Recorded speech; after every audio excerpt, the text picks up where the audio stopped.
Obrigada pela sua energia.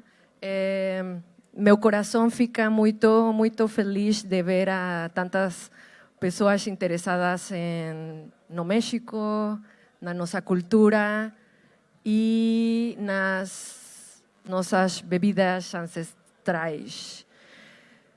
Como podem ver, meu português está em evolução, então vamos a fazer esta conversa em inglês para que todos podamos estar en la misma página, ¿ok? Bueno, friends, amigos, welcome to this Mezcal conversation talk. At the end of this conversation, we're going to be trying 3 mezcalitos. We're going to be trying a couple of expressions, but for now, let's begin. Let's begin with something different, okay? How about that? I want you guys to raise your hand or your glass, whatever you prefer, and tell me who here loves tequila. Vámonos, todos. Okay. A lot of tequila fans. A ver, ahora perfecto. Who here loves mezcal?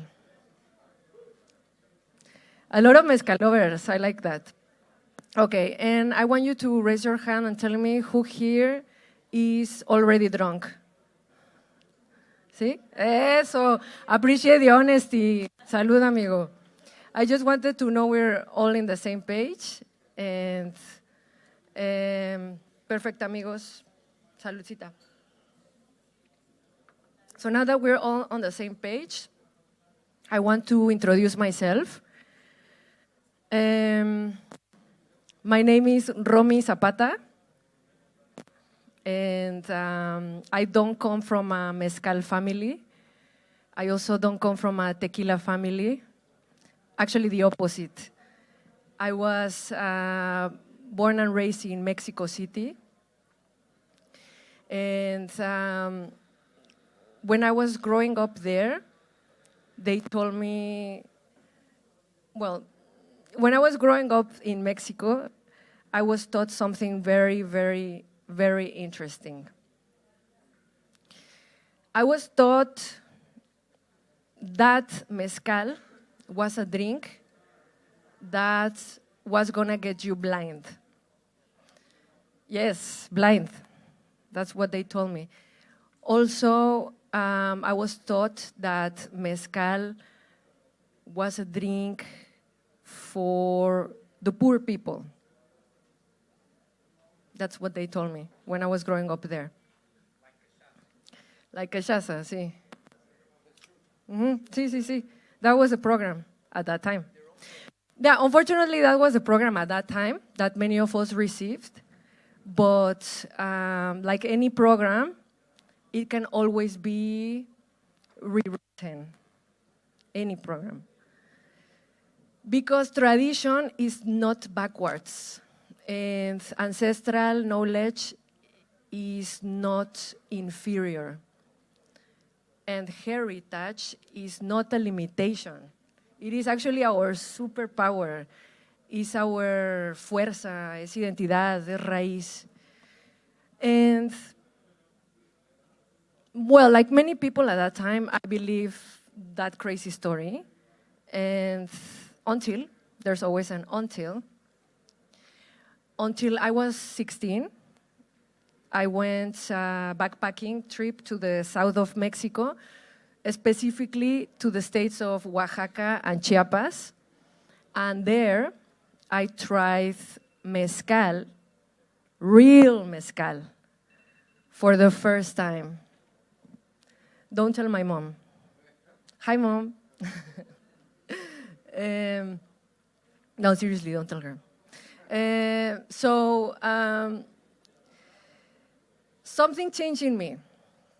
First of all, I start seeing more clearly than before. And I also learned that mezcal isn't just a drink. Mezcal is land. Mezcal is people. It's culture. It's culture in liquid form.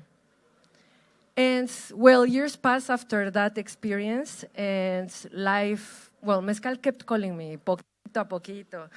And eventually, life took me to the northern border of Mexico, to the beautiful city of Tijuana, border with California.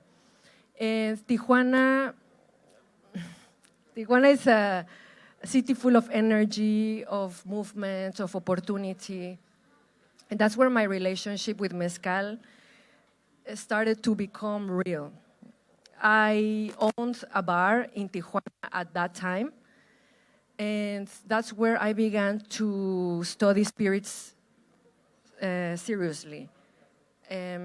I also start to learn about spirits, respecting the craft, understanding the process, and also listening to the stories behind the bottles.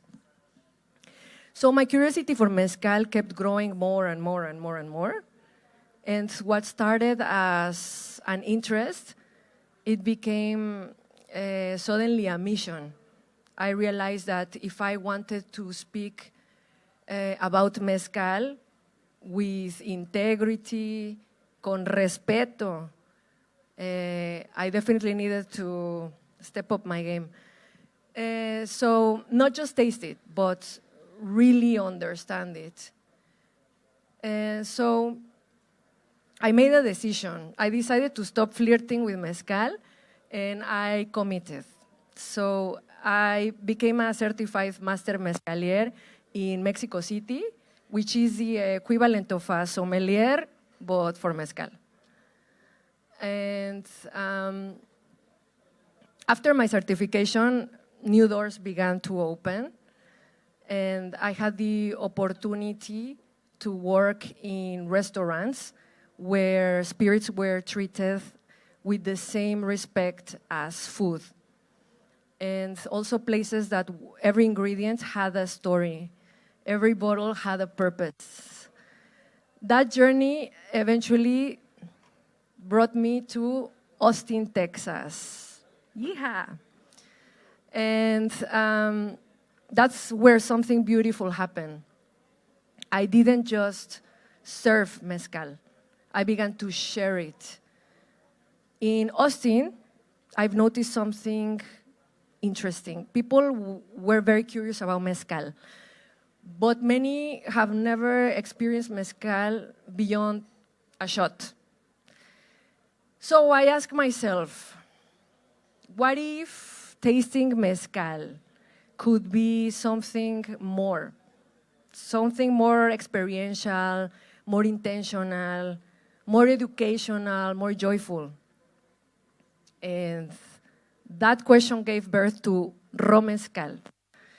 Raw Mezcal was a mezcal tasting experience paired with food, and it became more than a tasting. It became a space of awareness, a space of intention, joy, a place to experience the art of good drinking. And by the way, amigos, this experience still is alive. It lives in Porto. Shout out to Callejero Tacos, where I do the tasting.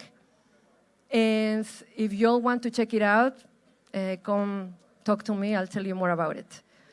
So with this, I want to say that the more we share Mezcal, the more we are understanding something. Mezcal is expanding with or without us. It's the fastest growing category from all the spirits. So we ask ourselves this: what if we can expand with intention Mezcal to a different place? And that answer is Portugal. So we packed our bags, we took a deep breath, maybe 2, maybe 3. And we decided to start a new chapter. New country, new language. Una eminencia ahora que tenéis que comprar el libro. You have to buy the book of Anastasia Miller, the last one. El último libro de Anastasia. It's marketing. You have to pay me later.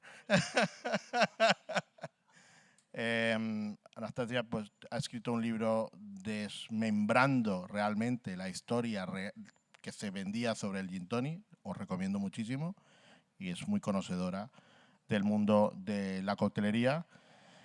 Y a Jared es, yo diría que el padrino del Lisbon Bar Show, siempre está con nosotros, siempre nos acompaña, es una persona que bueno, ha desarrollado marcas como Sid Smith, pero independientemente es un procurador del conocimiento de la coctelería a nivel mundial y es para nosotros un placer tener un jurado como este.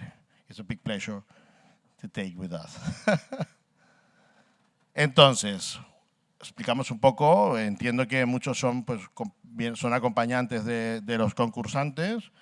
El Vintage Cocktail Competition, pues como decía, trabajamos sobre una base clásica de los cócteles y estas botellas que tienen aquí no es que nos las dejaron nuestros abuelos, sino que, bueno, haciendo honor al vintage antiguo, tienen que tener mínimo 40 años estas botellas.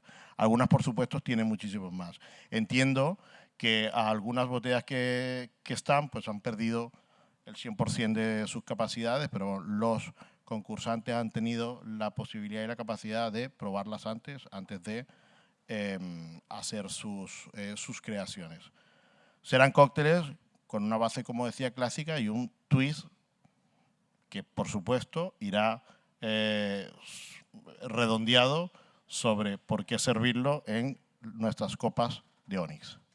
Bien, no quiero aburrir muchísimo más. Venimos a que nos cuenten de qué va y, aparte, que el jurado, por supuesto, cate y lo que quede irá para atrás para que lo podáis probar vosotros, ¿vale? Voy llamando al primer participante, si está activo, Luan Flores, es un head bartender del Hotel Marriott, de la cadena Marriott. Hello. Y nos presenta el cóctel Helen Mary, ¿no? Yes, Guilty Mary. Ok. Vocês vão perceber o porquê desse nome. O objetivo de eu escolher o Bloody Mary como cocktail para trazer um twist hoje é que eu quero pegar as duas interpretações do Bloody Mary e colocar apenas em um. A primeira interpretação, uma base mais clássica do Fernando Pitiot, que é basicamente só vodka e tomate. O que eu vou fazer hoje, eu vou trocar a vodka pelo gin, para trazer uma base mais botânica, um toque mais herbal. E para enaltecer também o gin, eu vou colocar uma pequena dose de Benedictine, que é um licor francês, também faz parte do país do Fernando, e para enaltecer ainda mais a parte melada do coquetel e também dar um equilíbrio e um balance para o coquetel. Okay? Eu vou precisar. Pronto. A explicação que eu dei. Desculpa.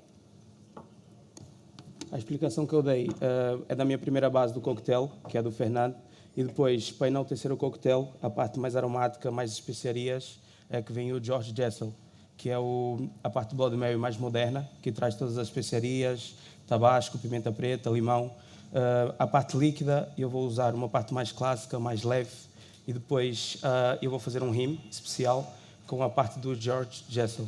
Assim, então, vai fazer uma junção dos dois e vai ser esse o meu twist. A técnica que eu vou usar é a técnica que foi não criada para o Bloody Mary, mas sim conhecida por ele, que é o rolling, o whole shaker, que é para não trazer muita diluição, não atrapalhar muito e não arear muito a bebida, por ser uma bebida bastante delicada, e o tomate por ter um sabor umami, e eu não quero cortar esse sabor e tirar todos os pontos que ele pode trazer ao coquetel. Ok? Eu vou começar por fazer o meu rim. Aqui eu tenho um perfume de limão, sim. ¿Posible el inglés? Yes, ser? yes, Okay, yes. cool. Okay. Sorry. Because Sorry. it's okay. What my fault. Okay. I start my cocktail with my rim. Okay. This spray is with Tabasco, and lemon. Okay.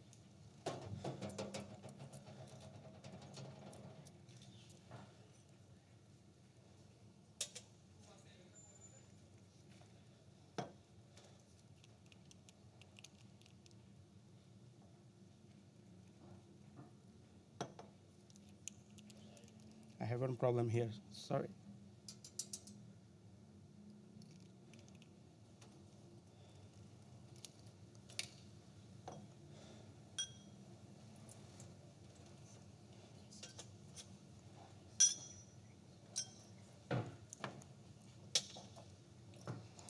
Okay, here in my hymn, I have onions, paprika, garlic, and basil, like on pizza.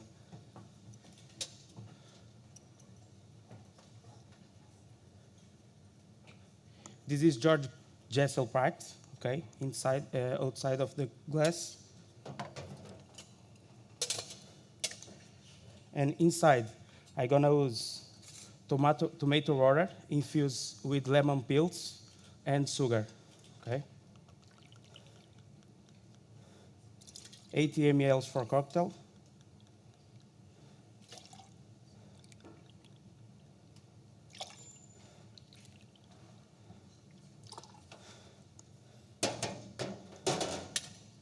I'm gonna use Tanqueray Special Edition Dry English Gin, okay, from 60s 40 ml for cocktail.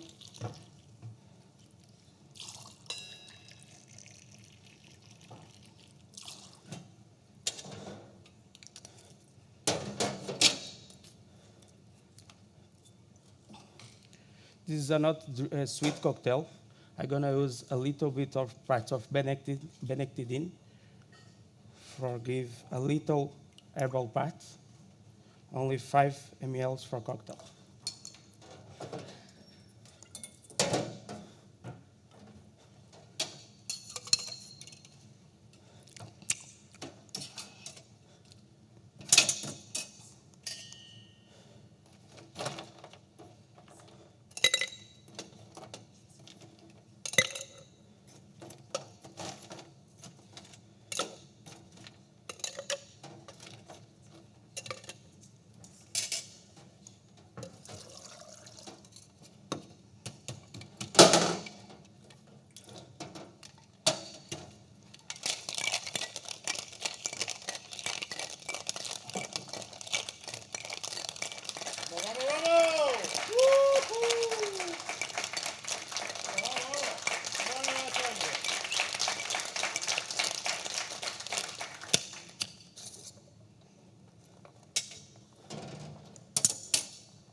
Yeah? Okay.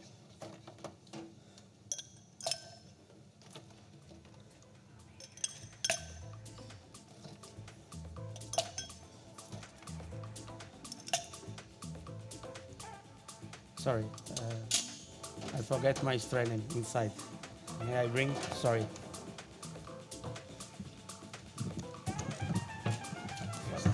Não, mas pode ser. Pode ser, pode.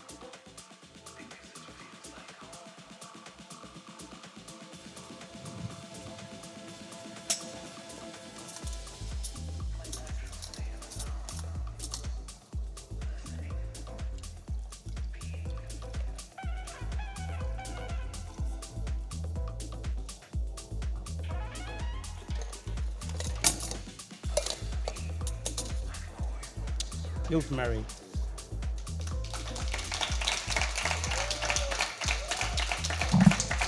Bravo. ¿Alguna razón para any reason for use this kind of glass? Yes, the glass Blood Mary is made in a highball, and I don't want to take the classic type. Okay, good, perfect. Gracias, thanks. Just want to try the cocktail from Luana. And the jury, maybe you have some question about it.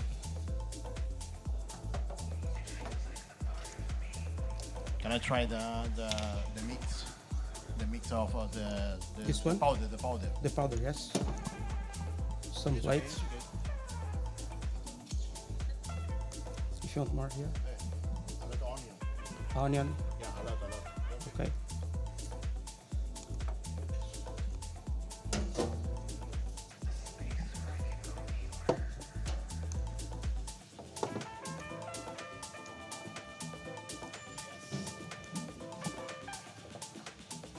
Some shaken.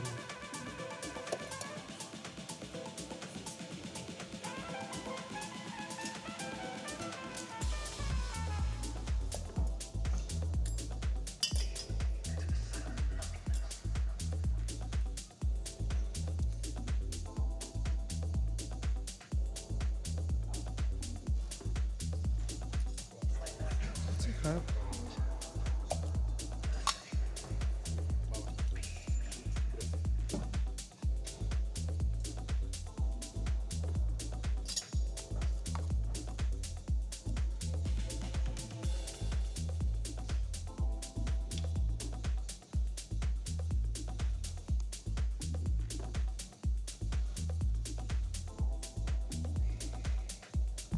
So the jury is deliberating about the cocktail.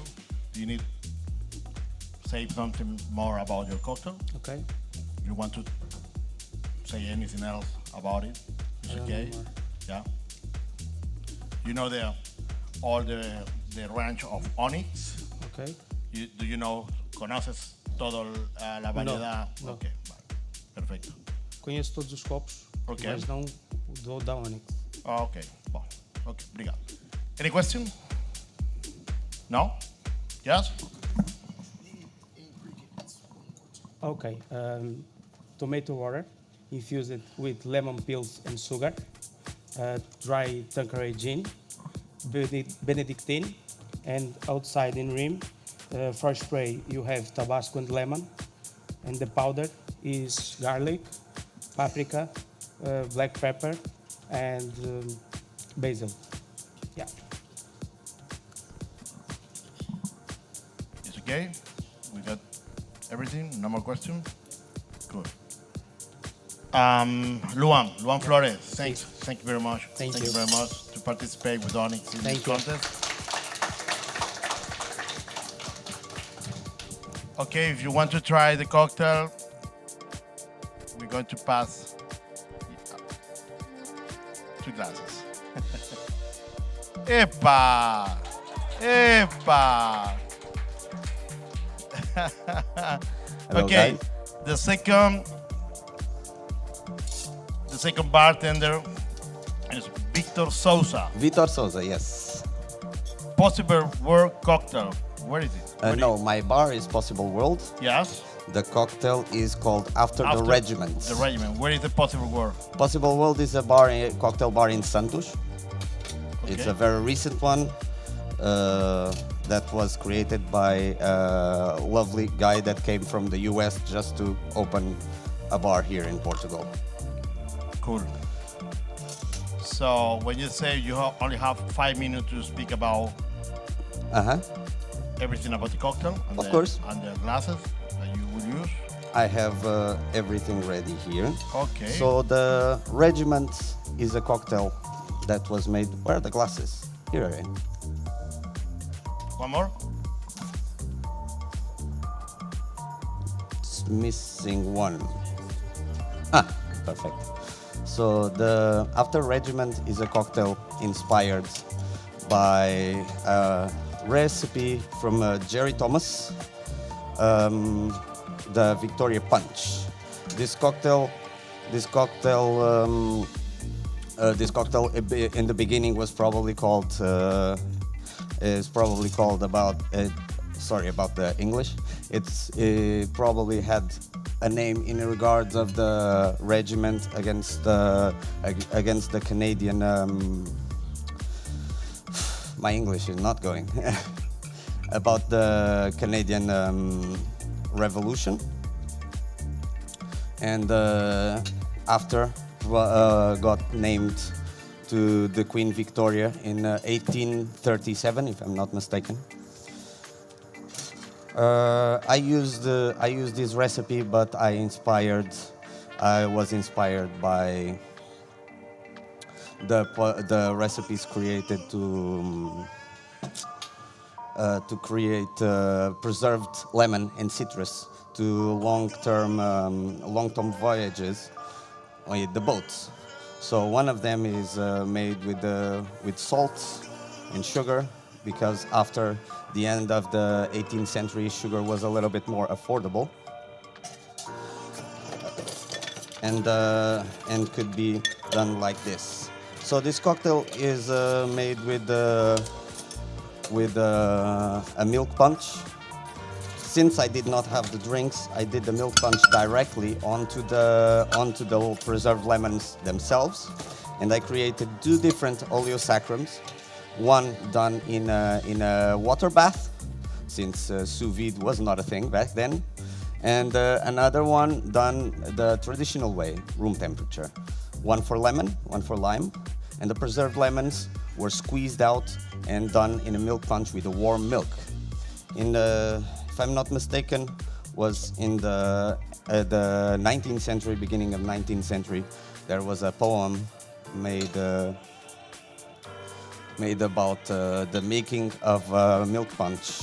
It says a little sugar to make it sweet, a little lemon to make it sour, a little water to make it weak, and a little brandy to give it power. In this case, I want to travel to the sugar plantations, and I made it based on rum.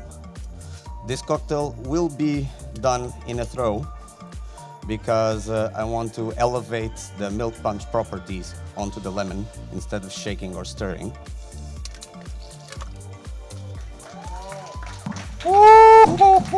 ¡Vamos!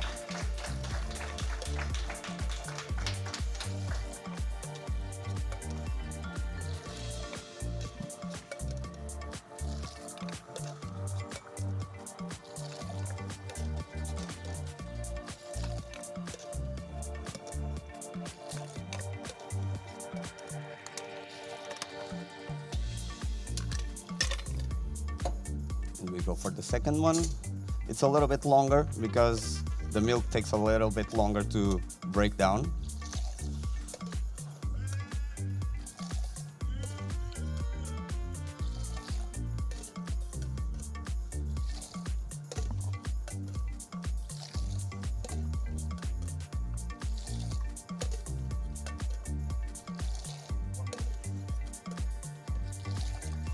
Here we go. I was first going to serve it on a taller aromatic glass from Onyx. I don't know where it is. It's this one. But it turned out the flavors were too strong for it. So I replaced it with the rocks glass, because Onyx was very kind of providing me these two extra glasses so I could serve it down on the rocks. And I took the liberty to filter and press the solids to give it a small cheese garnish that is now fallen inside the cocktail. Stay. Shh. I can see you. Perfect. So I recommend you eat the garnish and then sip on the drink. Since there are 3 juries, I got also 3 extra cups, so you could split the garnish. I hope you enjoy it, and I'm free to reply any questions.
¿Tienes un poco de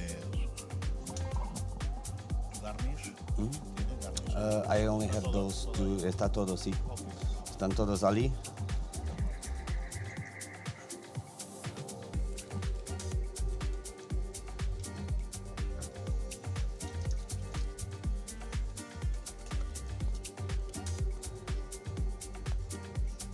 Peço desculpa.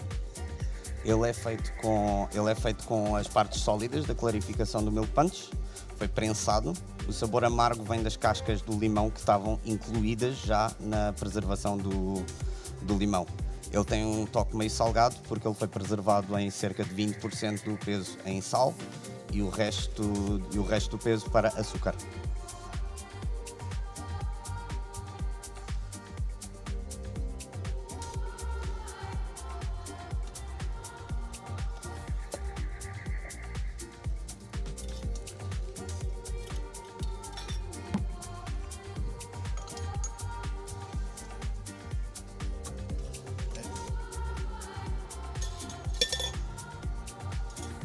Any questions about the cocktail? Is everything okay for the jury? Obrigado. Daqui é tudo. Esta colher já cá estava. Está aqui um telemóvel.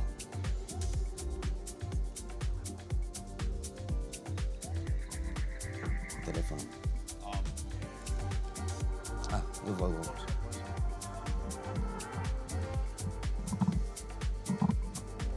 ¿Alguna cosa que aclarar del cóctel? ¿Alguna cosa más que decir sobre el cóctel? Anything to say about the cocktail? Creo que I think I don't have much else to say. I could have explained it a little bit better. Yeah, thank you so much. Thank you so much. Cool. Ok. Mil gracias. Muchas gracias. Thank you all. Obrigado.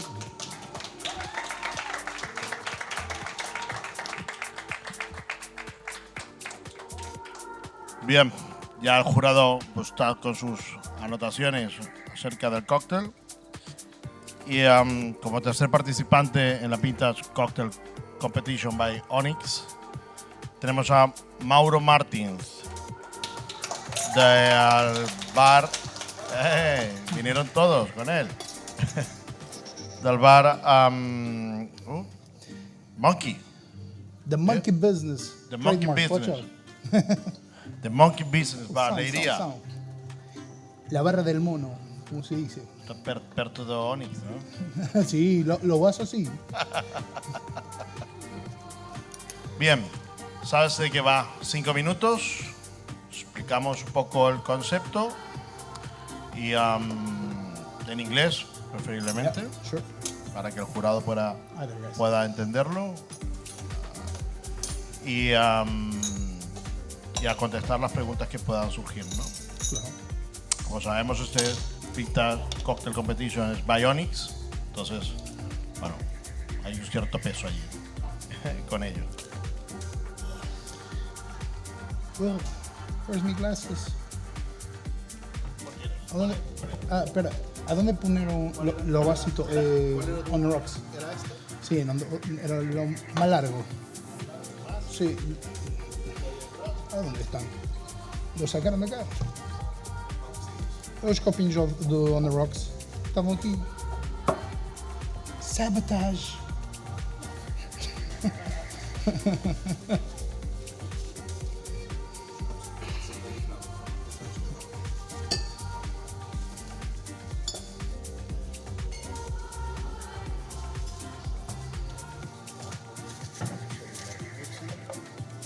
Lo mixing tem el mío, tranqui.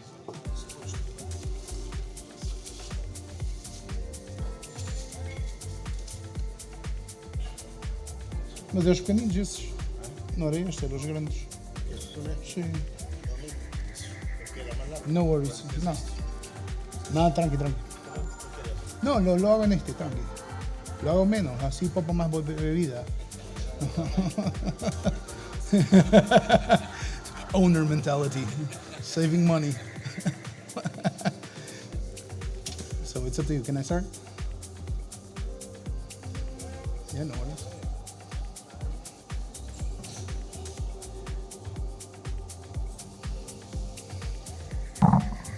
Ok, Ready? Yeah, so, hi there guys. My name is Mauro. I'm the owner of the Monkey Business Bar. So I bring you here a really simple cocktail that I think I made butchered somewhere. So I mix between two. One of my favorite cocktails, old fashioned. You can dilute any spirit. I know the classic recipe is with American whiskey, but still. I transform it and I mix it between a blue blaze. Because I live in Lydia. I know if you guys know Lydia, but Lydia is known for one thing. Fires every year. So I wanted something with the impact. I wanted to bring awareness to the people. And also I wanted a festive evolution. So old fashioned, as everybody knows it, takes a really big time so it dilutes because of the sugar. I don't use syrup on mine. So, and I don't use whiskey. I do it with rum. And I do it in a really simple way of infusioning two types of drinks. So, I'm gonna use Bacardi 151. Oh, this is old. Sorry, got me by surprise. So I wanted it to have like a really fast solution. So I wanted it like an overproof rum or agriculture rum. So I just wanted to use the caramelized sugars. So it goes down really fast and get the most extract flavor that I could.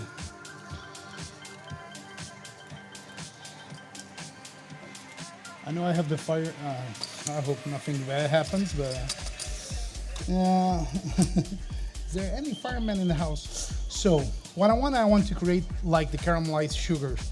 I wanted to use a neutral sugar so I can just bring fairness to the rum itself. And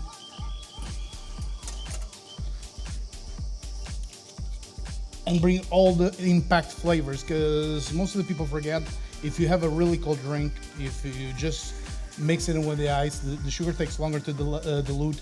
You're not gonna bring any flavor, more flavor to the drink. By the contrary, our tongue is prepared for hot flavors.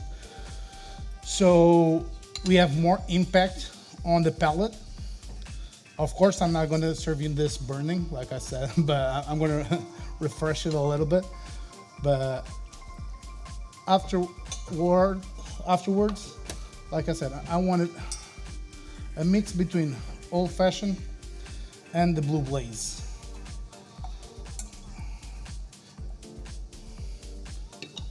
So now there is warm. You got the sugar. I'm gonna move to this side just to be safety reasons. So don't make me nervous. It's a lot of alcohol in front of me. So I'm kidding. I think this is the most selling cocktail on my bar. And I think people don't like it just because of the fire. Makes it feel like home.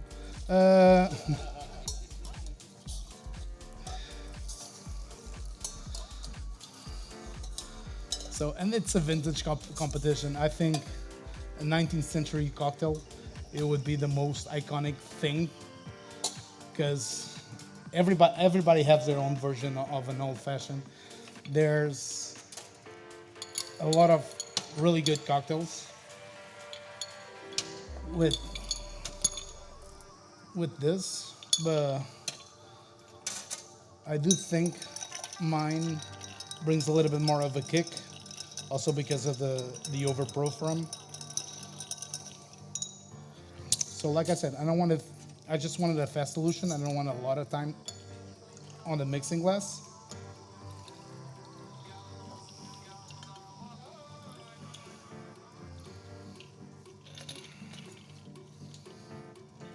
And afterwards,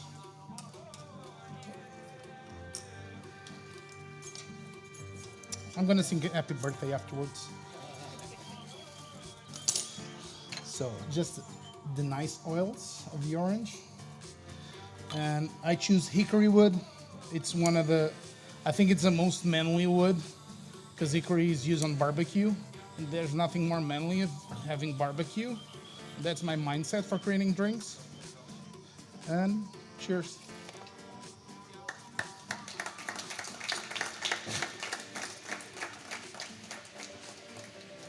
Do I take it? Or? Yeah, sure. I can. Should that? Oh, okay. Ui, consegues?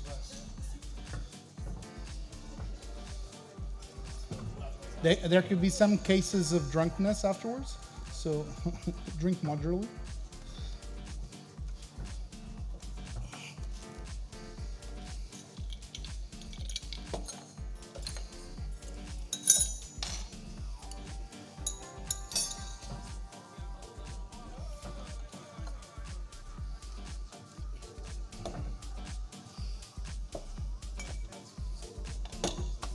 Mete ahí que lo...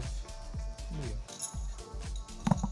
Muy bien. Mientras los jueces deliberan, quiero recordar que esto es una competición que es interesante. Onyx siempre está en grandes eventos.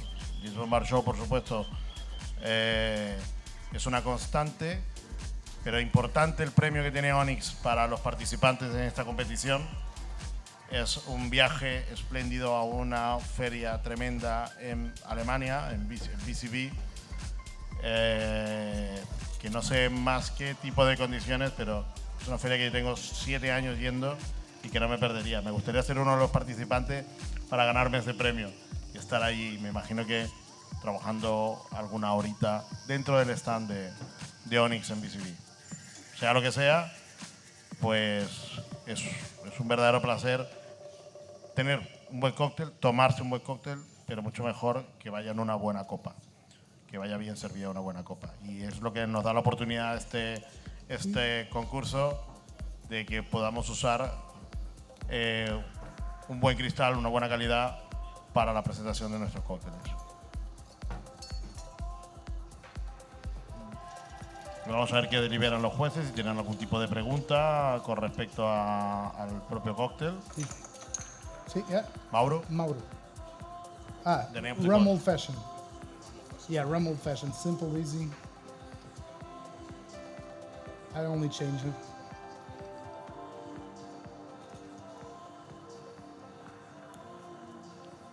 What's so difficult to put the name of the cocktail? I don't know why. I truly love. I started working with cocktails, and one of my mentors was the Savoy Barbu. Okay. So I truly love the classics, and the classics for me brought me something to my career that was knowledge.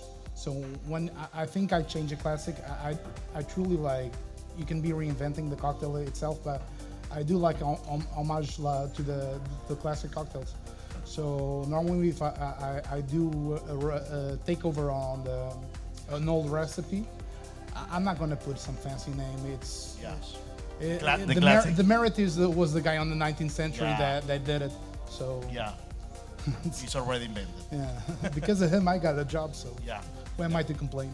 Yeah, good. So I will try your cocktail.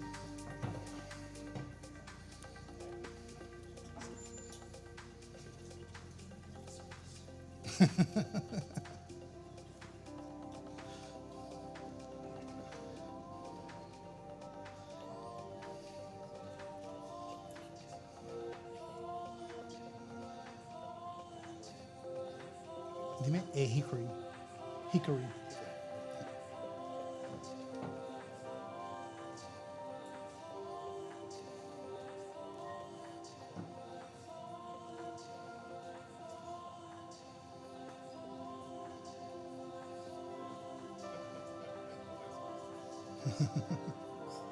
Yeah. Go ahead. Oh, I got already the third version. That was they had it on the place that I started working on bar. So I'm 36. That was like 19 years ago. I remember that, and my girlfriend got me the new version afterwards in 2014 on my birthday.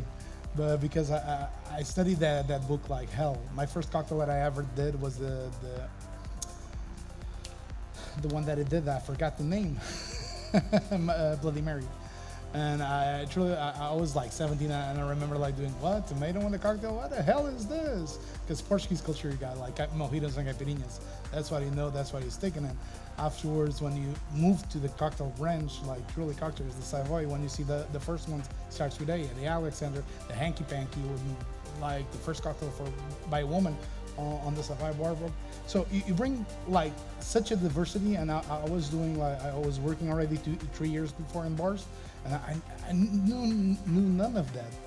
I only had 2 cocktails, so that for me brought me like, when I got to the old-fashioned Manhattan, Boulevardy, and all of that, for me was a game changer. And I said, oh, there's such a happy way to be an alcoholic. Bien. Thanks, Mauro. It's everything okay for us. So the next one. Thanks a lot. Man. Thanks. Gracias, muchísimas gracias. You're welcome. So the next one, Mafalda Nunes. Hey. Bartender from Res Ves. Yes, exactly. Where? Hello, are you? All good? Perfect. The name of the cocktail is Buke Broom. Yes, Vieux-Brum. Okay. So I'm Vieux-Brum. So Vieux-Brum. My name is Mafalda Nunes. Mafalda Nunes. Nunes. Yes. Ok. Mafalda, recuerda, tenemos 5 minutos desde que ya tienes el set, que entiendo que ya lo tienes. Comenzamos y explicamos. Claro. Primero. En inglés, preferiblemente, para que el jurado pueda entender. Si no, pues. Okay. So the first thing I do is give you this, and when I finished, I tell you something about this. Okay. One for you and one for you. Yeah, you're welcome. So I'm dressing like that because it's a really traditional dress from where I live. It's Azores, São Miguel. So this is called Mulher do Capote. So it's something we used a lot a long time ago. And the time I represent, it's 19 and 30. So it's what we use at this time. And the cocktail I do, it's a twist of Vieux Carré. So I call Vieux-Brum because Brum means very cloudy, and where I live, we have many cloudy things. Okay. So I take this.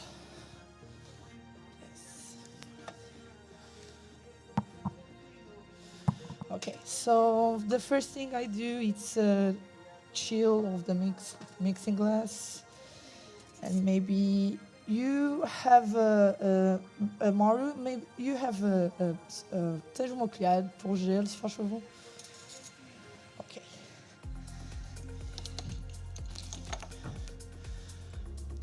So the ingredients I used, it's liqueur de Nevde, it's from Azores, it's a one type of mint, and vinho de cheiro. I do a reduce with this vinho de cheiro. It's very traditional on the Azores. Obrigada. Obrigada,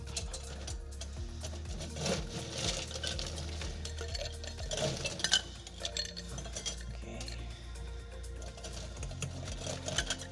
You already went in Azores? No? Not yet. Sorry? Yeah. Next it's Azores. Okay, so now I chill a little bit of the mixing glass for don't have too much dilution when I do the cocktail. Okay. So now I used a little bit of rye whiskey. So it's 30 milliliters per cocktail.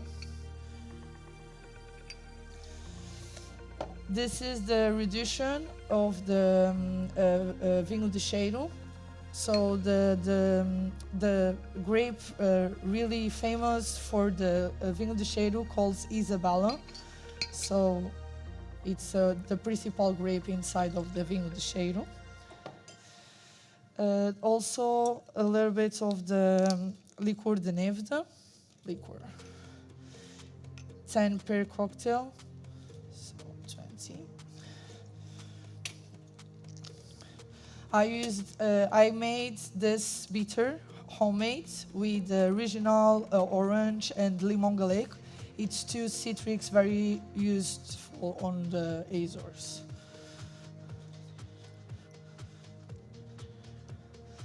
And now the aguardente. This is the aguardente I choose for the vintage cocktail. Everything I put here inside of the cocktail, it's recipes very very old, everything. Okay.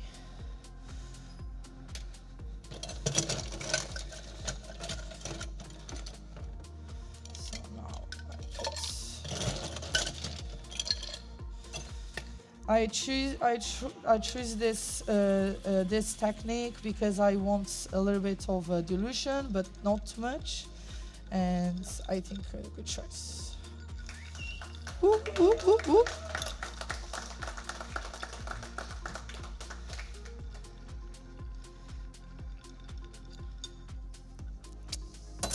Okay.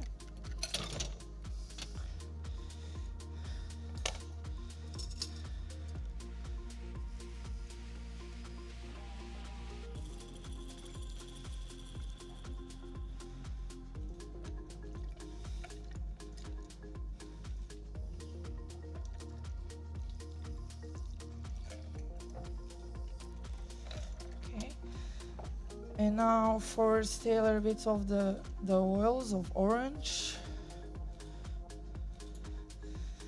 and the decoration. And for the my gosh, together of the cocktail you have a butter a cook with butter from Azores, okay? And now for the last minute, you have 4 boxes, but for the boxes you need this light for you get the pin, okay? So you need open it the light and found where it is the pin, and that's it. This is my Vieux Prüm. I hope you like it. Cheers. Thank you very much.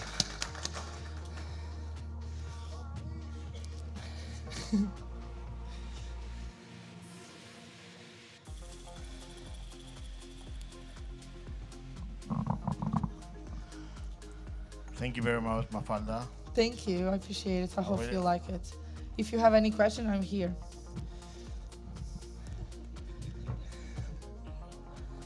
You have a little bit inside of the box, a little bit of Azores, and this experience you have inside of the Rajvaj also. So coming to Rajvaj and Azores, okay?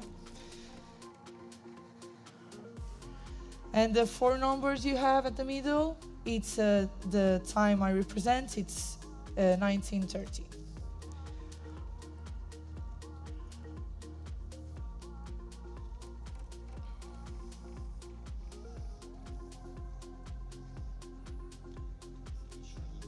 Yeah, I think so, huh?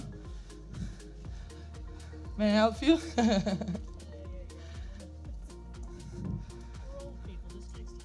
It's here on the red side. So, yeah. It's the red side. Okay. Okay. So you get the 090.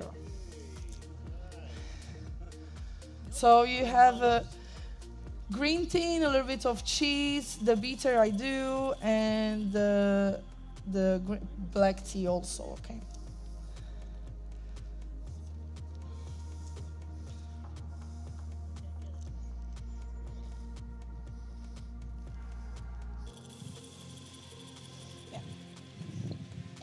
And the rest is for you.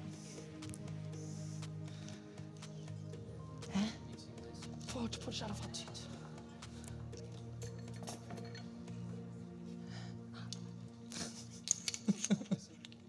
Sim, pode batido, obrigada.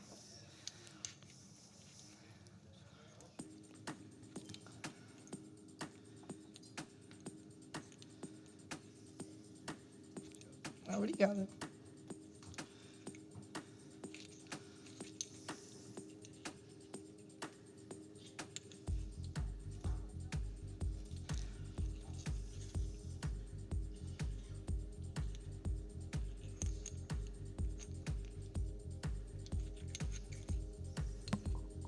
Los 3 últimos años he estado de jurado, este año no. No voy a preguntarte nada, pero sí que me gustaría preguntarte un montón de cosas. Lo haré cuando terminemos. Okay.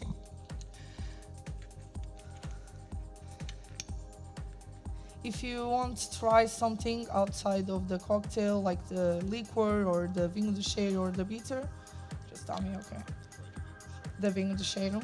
So, yeah, the reduction, just the reduction. Danielle, can I use this for the, oh, you, okay, you have this. Okay. Sim, claro. Yeah. ¿Y tú? ¿No? Sí, claro.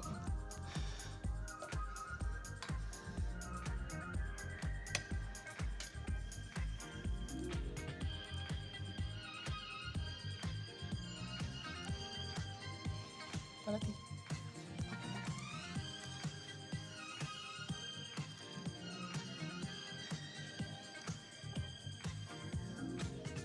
I used a little bit for the reduction. I used a touch of sugar. Okay.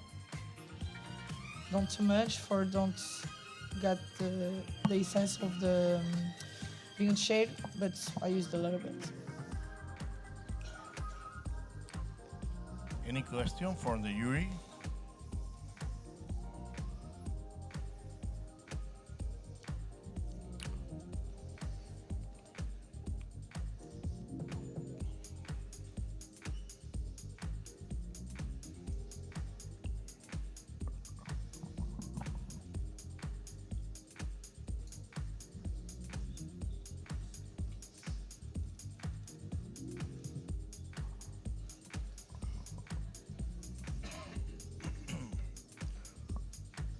Bueno, llegamos casi al final de la Vintage Cocktail Competition. Esperemos que terminen de deliberar el jurado Jared, Anastasia y Joao Eusebio. El cóctel de Mafalda Núñez, que venía con sorpresa y un, ¿cómo se llama? ¿Cómo le dice? Una caja fuerte, puede ser, Sí. con combinación. Rollo La Casa de Papel o algo así. Sí. ¿Por qué no? ¿Por qué no? Correcto. Un poco de experiencia detrás del cóctel. Sí. Muy bien. Yo si el jurado pues no tiene ninguna pregunta, avanzamos y iríamos al último concursante. Mafalda, All good? mil gracias. Thank you. Gracias. I appreciate it. Thank you so much. Muchísimas gracias. Despejamos barra y dejamos en condiciones para que Marcelino Batista, bartender de Pensión de Amor, Pensado de Amor, nos presente un cóctel de nombre Cusco. The name of bartender is Marcelino Batista, bartender from Pensado de Amor, and the name of the cocktail is Cusco.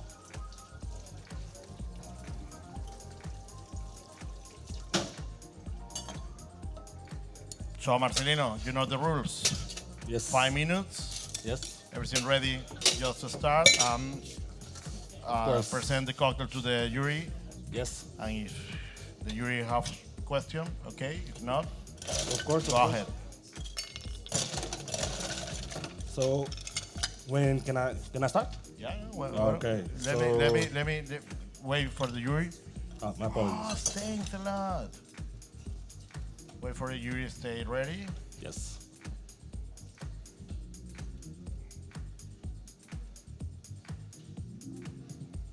Okay. Joao is okay. Stas is okay.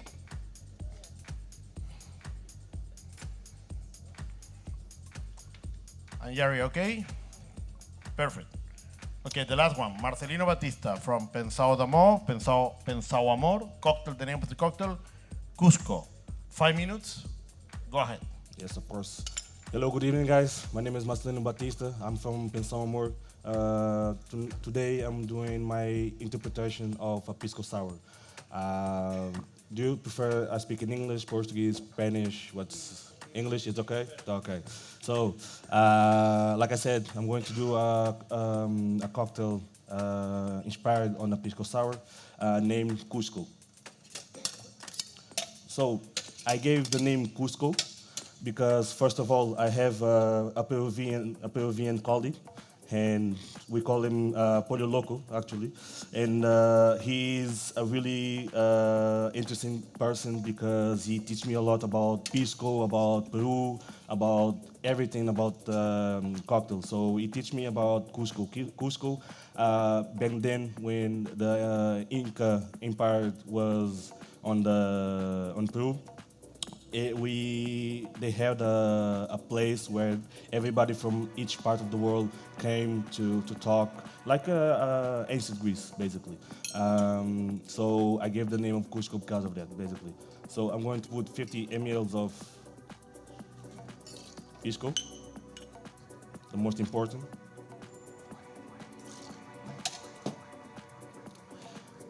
So, like I said, this is a reinterpretation of pisco sour. What I did different. So I made a passion fruit syrup to substitute the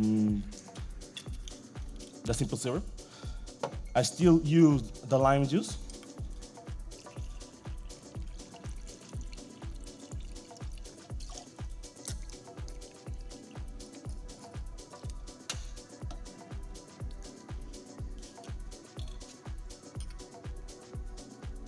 And then I wanted to give like a special touch on this cocktail. So I have a lot of Nepalese colleagues as well, and they teach me a lot about tamarind.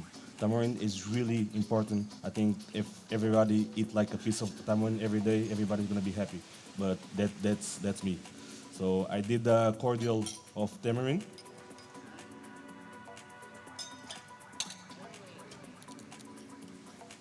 And then the most important of a sour, a cocktail sour, it's the egg white. And basically, we have our cocktail.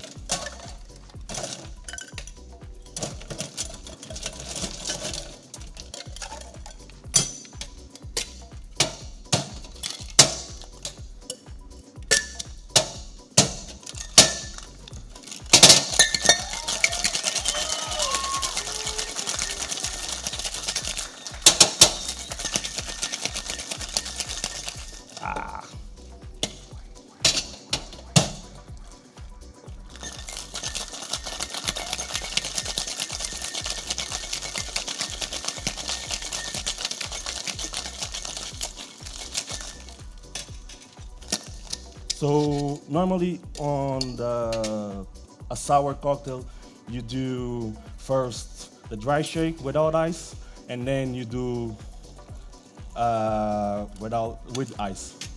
But I have a different approach. I think if you do a shake and then a dry shake, the foam is going to be more stabilized than if you do the normal way, let's say.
And then we have our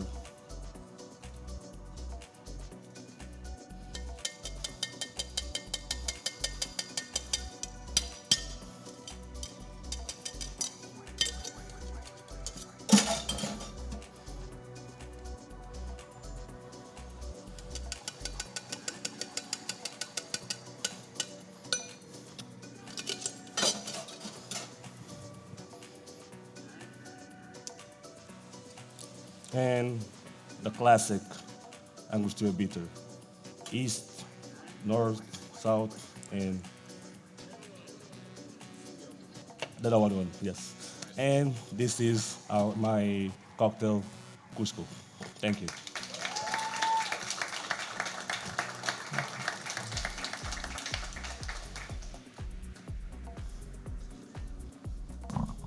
Thank you very much, Marcelino. Yes, yes. It's a great place, Pensao Amor. It is. It's a bar of crazy people. Yes. You need to be a little bit crazy to But to work there. It's the place that the tourists have to go. Yes, yes. I recommend if you have a chance tonight, everybody should come at least one time in Pensacola. It's a special place. Yeah. It's so famous.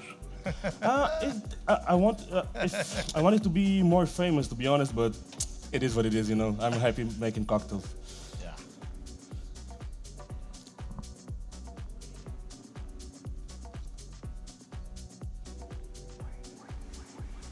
So I don't know if I can do this or. So my idea with this cocktail is to stay on the identity of a sour. Nowadays the sours are really balanced, so I try to bring everything to the same vibe that is a sour. So that's why I did the cordial of tamarind to support that acidity on the cocktail. Great move forward to the original pisco sour. Yes, actually, when my Peruvian colleague, when I talked about this, he told me I was crazy. Because if you touch pisco sour and you put whatever and not the classic, you're basically mad. It's basically saying to a Brazilian that the caipirinha you should do with tequila. That's so I did what I did, and was a unique experience, unique creation. So I highly recommend everybody tasting it because, yeah.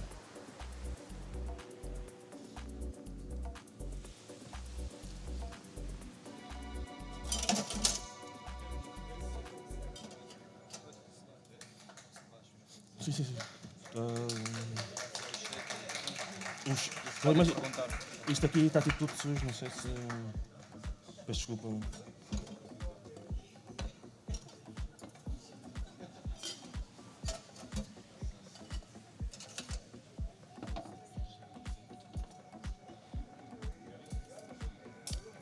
Desculpa lá, está toda.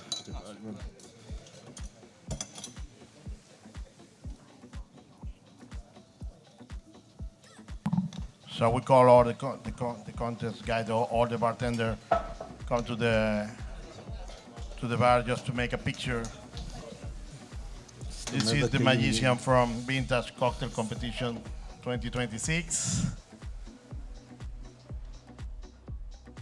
So the jury will say which is the bartender or barmaid, got to the BCB this year. Do you stay in BCB? ¿Habéis estado en el BCB otros años? O sea, ¿alguna vez? ¿Alguno? ¿Ninguno? Ninguno. ¿Sí? ¿Esta sería tu primera vez si ganas o ya has estado? Ok. De Berlín. Berlín. Sería la primera vez para todos. Es muy bueno, es una feria donde todo el mundo del bar se concentra, donde podemos probar cosas muy nuevas que es difícil que puedan venir a eventos como el Lisbon Bar Show, aunque aquí hay muchas cosas nuevas, podemos experimentar bastante. Aparte es un evento donde la industria hace, como decimos en España, hace piña, se junta toda y podemos aprender un poco más, ¿no? E encontrarnos cosas diferentes, ¿eh? Hay que ir con precaución, ¿eh? Tú, date cuenta, es como si entraras y sabes que después afuera te espera la policía a soplar. Cuidado, ¿eh? Mucho cuidado. Pero es muy, muy interesante. Bueno, como ocurre en Lisbon Bar Show, ¿no? Al final, si quieres, si vienes a beber, es otra cosa. Si vienes a ver cosas diferentes, pues ya para eso los guest chips por la noche en varios lugares. Hoy probamos poquito, escupimos si se puede y por la noche, como decimos en España, nos rompemos los cuernos. Bien. Como decía, primer premio será para un viaje para el BCB. Es una grandísima oportunidad para los bartenders. Muy buena hora que ninguno ha estado. Y es una feria muy, muy, muy grande, muy importante e interesante para los bartenders para aprender con palestras de primer nivel, con gente muy, muy importante. Así que el ganador de la Vintage Cocktail Competition by Onis tendrá un premio que yo envidio ya de primero. Aunque seguro nos veremos por ahí. Seguro estaré por ahí. Yo aprovechando la oportunidad, tenemos una comunidad que se llama en Instagram, aprovechar que tengo el micro, brandtender.news. Seguirnos ahí porque ahí se enteran de todo lo que está ocurriendo España y Portugal con nuevos productos, nuevos bartenders. De un rato publicaremos quién será el ganador también ahí, os podréis ver y tal, podrán compartir qué ocurre allí, ¿no? Bien, estamos a punto, hay veredicto, tenemos ganador.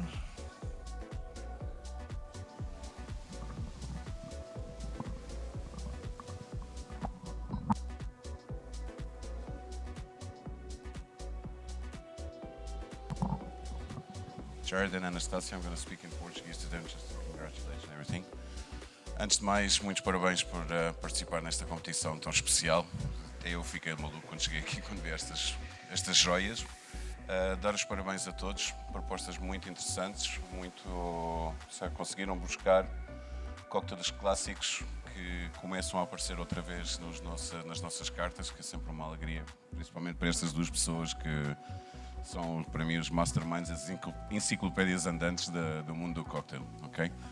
A pessoa que vai ganhar, desejo uma ótima estadia em Berlim, que desfrutem muito. Não sei se já estiveram no Bar Convent Berlim, mas considerado talvez das melhores feiras, junto com o Lisbon Bar Show e o de Atenas. E é uma grande oportunidade para fazer networking, para aprender, para provar coisas novas. E nada, sem mais nada, a pessoa que vai a Berlim, ao Bar Convent de 2026, Sr. Victor Nunes. Silva, desculpa. Sousa. Victor Sousa.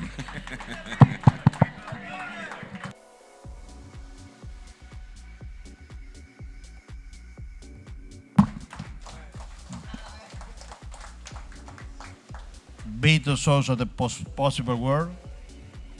Got a cocktail after re-judgment is the winner of Vintage Cocktail Competition by Onyx. We don't have check to get here.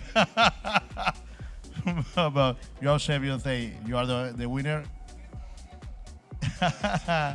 Bueno, los perdedores, los que no fueron afortunados a recoger todo. Por eso he corregido rápido, ¿eh? Los que no han sido afortunados, no, mentira.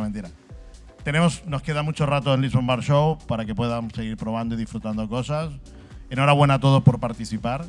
Entiendo que ha sido un reto importante para todos, pues, moverse más adelante en lo que ha sido un clásico, ¿no?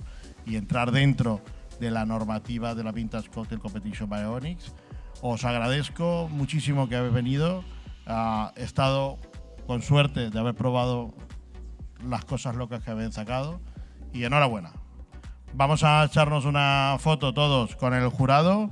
Joao, Jared, Anastasia, go with us to make a picture, then we finish.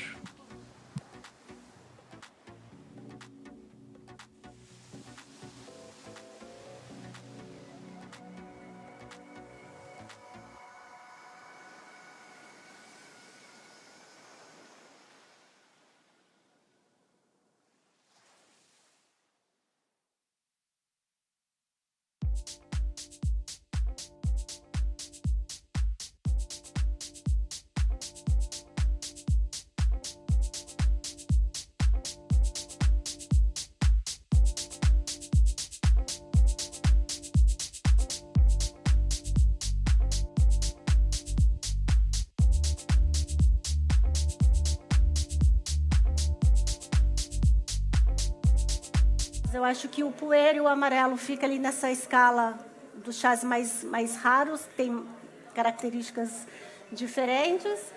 E ele tem esse sabor mais aveludado, essas notas de mel, assim, dependendo da região que ele foi produzido, da época que ele foi colhido, tem realmente um sabor muito característico e é mesmo um chá muito especial. Por exemplo, aqui em Portugal, eu nunca encontrei esse chá para comprar. Né? Então, é um chá que vem de origem mesmo.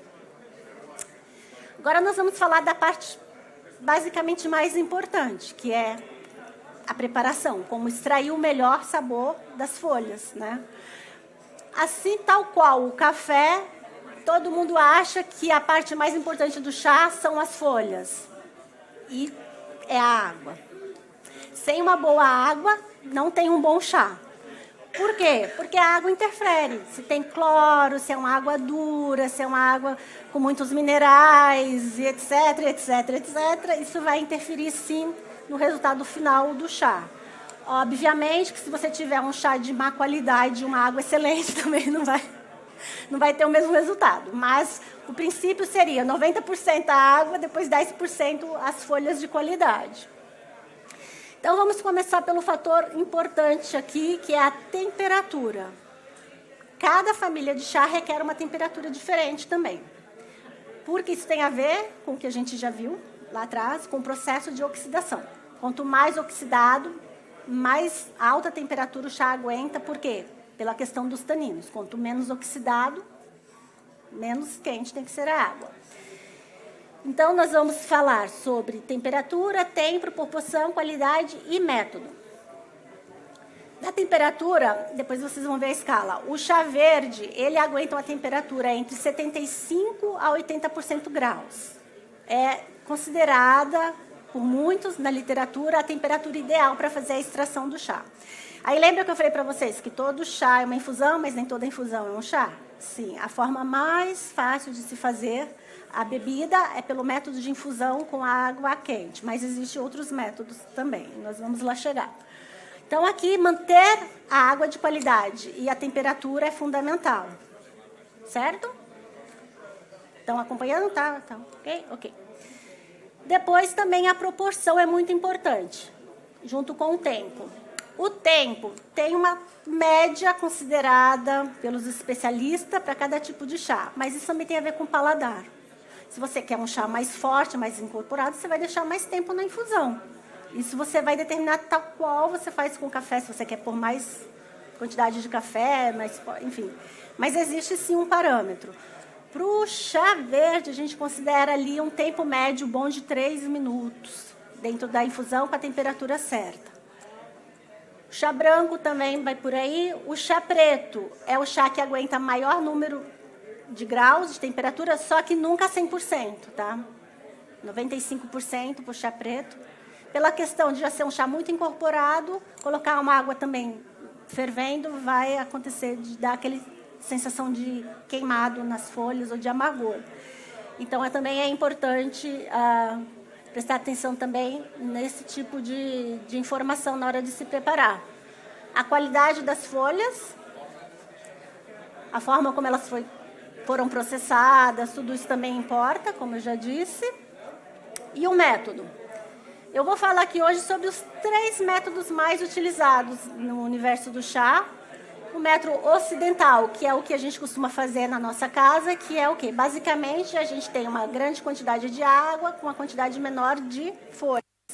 Então, a gente coloca pouca folha, muita água e mais tempo em infusão, que é o que a gente faz nos bules, geralmente. Esse é um tipo de infusão que nós praticamos aqui. Já no Ocidente, ou nos países como a China, por exemplo, que é o país que eu tenho um pouco mais de conhecimento, que eu estudo um pouco mais, eles fazem pelo método do Gong Fu Cha, que é um estilo de ritual chinês de preparação do chá. E esse método, ele é muito específico. O que acontece? Muita folha, pouca água e pouquíssimo tempo de infusão. Então, você vai colocar bastante quantidade de folha num bolinho pequenino, pouca água e você vai ter 15, 20 segundos de infusão.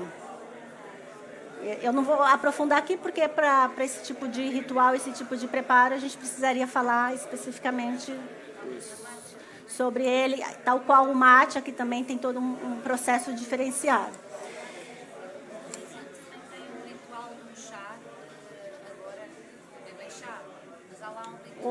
O mate, mate, né? Mate. Eu sinceramente não saberia te dizer. Eu conheço no Brasil, que é o mais conhecido, que a gente chama de mate, que é feito numa... É isso, é o mate. Mas, exato. Aí isso não vai entrar como chá. A gente, como eu expliquei, nós vamos chamar de chá sim, porque culturalmente nós somos... Exatamente. O rooibos é de origem africana e é maravilhoso, eu adoro, mas não pode ser considerado chá, se a gente for pensar nessa estrutura. E depois tem a extração a frio. A extração a frio, ela é muito boa, por quê? Porque ela não vai libertar taninos, ela vai deixar um chá mais aveludado, um chá mais adocicado, né? Tem todo aquele processo de levar o tempo com a água. Então, é da mesma forma que faz o café a frio ou outras bebidas que faz a extração a frio, é assim que se faz também com o chá. Então, aqui a gente coloca uma quantidade de folhas numa vasilha, numa garrafa, coloca a água temperatura ambiente ou gelada e deixa pelo menos 12 horas. Essa é uma forma de se fazer a extração a frio do chá. Então, essas são as 3 formas. Aqui, a mais utilizada, como eu expliquei, é essa, que é ocidental, pouca folha proporcional ao estilo chinês, né? Mas você tem que ter uma quantidade de folha pelo menos equilibrada para você fazer um chá de qualidade. Então, vamos pensar, se você vai colocar 500 mililitros de água, pelo menos umas duas colheres de sopa da planta, por exemplo. Mas, volto a dizer, isso tem muito a ver também com o tipo de sabor que você quer obter lá no final. Aqui, da xícara aos sentidos. Isso aqui é uma parte muito importante. Por quê? Vocês estão me ouvindo bem? O chá, ele não é considerado por nós, que estamos nesse universo do chá, apenas como uma bebida. A gente considera ele como um estilo de vida, como um ritual. Está ligado à cultura, está ligado às artes, está ligado a uma série de coisas. E para você ter uma boa experiência com chá, também existe um caminho para você fazer a degustação, para você apreciar o chá, né, nesse formato. E a gente começa, primeiro, a observar a folha seca mesmo, antes dela entrar na água. Num ritual de chá, vocês vão ser sempre convidados a olhar a folha que vai ser preparada, porque começa ali. Então, você vai ver a forma da folha, você vai ver se ela é rolada, se ela é enrolada, se ela é triturada, isso já é um sinal de que não é um chá de qualidade, enfim. Então, você começa ali olhando a aparência do chá. Isso você já começa a ter percepções sobre o tipo de chá que vai ser preparado e servido. Então, você começa pela visão, depois pelo olfato. Você vai fazer o quê? Você vai cheirar a folha, sentir o aroma, né?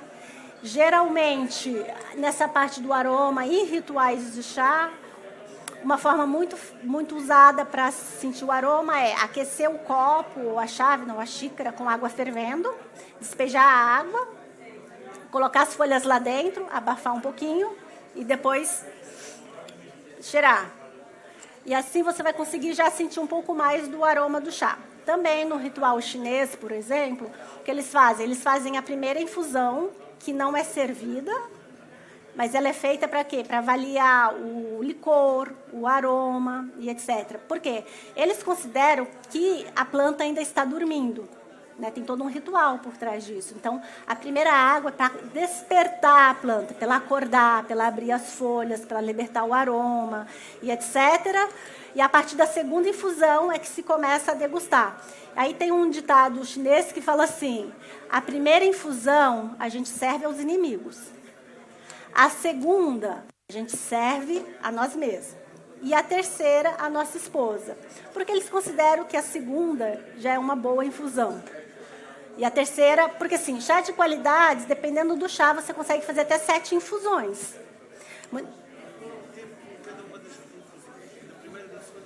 Então, isso vai subindo gradativamente e depende também da família do chá.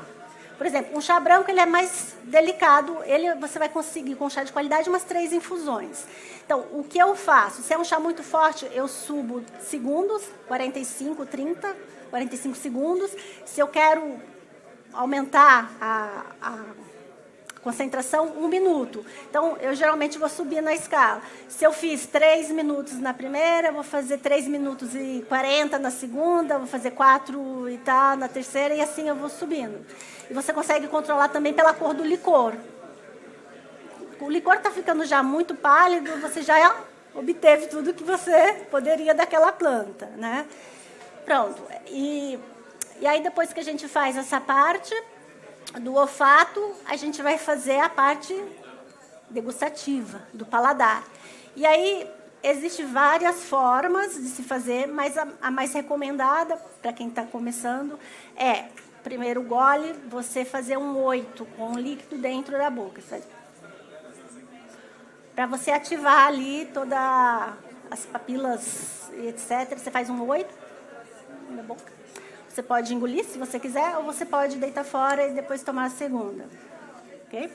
É mais ou menos por aí. Ou se você é como eu não dispenso nada, eu vou tomando todas. Não pode se desperdiçar chá na minha casa. Então, pronto.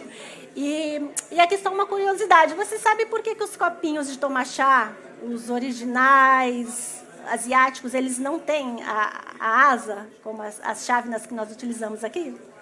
Vocês sabem por quê? Segundo a lei da cultura chinesa, por 2 motivos. Primeiro, quando você conseguir segurar o copinho sem queimar a mão, ele está na temperatura certa de tomar. Você segurou, não queimou a mão, você consegue segurar ele, você já pode tomar, que a temperatura está exata. Depois, eles acreditam que a gente protege a energia do chá com as mãos. Então, por isso que não existe as asinhas. Eles seguram assim, para proteger a energia e também para saber...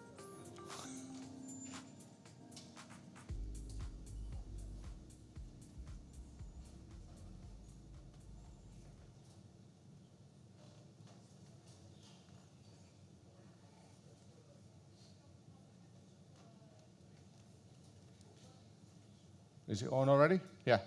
Okay. Let's. Yeah,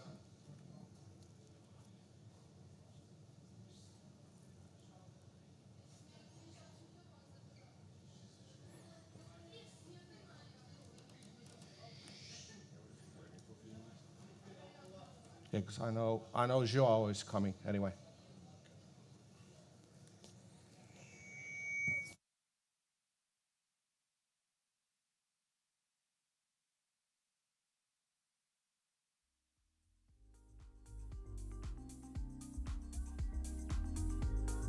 Eu preparo alguns tipos de chás e para ver se alguém consegue perceber pela sensação.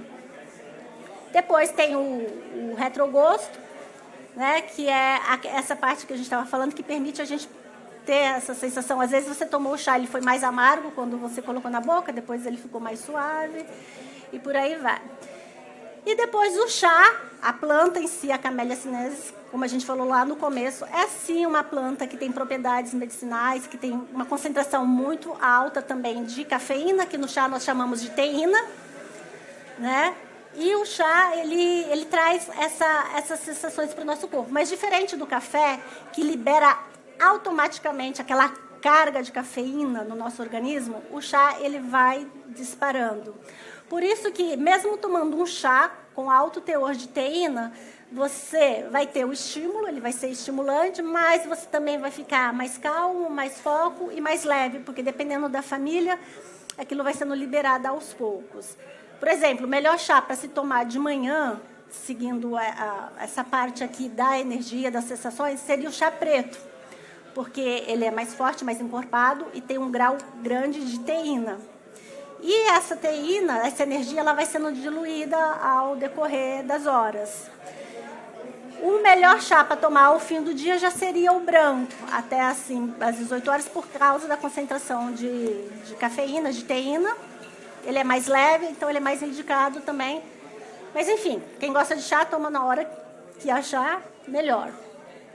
Então, aqui tem um pouco do perfil e da experiência completa, assim, de forma mais resumida, do que é a experiência com chá. Agora, como nós estamos num evento que é de bebidas, nós vamos tentar perceber como é que vocês podem adicionar esse ingrediente na bebida. Então, agora nós vamos levar essa bebida para trás do balcão do bar, né? Para a gente tentar perceber, então, como que a gente pode fazer isso. Mas era importante vocês entenderem o que era o chá, como se extrai, como funciona, etc., porque senão vocês não vão conseguir obter um bom chá, e sem um bom chá vocês não vão conseguir fazer bons coquetéis, boas bebidas. Então, aqui são só algumas possibilidades, vamos dizer, alguns exemplos do que se pode ser feito. Então, quando a gente entra nesse universo do chá como ingrediente, a gente precisa levar em consideração a complexidade aromática da planta e das famílias. Aqui, a gente pode considerar também as ervas aromáticas, medicinais, as flores e especiarias, mas tendo conhecimento e já sabendo que não são chá, mas que pode ser utilizados aqui na criação das bebidas. Depois, a estrutura do chá, porque imagina, você vai preparar uma bebida e você escolhe um chá branco para misturar com uísque. Não tem como, não vai, é um chá muito leve, é um chá floral que ele não vai se sobressair. Então, tem que se ter em conta também a estrutura do chá, né? Para você conseguir o quê? O equilíbrio, né? O equilíbrio. E quando se pensa em bebidas misturadas com chá, é importante observar as camadas de sabor. Por quê? Porque se você já fizer e já misturar tudo, você vai perder, porque o chá ele vai se dissipar. Então, existem várias formas, mas uma que seria interessante vocês pensarem, o chá com camadas, é o chá na base. A gente já vai poder ver aqui um pouco, tem um exemplo aqui, poder ver um pouco melhor. Escolhe um chá que complementa o perfil da bebida, foi aquilo que eu falei para vocês. Então, se você quer usar espumante, se você quer usar uísque, se você quer usar gin, seja lá o que você for usar, você tem que pensar na estrutura da bebida e na estrutura do chá que você vai compor, porque senão você mata o perfil do chá e você não consegue ter ali um equilíbrio. Aí você pode fazer o contraste, né? Os cítricos, os fermentados, que são ótimos, né? Eu gosto muito de fazer em casa, eu chamo de espumante de chá. Mas é uma coisa que eu gosto de fazer, porque eu gosto de tomar dessa forma. Eu gosto muito de utilizar o chá preto, principalmente fermentado.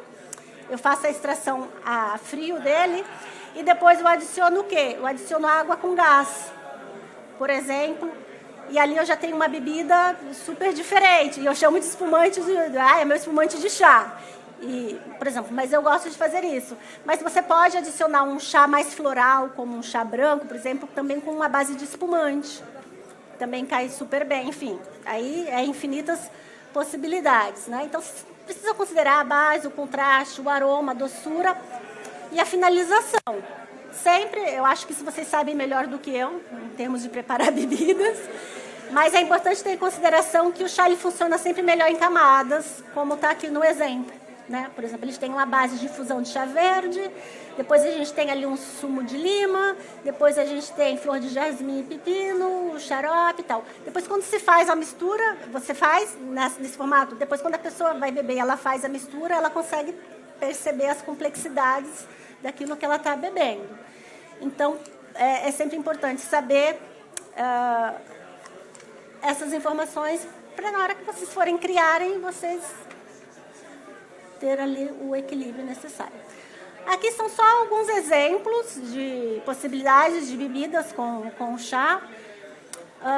Aqui, um chá oolong com uísque. Eu não bebo uísque, mas tenho amigos que preparam dessa forma. Eu trouxe aqui o modelo para vocês, que é uma forma que você pode utilizar. O chá preto com rum, eu não gosto mais mas com chá preto eu gosto. Eu acho que fica super equilibrado, por exemplo. Bebidas com álcool. E aí, a partir do momento que você conhece as famílias, conhece os perfis dos chás e conhece as bebidas, vocês estão livres para criar o que quiser. Depois, também podemos fazer os moquetéis ou bebidas sem fundo alcoólico. Aqui trouxe até um exemplo de hibisco, que não é chá, mas que também é amplamente utilizado para preparar a bebida sem álcool. Chá verde com limão e hortelã. Imagina, se você quer focar em bebida sem álcool com chá, infinitas possibilidades, adicionando água com gás, água normal, pode misturar com sumos, enfim, dá para fazer uma série também de brincadeiras. O mais importante é vocês terem o conhecimento prévio do que é o chá, como se prepara, e vocês vão poder estar criando. E é isso por hoje. Tentei ser mais resumida, mas mostrar de forma mais... Helsinki Grand Hansa Hotel, mainly taking care of the Kupoli bar, which is our, in a way, high-class top cocktail bar in the hotel. We also have, in a way, a lounge bar over there. Thank you for Koriko 1530 for making this happen, bringing the Nordic love to the south of Europe. Basically, just a few words about me. Been working in the industry for more than, let's say, more than 25 years, so a few years behind me. Worked in London, basically from 1999 to 2004. Then moved back to Finland, founded my own bar called A21 Cocktail Lounge. Run that for 11 years. I had a few Michelin restaurants, so I'm, in a way, familiar with the fine dining scene as well. Had event venues and stuff like this. And then kind of a couple of years ago, gave that all up and started, had a break of a year and then started working for the NH. I have with me Matti Pernu from Kupoli as well. He's my head bartender from Helsinki. So the session is about what do we do in the Nordics? What is Nordic flavors? And kind of how that ideology that we use can be used as a tool also in any market with any kind of ingredients. Of course, our ingredients are very unique. Since we're in up north, we have 4 very specific seasons that we work with. But that's the kind of idea. You're going to have some tasters at one point, just to kind of, if you're not that familiar with those flavors, just to give you a rough idea how they work with, in this case, with the Blanco tequila, Código Blanco. But I'll deep in a bit deeper when that time comes. Basically, the core philosophy, how we create stuff, is kind of applies to the Nordic and applies very much to Kupoli, our bar. One thing, of course, purity, pure flavors, and kind of that's where everything kind of we start from. We start from the pure flavors of nature, or let's put it this way. The next one, of course, the seasons. Like I mentioned, there's 4 very distinct seasons. I'll introduce them a bit more and on the next some of the slides, how they look like and how we turn them into cocktails then. That's kind of our speciality. And then narrative, because we tie all our drinks, all our cocktails into stories. So it's not just a combination of flavors in a glass that might be good or might not be good. For some, it's a very subjective way. But we tie them into narrative, so it's more a concept that it's put in a cocktail form. Let's put it this way. I'm going to go through some of the stories and narratives what we used over there in Kupoli. When we go along. But that's kind of how we, in a way, think about things. I don't know how familiar you are with the modern Nordic cuisine, and in a way, what it actually is. It was defined or purified in 2004 by René Recepi from Noma Restaurant, Copenhagen. More kind of what is a Nordic cuisine. So in a way, Nordic cuisine it's very ethical. Let's put it this way. We try to use as much local flavors as we can, source them from within our region, and kind of enhance those pure flavors. That's one of the key things over there. Sustainability. I know there's a lot of talk about sustainability, but we actually do recycle everything in Finland. We have if you think about a bar, we have a lot of different bins for different stuff, and we need to recycle them. So in a way, it's very sustainable in that way. Of course, when it comes to ingredients, also we try to use as much as possible from, in a way, we use certain ingredient. If we got some leftovers, we do try to use it again.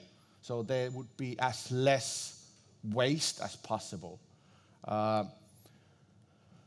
This is really, in a way, a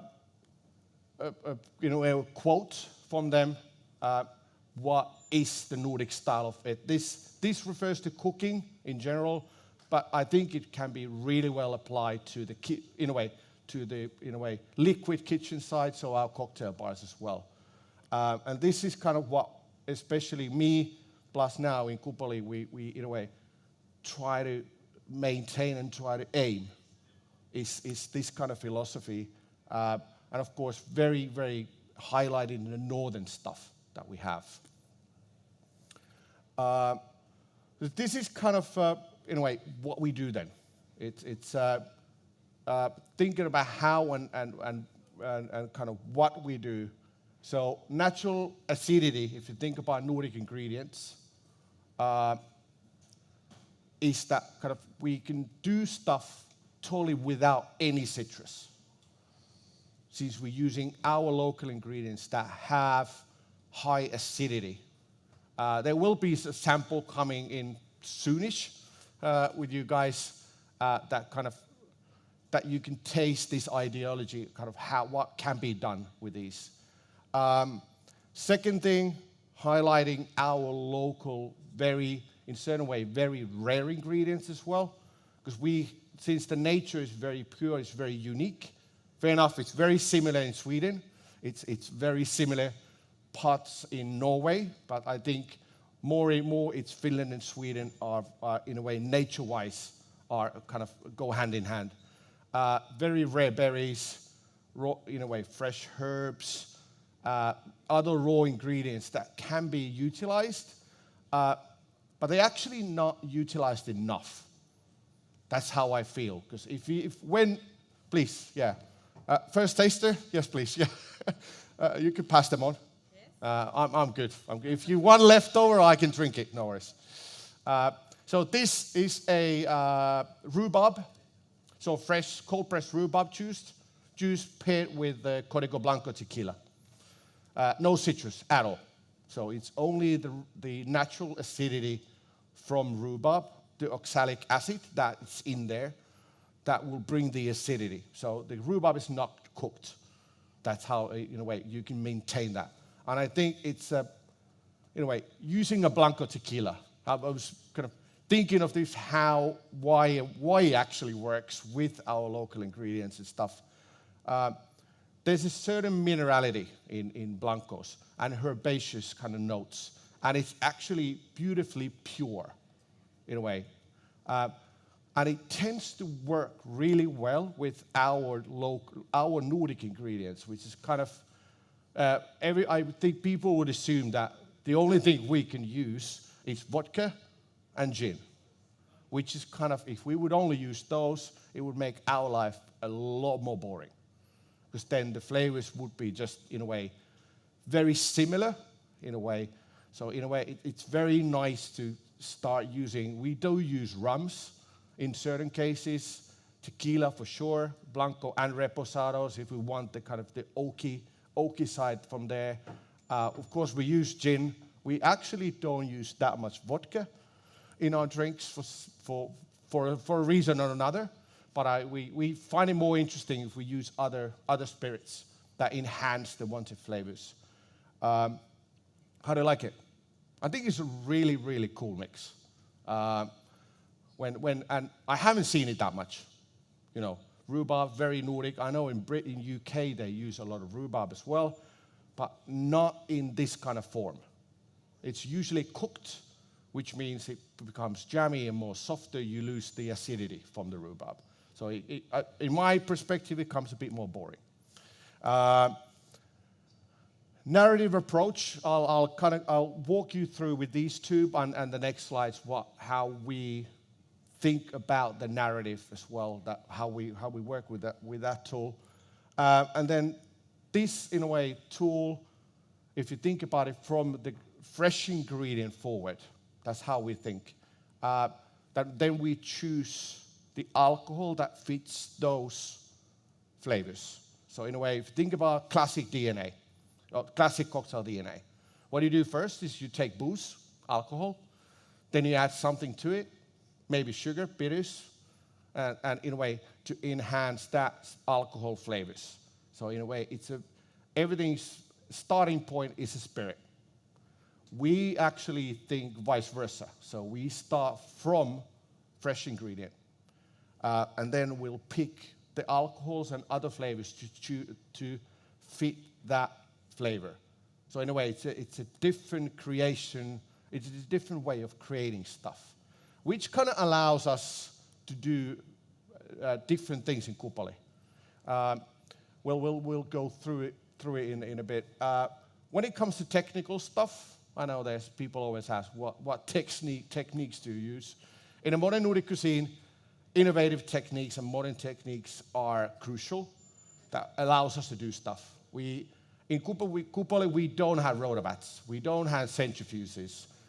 We do use clarification, but we use mainly Pectinex, so we use that kind of clarification, or bentonite to clarify ingredients. But as a high quality cocktail bar, we don't have hardly no special equipment. Yeah, we do have a vacuum machine that we do use, but that's about it. But still, you can still do really, really high quality cocktails without those equipments. Of course, it might be nice to have certain point have the high quality, high equipment available or technical stuff, but it's not necessary. There's two examples of recipes actually in here. There we go. Just an example. This is actually these cocktails we're serving tonight at the Monarch when we do in our guest shift from 10 till 12 roughly, give or take. But these are actually two picks from there. That's the kind of showcasing that there's no citrus. The first one is the rhubarb pink sky that was on our menu a year ago. So fresh rhubarb, cold pressed rhubarb juice, Código Blanco tequila. Then we have Infino sherry, and then we have Bianco vermouth, if I remember correctly. Yes, cool. I did. Awesome. The second drink, this is a stirred drink in a way more. The original inspiration for this drink, when we had it on the menu, was a bamboo cocktail. But then, yeah, we did add some fortified spirit in, so it kind of went a bit far, but the original idea was there. The second cocktail is Kaamos. Any of you heard, anybody has a clue what Kaamos means? It's a Finnish word. It's the season during the winter time that the sun doesn't come above the horizon. So meaning darkness, in a way. That was what it represents. So that's also another one without any citrus. We use the acidity from lingonberry to bring that acidity to the drink. Yeah, we do use stout beer. We get an awesome dark maltiness from there. And then in this case, we're using Código Reposado. So we get some, oakiness from the aging, and then, in a way, enhance the kind of darker notes with LBB port wine. So these are our recipes from the bar, and this is what we, in a way, maybe showcasing what we actually do, can do over there. I know there will be another taster coming. Oh, there we go, done. Before I punch it forward. The second taster is with Código Blanco as well, paired with a rowan berry and cranberry. Rowan berry, I don't know if you're familiar with it. It's a tree that has very bright orange berries that grows in like bunches. Super acidic, bitter berry. very high on vitamin C, which that's where the bitterness comes, is the rowan berry when you taste it. So there's no additional bitterness added there. So it's just pure the berry, purely that. It's a wild berry that grows in Finland. The great thing about Finland is when you go to forest, you can actually go and pick stuff. It's our national right to go and pick berries from forest. You can eat them, you can go and pick them and harvest them from there. So, but this is a wild tree. The rowan berry is generally used only for making jams to go with game meat in Finland. We kind of introduced it to this cocktail scene as well. This was last autumn, I think, the first time we used this ingredient. But it naturally brings a really hardcore bitterness. There's not that much rowan berry in your drink. If you think, there's a lot more cranberry in there. Very low on that, but otherwise you would not even drink it if it would be pure rowan berry over there. But this is then the seasons, in a way. That's Finnish summer. Very green. Flowers, very colorful. No, sorry, spring. Yeah. But then that's when our nature awakens. So you get the first shoots coming out. You get the first green leaves, in a way, coming out of the branches of the trees.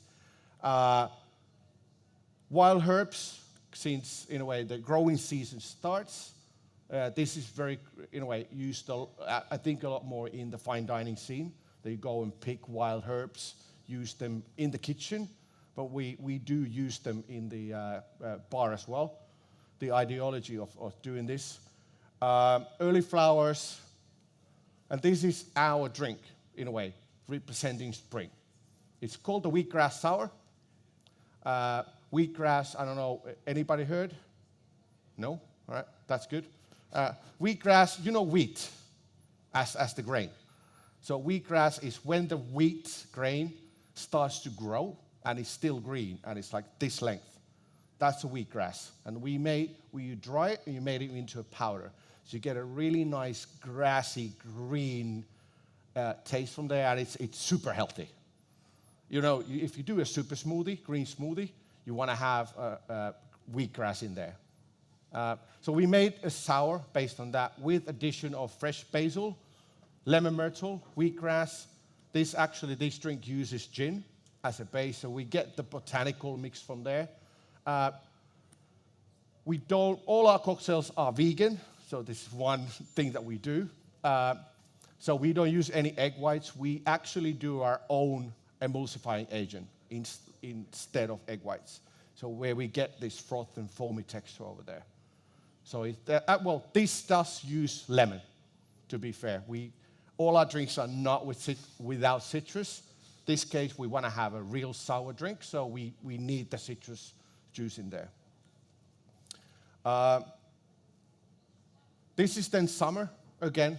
This is from the Lake District in Helsinki, the picture. So in a way, eastern Finland, where we have more than 100,000 lakes, quite a lot.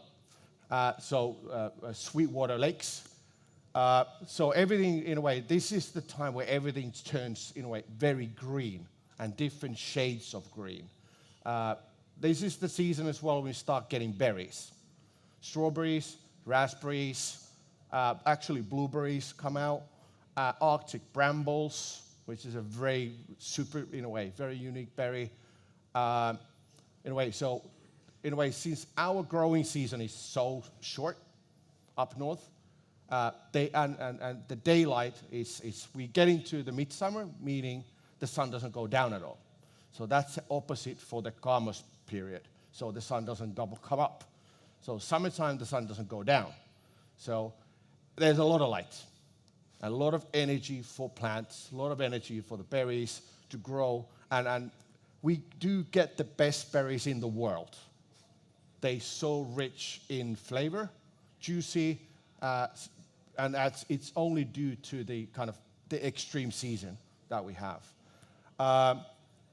Birch leaves, we do use as well. So it's one of the great, in a way. I'm going to say it's a wild herb. Yeah, everybody knows that it's not a herb, but it's a tree leaf, so we will categorize it as a wild herb. But it has a very distinctive taste and a certain bitterness to it. This is our take for the summer, so strawberry reimagined. Based the kind of the narrative on this, its inspiration is strawberry cake, strawberry cream cake. It's just disguised in a form of a Negroni-inspired twist. So you have in a base, you have strawberry, some vinegar, balsamic vinegar, gin, actually Monkey 47 as a base. Then you have white cacao, Cointreau, some, what am I missing? Some aperitivo, stirred, cold, and then you have a lemon-flavored cream on top. So in a way, representing that if we would have enjoy a real strawberry cream cake, you will get that kind of the sense of place. This was on our menu a year ago, and it will be launched again on our summer menu, the new summer menu, which is going to be launched in 2 weeks. It will stay on the menu. This is one of those top sellers. Autumn. We call it ruska. It means the season when the nature turns this color, so orange, brown. Well, there's still certain greens, but the whole nature turns this color. So it's a very unique, in a way, changing period as well. The weather gets colder. We do get the first minus degrees, so the first frost bites, and then it's the harvest time. So more earthy flavors, couple of berries, cloudberry, which grows in northern Finland. Kind of if you think about a raspberry, that's on a hybrid, and it's bright orange. That's cloudberry. Sea buckthorn, another berry that only grows on the kind of the archipelago, the coastal side, western coast of Finland. Another super berry, packed in vitamin C, very sour again. So this is kind of very unique stuff that we can use over there. What else? Well, yeah, root vegetables, parsnip, beetroot can be used. They're not very commercial, to be honest, when it comes to consumers buying drinks. We just had this discussion that when you put a beetroot on the menu, it's just not selling. So, but it's a really nice, you get an earthy flavor from there. And this is our take. It's rooted pumpkin, in a way, representing our autumn season. So in a way, it's a spiced pumpkin sour with, in this case, rye whiskey. So we gain some spiciness from the rye. And rye in general, we do rye bread. We do a lot of baking with rye grains. So it kind of represents those. As a garnish in here, you actually have I think that was classic twill cookie, but some techniques, kitchen techniques. And then, of course, winter. This is kind of close to the caramel season, so the sun is just above the horizon. But as you can see, snow, everything kind of hopefully turns white, and then we have beautiful sceneries of snow. Well, as you can imagine, nothing really grows during that season. So on this season, again, we use preserved ingredients. We're using pickling, we're using anyway, freezing is a very good way of preserving stuff, so especially when it comes to berries, or mushrooms or whatever. So in a way, using those methods to, in a way, survive across the winter. And then this is our, in a way, winter iced cranberry highball. Iced cranberry is actually our very traditional desserts. So it's iced cranberries, and usually served with warm toffee or hot, in a way, toffee sauce on top. So that's the inspiration for this. So in a way, simply put it, cold pressed cranberry juice, carbonated, and then we do a flavor it with black caramel tea, and then we do another caramel sugar to add the caramel flavor in. This is actually one of the rare ones we use vodka as one of the flavors. over there. Then there's some, I think there was aperitivo, and then Irish whiskey. An Irish whiskey, you get more depth and kind of oakiness in there, hint of toffee and different kind of toffee notes. Garnish in here is it's a Finnish toffee candy, so we're pairing with the kind of toffee flavors in the drink. But that's a fully carbonated drink. That's one technique we do use. So we carbonate stuff in bottles, so we're not that boring over there. Well, then kind of kupoli again. So this is what we do. The bar itself. That's the ideology that we run the bar with. So meaning what kupoli is we do have classic roots. So each one of our cocktails has some kind of thin line towards a certain classic cocktail. We do break the connection quite a lot, but we start with a certain point of a classic. And then we can go either way, or then we just, in a way, destroy. There might be only, in a way, base spirit left from the classic, but it's somewhere there. And then we make it into a Nordic version. And there's always, in a way, highlighting a certain or multiple Nordic in flavors, Nordic ingredients in that certain drink. We have a couple of copies of our menus with us, so we'll pass them along in a bit. But that's kind of how, in a way, how we then structure and how we think. Matti's going to say a few words, in a way, introduce what is the customer path in Kupoli? How do we treat customers? We are in I'm going to say 4.5 star hotel, not 5.5, but 4.5 star hotel, which is Kupoli is in a way the diamond in the hotel. But then Matti can tell few pictures from the bar and how it looks. So, Matti? Well, you can see from the pictures, there's the building first. We are located dead center of Helsinki. There is a railway station like 5 minutes from us. But that is one of the oldest buildings in Helsinki. It has been built in 1910. And because of that, also the middle picture is our top part of Kupoli. It wasn't actually open to public before us. It was just an attic. But there was actually chimney going down to the boiler room, and that's the reason why that building is also first building in Helsinki and Finland that had a central heating. But now we have also space there. What else? History quickly. There's two architects, Vivi Lönn and Armas Lindgren. So really nice lady that time. Built quite a lot of Finnish buildings by her. And the Helsinki buildings are from Armas. But yeah, we have those wood beams upstairs that is now decoration from us, but you couldn't actually see them because it was covered in concrete also. So we get really nice atmosphere on Kupoli. And yeah, we are the top part of our whole. So we're here. Yes. So actually there is also the balcony that has 360 view around Helsinki. So we are you could say how do you say? The peak of our hotel. So we are located on the 7th floor, but we are combining our hotel experience with the Kupoli also, that you get the 4.5 stars to 5 stars experience.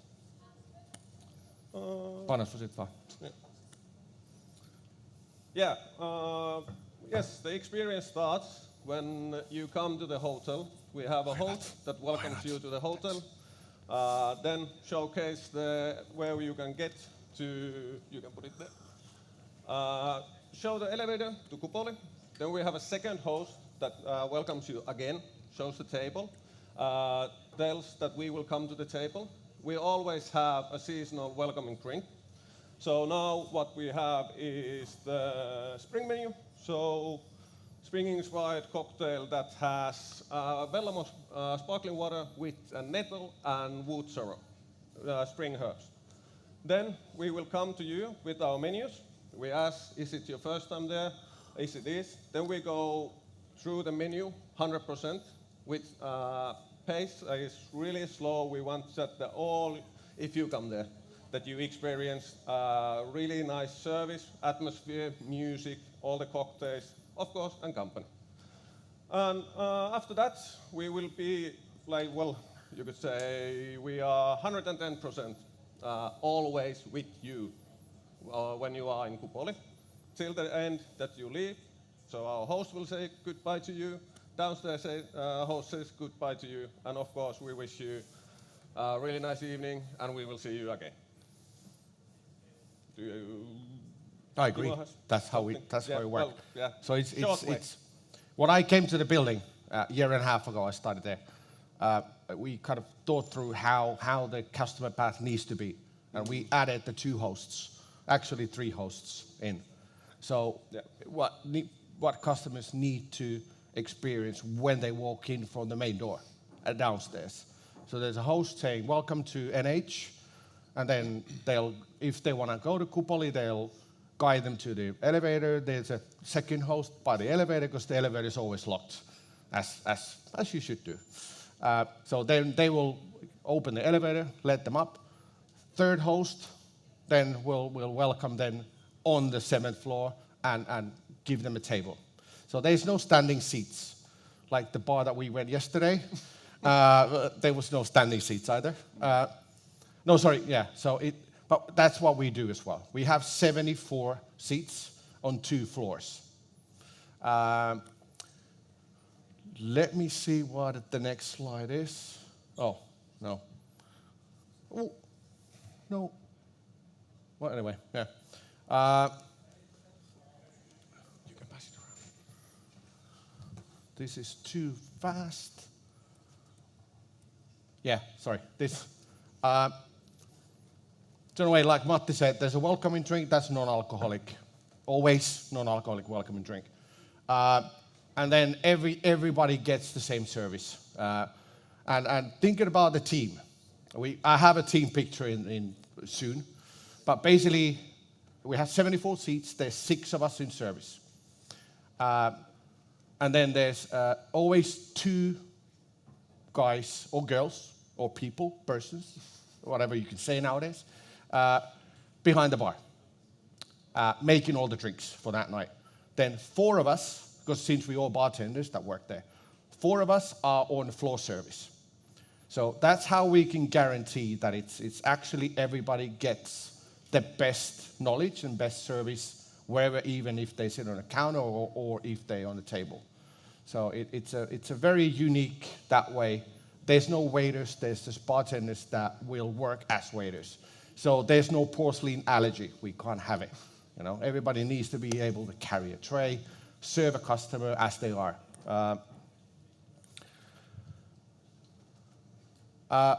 Few words about the creative process that we do. Because since we work with seasons, we do change the whole menu every 3 months. I know it's a quick pace. So basically, thinking about the new menu, that summer menu that we're launching in 2 weeks, we started the process 2 months ago, a bit more than 2 months ago. So when we launch a new menu, I'll give the staff 2 weeks or 3 weeks. Then I will draft a new, in a way, blank white paper for the next menu. So I'll give them inspirational narratives, classics that I would like them to be based or used, list of ingredients when it comes to fruits, herbs, spices, plus alcohols. So that's a brief that the staff gets. And then they have roughly 3 weeks, again, to come up with ideas. And then they'll send me the ideas of what they would like to have on the new menu. Of course, during that time, I'll have a pretty clear vision where I want to go, what I want to have on the menu. But if there's really good ideas, I'll add them in. Since there's only 8 drinks on the menu, something always needs to go. But then, anyway, it will funnel down to 8. Then the first tasting is roughly 3 weeks after the brief. That's the time when we take pictures of all the new menu cocktails. Those pictures will be handed on to our graphic designer a month before the menu is going to be launched. So that menu that's going around, basically the visuals, our graphic designer starts the visuals and drawing the pictures based on the pictures that we sent to him a month before. And then, actually, since the new menu is coming out very soon, I'm going to get the new summer menu on my mail, hopefully, on Friday. Then I'll do the final changes. For example, we decide that we will replace this certain ingredient or spirit to another. Then we'll do the changes. And then it will go to print 3 days before the menu launches. And then we'll have it just a day before we give it out. There's, of course, the staff training, which is now, since we're in Lisbon, it should happen, anyway, end of this week. It will happen end of next week. So we'll have a tasting with the whole staff. Everybody gets to taste the drinks, give comments, and then we'll do the final adjustments to those drinks. And then we're ready to set to go. And then it's 3 months of that menu. And all our cocktails, all the 8 seasonal ones, are also available as non-alcoholic versions. So, in a way, we're selling concepts, and then the customer can decide if they want to have it with or without alcohol. That's what kind of makes our life a bit trickier. So we're not just creating alcoholic, really spot-on cocktails. The non-alcoholic, they need to be as least good as the alcohol ones. The percentage, if somebody's interested, I'm going to say 10 to 15% of what we sell are non-alcoholics, depending on the week, of course. But in a way, it's definitely there, as at least in our bar. So this is the menu. It's always the same format, as you've probably seen. There's a color that changes every season. So this is our spring color. The summer color will be kind of very light, kind of natural white. Then there's the list, in a way, the first spread, all those 8 cocktails, very quickly, in a way, name, 3 describing words, price. So you have them one glimpse. Then you have these cocktails presented on its own page, each one of them, so it's always a story behind the drink, inspiration of the drink, list of ingredients for sure, and an ABV calculation, because we, in a way, it's a good Excel exercise. How strong is your cocktail? So we put it on Excel, gives us a figure, and then, in a way, we put it on the menu. That's something that some people do want to, in a way, see how strong is this drink. So then it's a figure over there. Then last thing on the menu is, I tend to say that it's the most important thing on the menu, is a guest book. So free word. Any of the customers can write whatever they want on the last pages of the menu. Greetings to us, or they can read then what other people have said while they were visiting. In a way, it's a very risky game, if you can imagine, because if they don't like us, I'm not going to say the F word, but we are. In a way, it's on the menu. It's written there, so we do take that risk for a reason. We're so sure that people don't hate us that they will write nice things on and then we scan these menus. When the menu is out, we'll scan them in as a PDF, so we have everything's documented over there. This is our team. So there's 9 of us over there. Also, me and Matti are included over there. So, plus the hosts. Unfortunately, they're not in pictures. The hosts are ladies.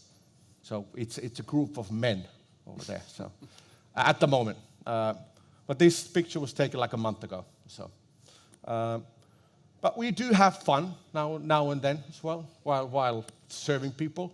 We try to keep kind of, even with a 4.5 star, in a way, environment, we need to have fun. We need to have, a sparkle in your eye. Otherwise, it gets too stiff, too boring, and customers do feel it. Operations. This is one of the big challenges, is how many drinks do we do per year? 74 seats, more than 40,000 cocktails per year. Quite a lot. High volume meets high quality. So we're, in a way, high quality, high volume bar, and serving on that standard makes it tricky. But we have fun. But we have fun while doing it. That was the last slide. Thank you. Obrigado. Any questions? I'll be in the back, so we can set up the next one. Thank you. Next.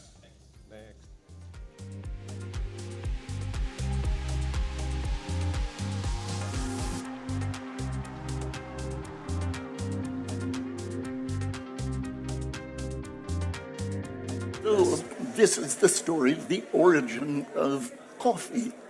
Was the goat herd who noticed that his goats were very excited and bouncy and bright-eyed, circa 800 AD, Yemen. And Wow. so started bringing these cherries in for other people to try to see if they got the same buzz. Well, now we know the origins of goat-tested coffee. And Thank you very much, coffee darling. itself, if we believe the myth. Yeah, if we believe that. That is one of those weird ones. Now, there's also alternatives. More alternatives are coming up. We have, again, cold brew. We have things that are mixed a little differently no matter how you look at it. But there's also a local one, which we're passing around right now. And I'm missing somebody. There he is. Okay. We're just You sending out a abandoned me. sample of a lovely Portuguese coffee liqueur. Yeah.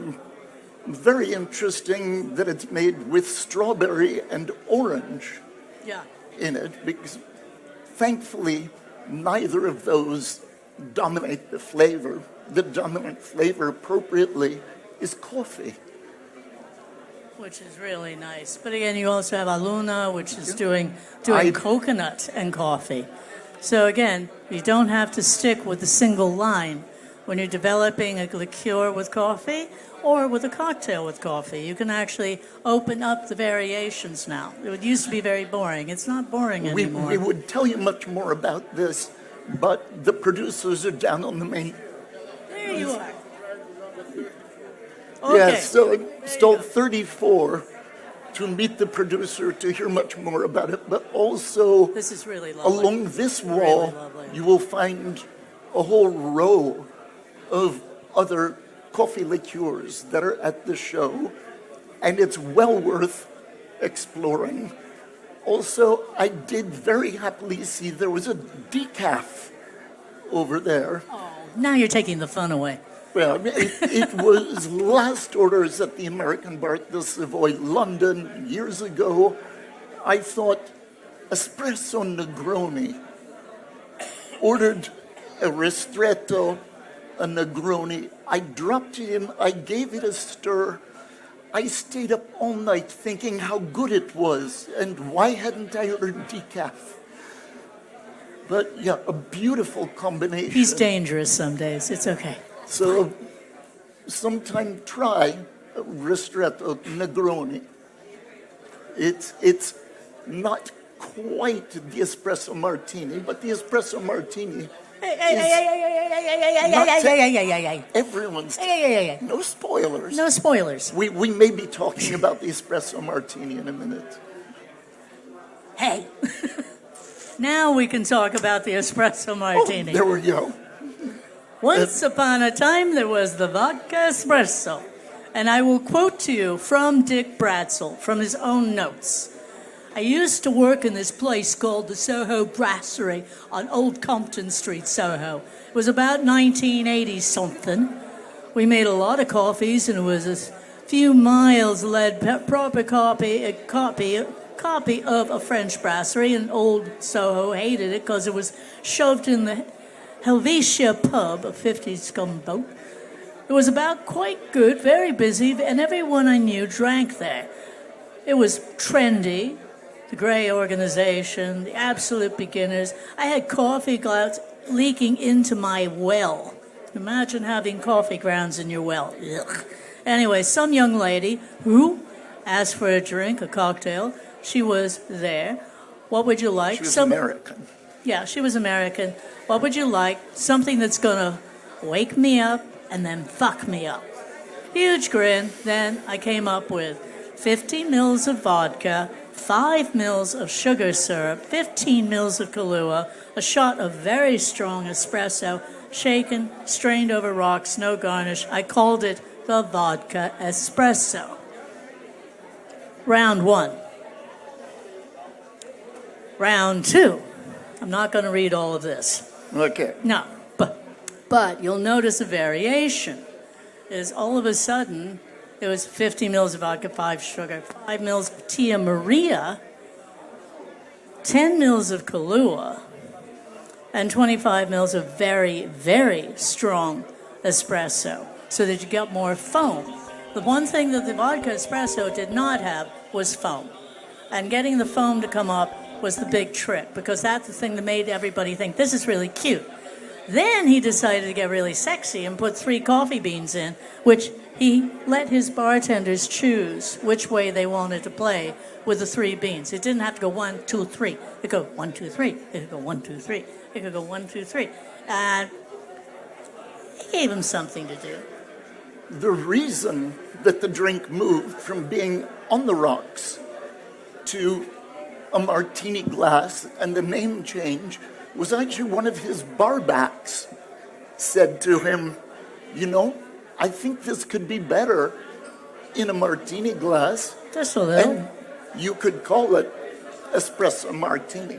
It also wouldn't get watery, which is nice. An important lesson for bartenders everywhere, listen to your barbacks. Sometimes they have great ideas. There's one page that was missing from what we're showing.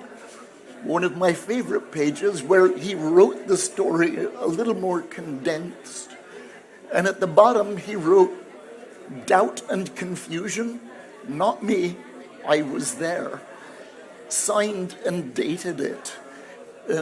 When he tragically passed away, age 57, his daughter and his widow delivered 2 suitcases to us. 5 years later. Everyone, they're not the fastest people. They weren't the fastest humans on Earth. But they brought us every one of his handwritten, hand-illustrated recipes that he had created in his entire career. And we photographed all of them and compiled them into a book. His title choice, Dick Tales. It's a little obscene. You type it into Amazon, it autocorrects you to DuckTales and takes you to Disney. You say, no, I meant Dick Tales. And it shows you a whole gay porn series with his book in the middle. My name is Eric Lerins, and I'll be talking about what I have been perfecting for last 20 plus years in the industry, which is pouring excellence, efficiency, creativity, and service in hospitality. Thank you, Lisbon Bar Show, for having me. And this is an absolute pleasure to be back in Portugal, because Portugal is a very special place to me, especially what you do here. It's a lot of passion, a lot of love, and that's what keeps us driving, right? Little CV, I'm a bartender. I have been bartender. I'm going to be, even though I own my own bar. So it's a little bit more responsibility just as being a bartender. Originally from Slovakia, started back in 2001, moved to UK 2004, worked various places, restaurants, nightclubs, and I think the most significant when my bartending career really picked up the path, that was at the Connaught Bar, where I did the reopening of this magnificent hotel in 2008 with Agostino Perrone and a few other amazing individuals, where I won the World Class in 2010, the global finals in Athens. After that, as you can imagine, if you heard of World Class, your doors just suddenly open like this. And after that, I did not have to look for a job, because a job was always chasing me. And one of the chasers were the Savoy Hotel, which was opening in 2010. So I became the 10th head bartender. Did this amazing big reopening of the American bar at the Savoy. We are last for 8 years as a head bartender. While I was there, I had an amazing privilege to work on various events, various projects. One of them close to my heart is 007. If you haven't heard of 007, it's one of the most iconic movie where a lot of cocktails appears. One of them is the Vesper Martini. And my role was that I actually train the actresses how to make a Vesper Martini. How cool is that? So apart from training them, I actually end up on a set. They were trying to pull me in, but unfortunately could not, because the whole set was of the Skyfall that was in Macau. Obviously, I couldn't fit. So I ended up just training the girls, being on a set next to Daniel Craig and a Bond girl, to making sure that that scene comes out perfectly, which was quite an amazing thing. That if you think about it, that when I told to my mom and dad years ago that what do you want to do, I want to be a bartender, I would never thought that one day I actually end up on a Bond set to assisting Sam Mendes to making sure that that scene comes out as would be done by a bartender. But I trained those girls. After 8 years at the Savoy, I thought, okay, it's time for me to move on, open my own bar. I picked the perfect timing, 2019, just before COVID, 15 months, opened a Crane bar, which was a basement bar on the Moroccan restaurant, where the whole theme kind of picked up the role. It was an amazing journey, but only lasted for 15 months. As you know, COVID wasn't nice to many of us. And unfortunately, the restaurant closed down, so I had to move out. But didn't break me. I think what doesn't break you make you stronger. So I did a 6 months pop-up in Dubai, not bad. Another 6 months pop-up in Ibiza. So I had 12 months of summer in my life, which I never had before. But at the same time, I was negotiating a new site, a new lease in Crane Mayfair, where we reopened literally as we speak, 3 years ago. I think we are in 2 days will be 3 years. In a Crane Mayfair, where our current location, still there, still running it. I was just bumping into friends, like, how is it going? As with everything, it's up and down. You have good days, good months, bad months. And I think the most important is paying wages, paying the rent, and come back happy. So back to my topic, what is a successful bar or restaurant? Isn't just built on a food and drinks, but it's built on a moments that guests never forget. And that's kind of something that I really started shaping when I was at the Savoy, because Savoy was really about turning moments into memories, like how to make it more memorable to the guests rather than serving them food and drink, because everyone can serve food and drinks, but it all goes beyond, above that experience. And I've got a little story to tell here. We call it a Mr. Vintage. And Mr. Vintage was a gentleman that he was actually a guest at the Savoy without knowing that he was staying at the Savoy. He came to the bar and it was just about to close. Imagine full cleanup, check everything is done. And we didn't even serve food on the counter, because the counter only had 4 seats and only cocktails, no food. And he sat down and he says, like, I'm hungry, I'd like to eat something. And I kind of like sensed that something behind this gentleman is not just someone who is hungry, he's someone really, really interesting character. So I started taking the order, and as I was having a conversation with him, and I always say, more question you ask of your guest, better you can serve that guest. And I had like quite a little short biography about who is he. He invented the straws that they started using in Africa to drinking a water. So imagine of that someone who created something like that, he won't be just like a random dude walking into the bar and is hungry. And what happened was that as I took order, first was manager started panicking that, hey, we don't serve food, it's going to be a problem. It's like, listen, if it's a problem, blame me. I'm going to take it.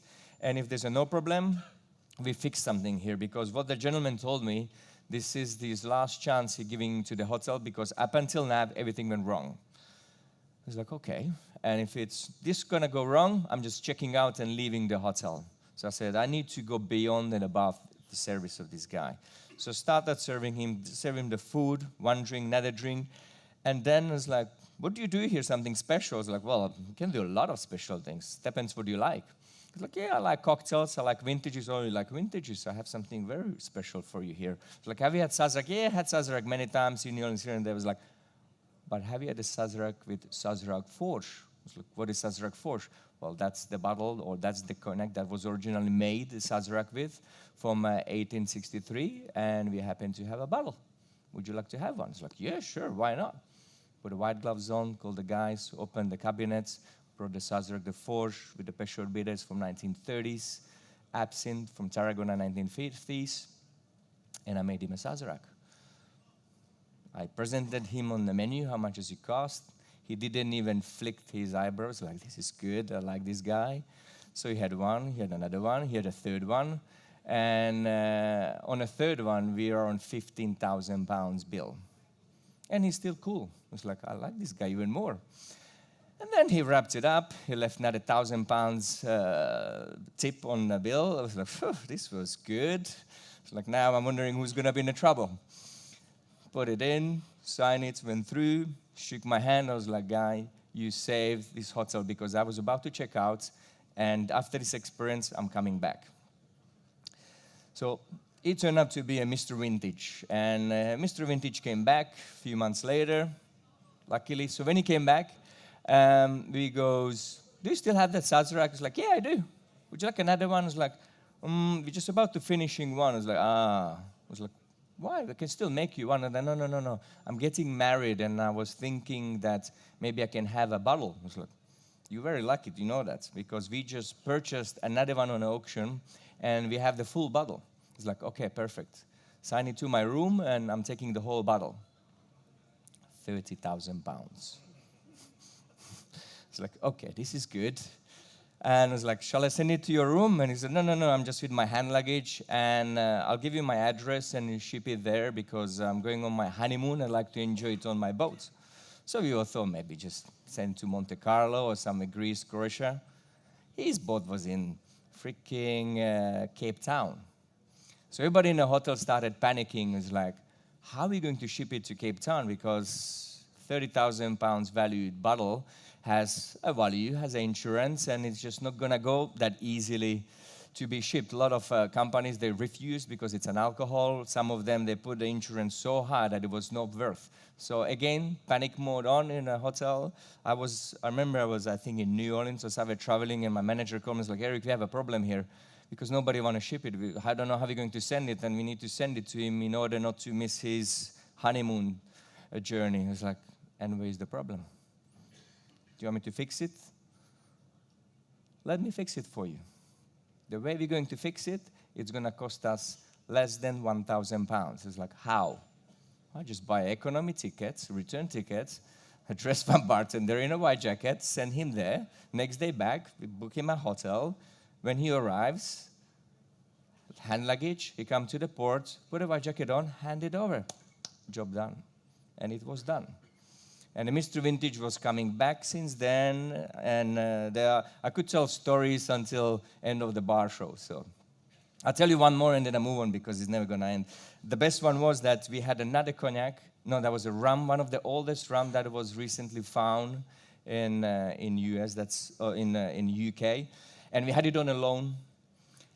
And the loan means that we had the bottle. If we won't sell it in the next 2 years, we need to return to the owner. And that shot was £10,000. And the loan was actually coming to the end when he was staying there. He was like, you have anything special? I was like, for you always. And one we have is this very special rum, the oldest recorded rum on earth. It was from 1780s or something like that. And if you don't sell it, if you don't open the bottle now, we need to return the bottle. It's like, just give me 2 shots. Thank you very much. £20,000. Easy. So that was a Mr. Vintage, and that's giving you an idea like how far and beyond you can go with your service when you don't see a fear, you don't see, sometimes kind of like you don't see the rules, but rules which are healthy, which I like to break, because those are the ones which push the boundaries and push you somewhere else. But it's more about efficiency, doing more with less. And I think this was the perfect example, doing more with less. That it's just about reading the guest expectation or being anticipating when it comes to the service, but doing less and doing amazing revenue. Of course, it's not happening every day, but the reality is the speed and the consistency, because with those two things, are non-negotiable in hospitality, because often we forget that what for us as a bartender to make a cocktail, it's 5 minutes or 8 minutes. That's never for the guest the same timing. For the guest is 10 and 15 minutes. When the guests start complaining, I'll be waiting for drinks for 10 minutes or 15, the reality is never 10, 15. It's always 5 or less. But this is how we need to set up our mindset to making sure that the speed and the consistency are up there, because if you have the speed and consistency, you deliver the perfect hospitality, and the efficiency is absolutely there. And that's all about the per-shift system. It's all about menu engineering, and it's all about the workflow design.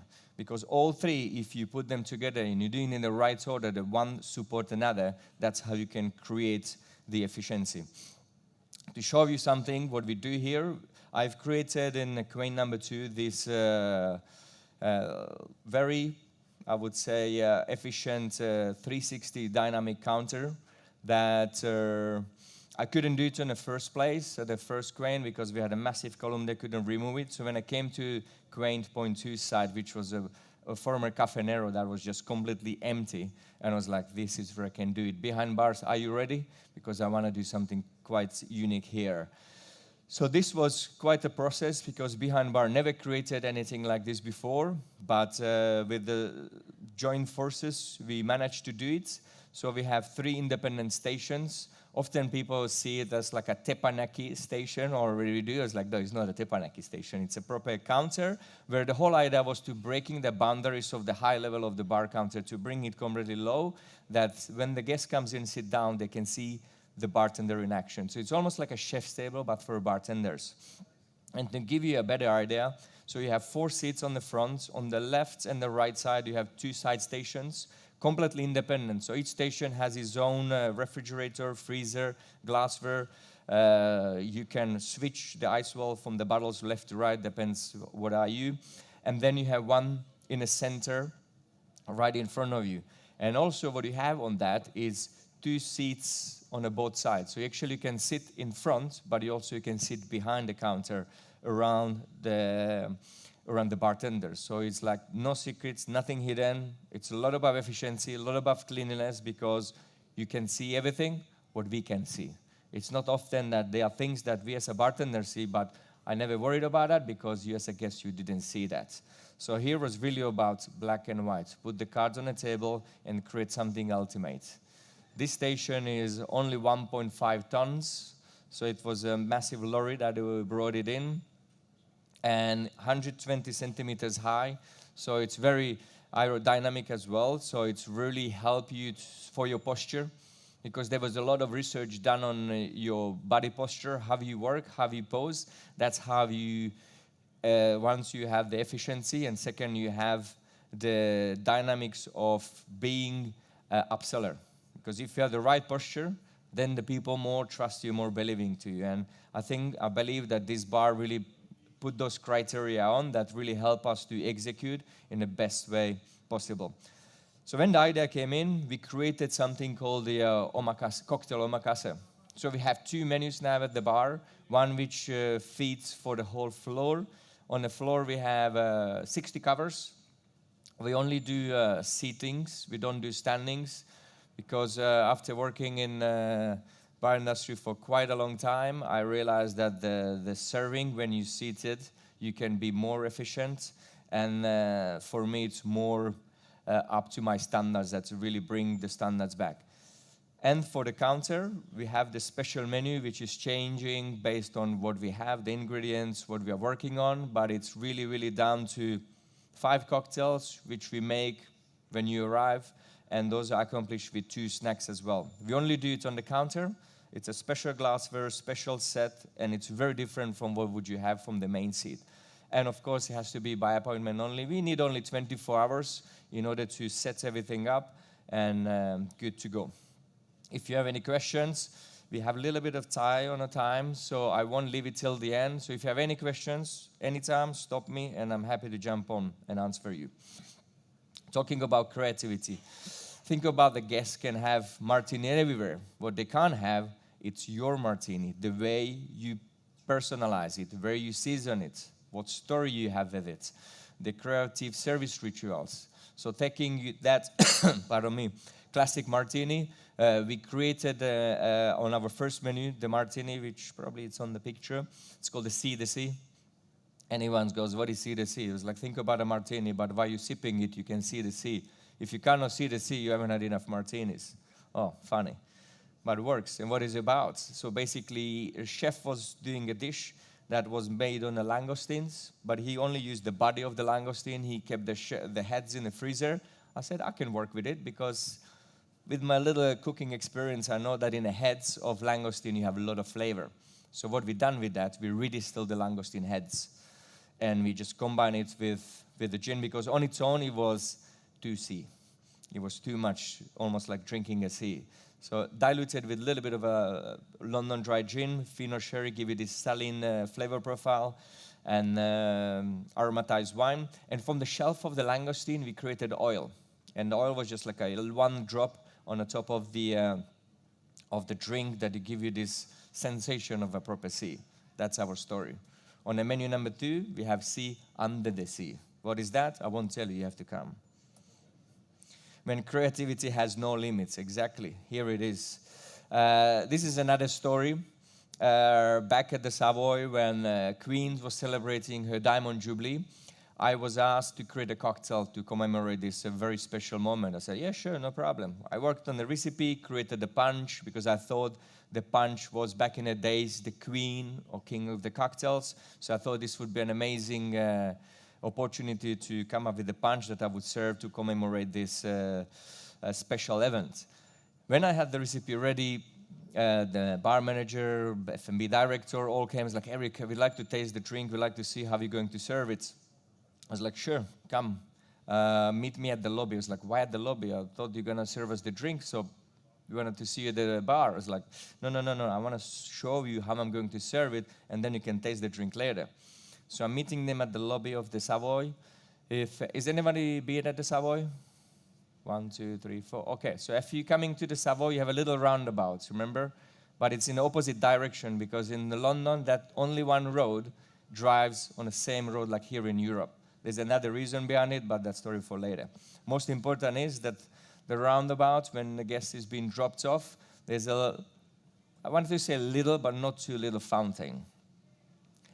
So I'm outside of that fountain, everybody's confused, and I'm telling them, like, listen, ladies and gentlemen, Queen's Diamond Jubilee, it's every 50 years.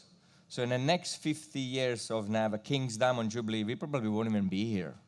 But I want to make sure that this serve is still remembered and commemorated in the best way possible. It's like, okay, Eric, tell us how you're going to serve the cocktail. It's like, you see the fountain? Yeah, in that fountain. It's like, you're mad. I was like, maybe I'm mad, but here is for me pushing the limits without any limits, or creativity without any limits. And we actually ended up filling up the fountain with the cocktail. And that was 360 liters. I shoot myself in the foot because I ended up doing the prep.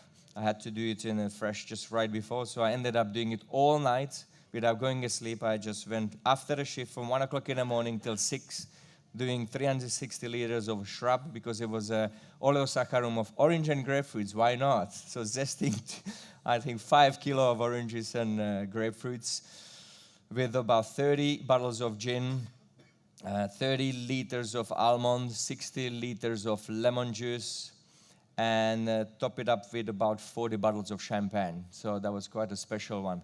So once we fill up the fountain, they made it actually work. So it's health and safety, because first they said, we're going to put some baskets into it, and people can say, like, no. We're not doing baskets here. We're doing fountain, or we're not doing it at all. So actually the engineers went also beyond the limit that they, as you can see from the picture, there are arms that they've been done to the actual fountain, put vessel inside that it made it health and safety. So actually the guests, and around you can see tables. So from this idea came another idea to do a street party, which is again very old English tradition. We set it up for about 120 guests that they all were invited to celebrate the Queen's Diamond Jubilee while they were drinking a punch from the fountain. Here we go. Off we go. Efficiency, how to keep doors open, creativity, how people will talk about us, and service, how they may come back. Those are the three elements that really make your venue as significant. And if you master all these three, you are not just running a beverage program, but you are building a legacy. And that's what I've been doing it for the last 8 years at the Savoy. Hence the Savoy had those recognitions, hence the bar came back to a light, because that American bar is like a one big Nazareth wave, going, coming up and down. And now I'm doing it in my own. And what I'm doing in my own, it's the quaint Mayfair, which I will touch briefly because is my baby number 2. And what is our philosophy? Our philosophy is becoming very minimalistic when it comes to appearance, but with a maximized approach. When I say maximized approach, I really want that what we do, our effort is all in the preparation part, all behind the scene, which guest doesn't need to see, but we can tell them, which again become more efficient and more faster, that you can talk about hours if you want, but we can make it 3 seconds because the service is fast. And that's what it's all about. That's what we're really focusing on, to making sure that we have 27 cocktails on the menu, and we want to make sure that those cocktails go out under 10 minutes, because our standard is under 10 minutes. So the latest menu that has been launched just recently, I got the inspiration from the flavor wheel, which is one of the most common tools in the spirit, wine, sake, even tea industry, where you really picking up the flavors, breaking them down. And what we've done, we redefined the cocktail lexicon by a new sensory framework based on modern drinking. So what do you mean by that? That I took every single flavor wheel from every single spirit category, combined them together, studied all the flavors which we've got there, and then I came out with kind of like a journey of a flavor profiles that will identify what is on our menu. So what was it? That was a distinguished framework. It's not just the structure, but most importantly, the application. So each cocktail is basically named after the main dominant flavor. So we went away from the storytelling of Purple Bridge, or Midnight Moon, and so on, but the whole main focus is the primary classification of the flavor that gives the indication to the guest to understanding what to expect from the drink.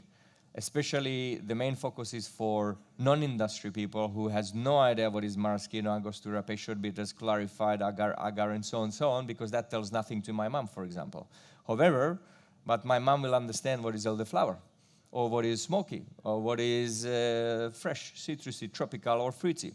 So the whole idea of the menu was really create kind of like a chronological progression.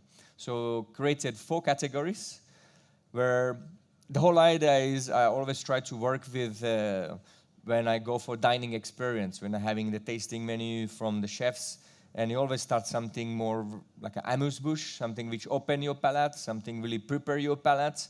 So same thing here. So our first category, I call it the openers, which is 4 drinks: citrus, dry, herbal, and mineral. And it comes in exactly in this order. So once you read those, once you go through that, the following page is something which is linked to the first page, which are the followers: the flora, tropical, vegetal, and microbial. And these are exactly, it's the building flavors that really indicate to you how you should start your drinking. Completely up to you. What is your favorite? What's your preference? You can start back to front. But we always suggest to start from the beginning, and especially the way how we do it, it's like how many drinks you planning to have. If you have 1 drink, you can go all the way to the last drink. But if you're planning to have more than 1 drink, more than 2 drinks, then it's always good to start from the beginning and then building your flavor profile, because that's how we build the cocktails, followed by savory, earthy, briny, and roasty, which are our mains.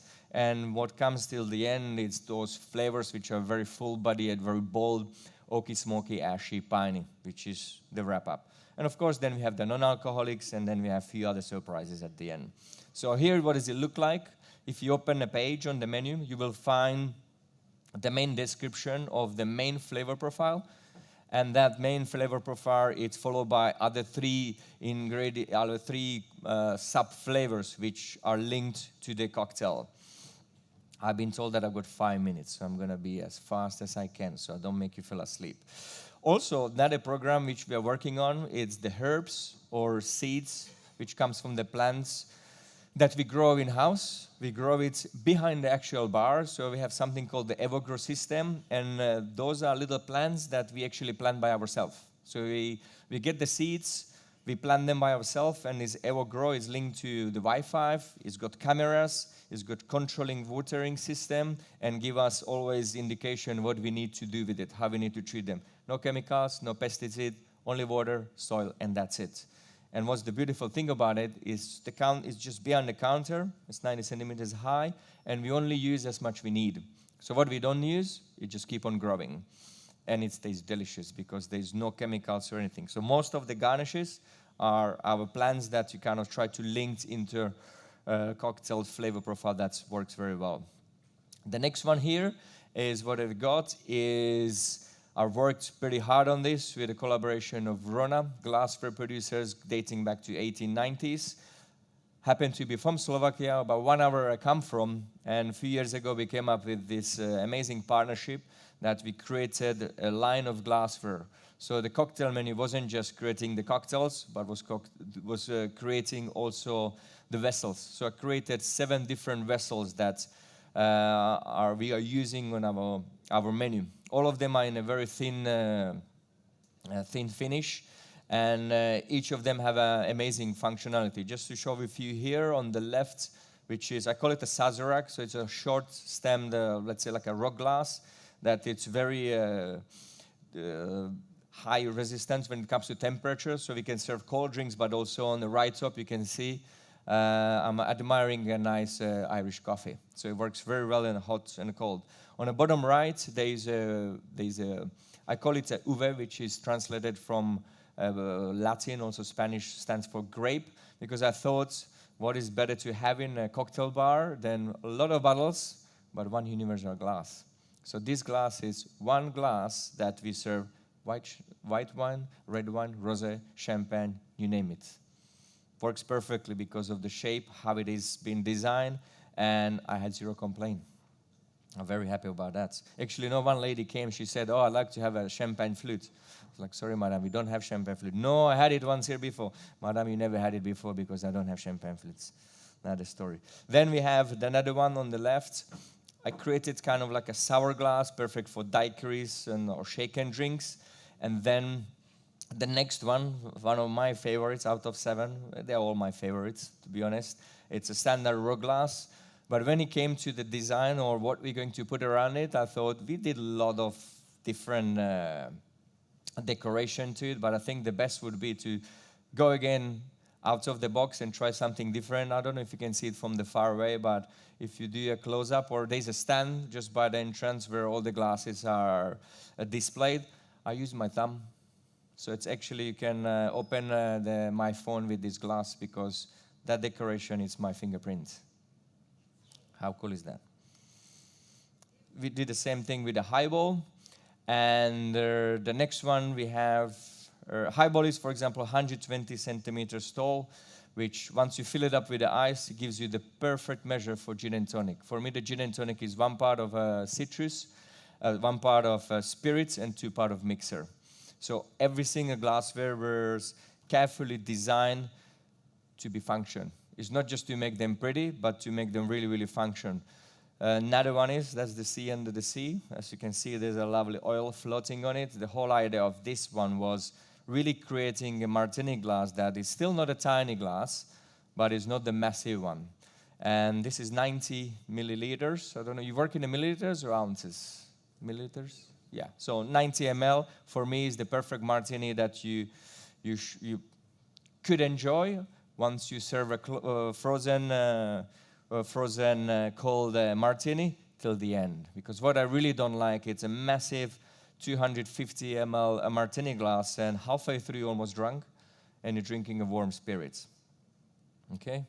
And I'm almost on my end to make sure that I don't run over time. The last part of the concept, there we go. Last part of the concept of quaint is the rare and vintage, because I've done it at the Savoy. I really wanted to carry on and bring it to quaint as well. So I built a collection about 120, 30 spirits dating back to as far as 1900. Also, we had a good collection of champagnes, luckily got sold. But yeah, so options are yours, choice is yours. You can come for experience for a signature cocktail or something really rare and unique. On the picture, for example, you can see we have some Bacardis dating back to 1920s, 30s from the original factory, as well as in a cocktail, but also you can have it as a single sip so it doesn't break your wallet. Apparently we are excellent. Muito obrigado você.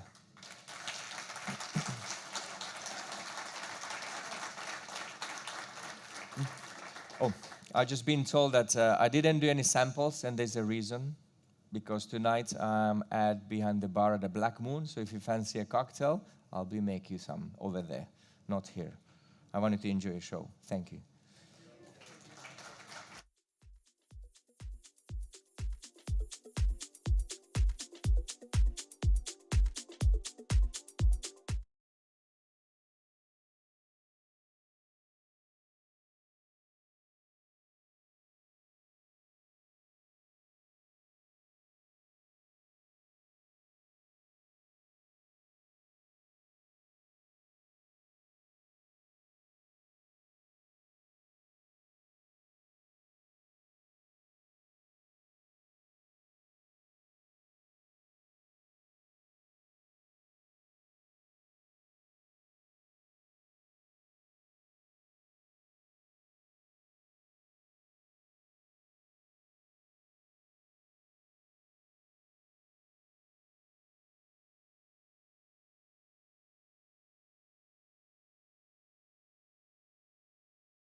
eu olho para o café exatamente como, por exemplo, o vinho, a uva. Ou seja, nós falamos de um único ingrediente e esse único ingrediente tem uma questão, é que é tão abrangente e dá para fazer tanta coisa que, por vezes, nós focamos apenas numa única situação.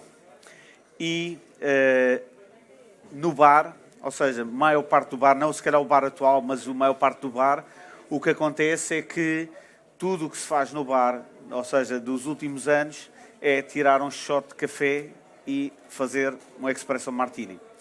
E como vocês podem ver ali, o café no bar, ou seja, para além dos tais 9 baixos de pressão, que normalmente é a base para tirar um café, tem uma outra questão, é que um café, ou seja, tem mais de 800 compostos, ou seja, só aí demonstra que nós não estamos estamos só a fazer uma coisa que é tirar um café e siga. E tem 28% de sólidos solúveis, ou seja, temos muito mais para tirar e muito mais abrangente do que só chegar ali e tirar um shot de café. E eu acho que podemos fazer muito mais do que isso e não andamos a fazer.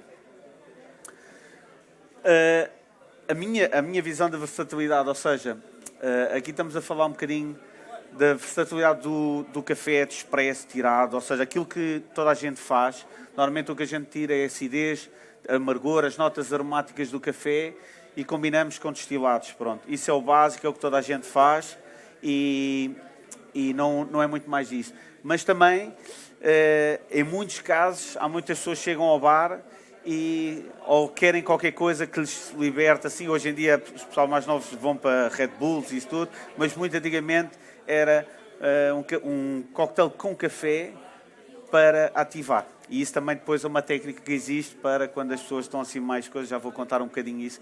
E, portanto, nós olhamos sempre isto, pegamos nas bebidas clássicas e fazemos isso. O café em si, ou seja, basicamente, temos 2 tipos de cafés, o arábica e o robusta, e aqui, tudo o que está aqui à frente, já pessoas que têm aqui máquinas de cafés, agora têm tapar os ouvidos porque eu vou já começar. A maior parte das pessoas só fala do arábica, mas nós estamos a falar de coquetelaria. E coquetelaria, por vezes, o café arábica não é tão bom como parece. Porque as pessoas só falam de café arábica. E mesmo nós, portugueses e mediterrâneos, sul da Europa, que temos aquele velho de beber o café quase a queimar, não o queimar porque isso depois não parece, mas, ou seja, com um rosto muito, muito forte, isso na coquetelaria pode ser interessante. E por vezes utilizarmos um tipo de café que é muito aromático, podemos perder e estamos só a gastar dinheiro. E eu acho que isso hoje em dia tornou-se um trend. Ou seja, porque é arábica, porque tem uma torra de meia torra ou isto, é muito bom. E pode não ser. Ou seja, o que eu vos vou explicar é que, dependente do que nós estamos a utilizar, o tipo de café pode ser. E logo aqui estamos a fazer isso. Pronto. Tem as variantes, ou seja, a nível disso, baixa altitude, alta altitude, temperaturas altas, temperaturas mais baixas, mas depois, apesar disso até são os melhores grãos que eu se calhar encontrei, mas este aqui normalmente vocês encontram, é um grão muito escuro, com uma torra muito, muito forte. Vamos falar de extração, ou seja, eu primeiro vou falar daquilo que se faz, ou seja, do que toda a gente já faz, e depois a seguir vou começar a falar. A extração, ou seja, eu não sou barista, e não quero ser, mas comecei a minha vida a tirar cafés no restaurante do meu pai. E eu lembro-me o que é que se fazia. Era tirar um shot de café e siga. E as pessoas queriam era uma bica, em Lisboa, Cimbalino no Porto, não quero começar aí. E, ou seja, hoje em dia o shot é muito mais do que isso. Os especialistas, aquilo é desde balanças e tempos e isso tudo. E algumas coisas fazem sentido, é verdade.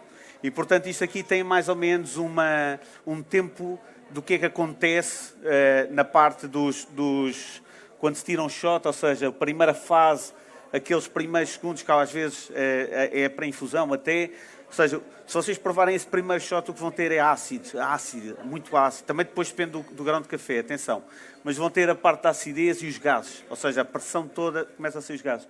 Numa fase segunda, isto é tudo mais ou menos, depois também depende de máquinas e isso tudo, se começa a sair a parte doce do café, essa parte. Não quer dizer que o café seja doce, mas notas adocicadas. Na terceira fase temos as mantias, que é um composto de torra que dá aquelas notas mais chocolatadas, ou seja, já estamos a falar de mais caramelos e isso tudo. E depois temos a última fase, que supostamente até aos 28, 29, depende também se são double shot ou não, a fase boa, que é onde começamos a ter a destringência, algum tipo de taninos. To have the title of Bushmill's UK specific brand ambassador, but sometimes I get the fun job of being sent over to Portugal, and I am more than happy to be here today. But to go in for like a very commonly asked question that's put to me as a brand ambassador to start, I realize I've got the job of my dreams, and I know that there's an awful lot of people who would love to do jobs like mine too. So what my journey was of getting to the job that I'm at today. So just to nip that in the bud, how I started off, it was 17 years ago. This marks of me starting off in hospitality. Yes, I am getting old. 17 years ago, I started, but my very first hospitality jobs were in 5-star hotels and Michelin star restaurants. So rather than an awful lot of brand ambassadors, journey of bartender to brand ambassador, my job was hostess. I was the person dealing with the reservations, making people feel like they were the most important person in the room, but also, most importantly, giving people really fancy whiskey lists to order from. I was living and working in Scotland when I first got into whiskey. Do not hold that against me, as I'm about to teach you about Irish whiskey. But yeah, when you're given a whiskey list of 250 Scotch whiskies, you had to know something about them. So that's how it started for me. And then I decided to give up my entire career path and focus on Irish whiskey. I moved back home to Ireland, and I actually started working for the Jameson Bow Street Distillery as a tour guide, which just got me used to talking in front of rooms of 30 people about 8 times a day. You start losing your fear of talking in front of a group of people when you're doing that. Then I had the wonderful opportunity of going to work in New York as a brand ambassador. For there, I was working for Beam Suntory's Irish whiskey. So that was Kilbeggan, Tyrconnell, Connemara that I was representing over there. Then COVID hit. I swiftly got kicked out of New York for that time, and then I got an opportunity to move over to London. I started off as UK ambassador for the Middleton Distillery. So everything, Jameson, Redbreast, Spot whiskies, you name it, from the Middleton Distillery, I was their brand ambassador for the full UK market. And then Bushmill stole me about 2.5 years ago, and I've been very happily there since. But that does mean that I have been representing what is essentially known as the big 3 of Irish distilleries, which is Middleton, Cooley, and most importantly today, Bushmills, my friends. But folks, I'm going to actually put a question to you, and we do actually have a small enough group for me to go individually one by one for this. But what I'm going to do is just ask for a show of hands rather than going individually person by person. Show of hands. Who in this room is actually a whiskey drinker / fan of whiskey? No one on this side of the room. They can get... I literally have 3 fans of whiskey in this room. My God, well, thank you for being here today. I really appreciate that. For the whiskey fans... I'm going to do a little hands up as well. I want you to think about what your normal go-to favorite whiskey is. And I can guarantee you an awful lot of people... Well, yes, my love? Yes, please. No, this is the whole intention of it. This is a point to prove as well. Most people, more often than not, pick some form of single malt Scottish whiskey. I am based in London. I cover the UK market. I know within the land that I am working in Great Britain, I am on the land where Scotch whiskey is made. So more often than not, and I'm talking about 90% of the time, when I'm asking a room full of people, be it individually one by one or getting people to show their hands, people are picking some form of single malt Scottish whiskey. You might get a few bourbons thrown in there. You might get a few Japanese whiskeys, but very rarely are people actually picking some form of Irish whiskey as their all-time desert island favorite whiskey, which is absolutely fascinating because there was a point in history where the whole world was drinking Irish whiskey. Not only was it the biggest selling whiskey in the world at one point. It was essentially the biggest selling spirit in the world at one point. And I'm about to say something that some people hate me saying. Do I have any Scottish people in the room by any chance? No one? Great, I can say it. We invented it. They hate me saying this. Now, folks, we didn't invent distillation, okay? Distillation actually mainly hailed from the Middle East, but there are records that go back all the way to like Hand in the Sea China and Hellenistic Egypt as well. This was mainly for medicinal purposes, though. Medicines, perfumes, like petroleum, like fuel as well. But when you are looking at ethanol production, this kind of hails back to like Salerno, Bologna University is where the real studies and a lot of the written records, because folks, all we can go by really is written records. That's the first reference. So when we're talking about Ireland inventing Irish whiskey, or whiskey as a whole, we are going back to what is known as Uisce Beatha, which is the translation, water of life. This is the same as aquavitae, l'eau de vie. This is like water of life is very much a common translation used when it comes to the origins of spirit production. But there's two very key dates of it hailing from Ireland. One is 1324, the Red Book of Ossory. This was actually a book of hymns that was written out. It was Kilkenny Cathedral. And this book of hymns was written to stop people doing theatrical and indecent songs and wanted to have people educated. And this is what the hymns were. There is a reference to aquavitae in there, but it is for medicinal purposes. The first reference to consumption of Uisce Beatha is the Annals of Clonmacnoise from 1405. And it was written down that a chieftain died of a surplus of Uisce Beatha. Not a very nice first written reference to the consumption of whiskey, folks, but there we have it. So, 1405, Annals of Clonmacnoise. The first written reference, coming from Scotland, 1494. So there's a near 100-year difference. But folks, that's all we can go by is written references of who invented what. But the Scots will always tell you that they did it as well. So look, do not hyperfixate too much on this timeline. I'm going to briefly go over this. What we were originally producing in the 16th century, it's not the whiskey that we know it today. We are looking at a product that was, okay, yes, made with barley, but also any other ingredient that we could get our hands on, which very much showcases itself throughout the history of Irish whiskey. It wasn't just barley. We were working with wheat, we were working with oats, we were working with rye, whatever we get our hands on. But this would have been new make spirit, not barrel aged and flavored with like raisins, fennel, cloves, and for the rich palates of which royalty were drinking this Uisce Beatha, it would have been saffron for it as well. But it was said to be, what was coming from Ireland was said to be the best of the whole showcase. And it was the deputy of Queen Elizabeth that put it down as best in the world. There was a lot of illicit trading happening between Ireland and the Hebrides in Scotland at this point. But a very important year when we're going to Bushmills is 1608.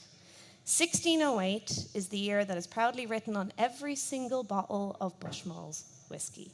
And 1608 is the year that we were granted the world's first license to distill.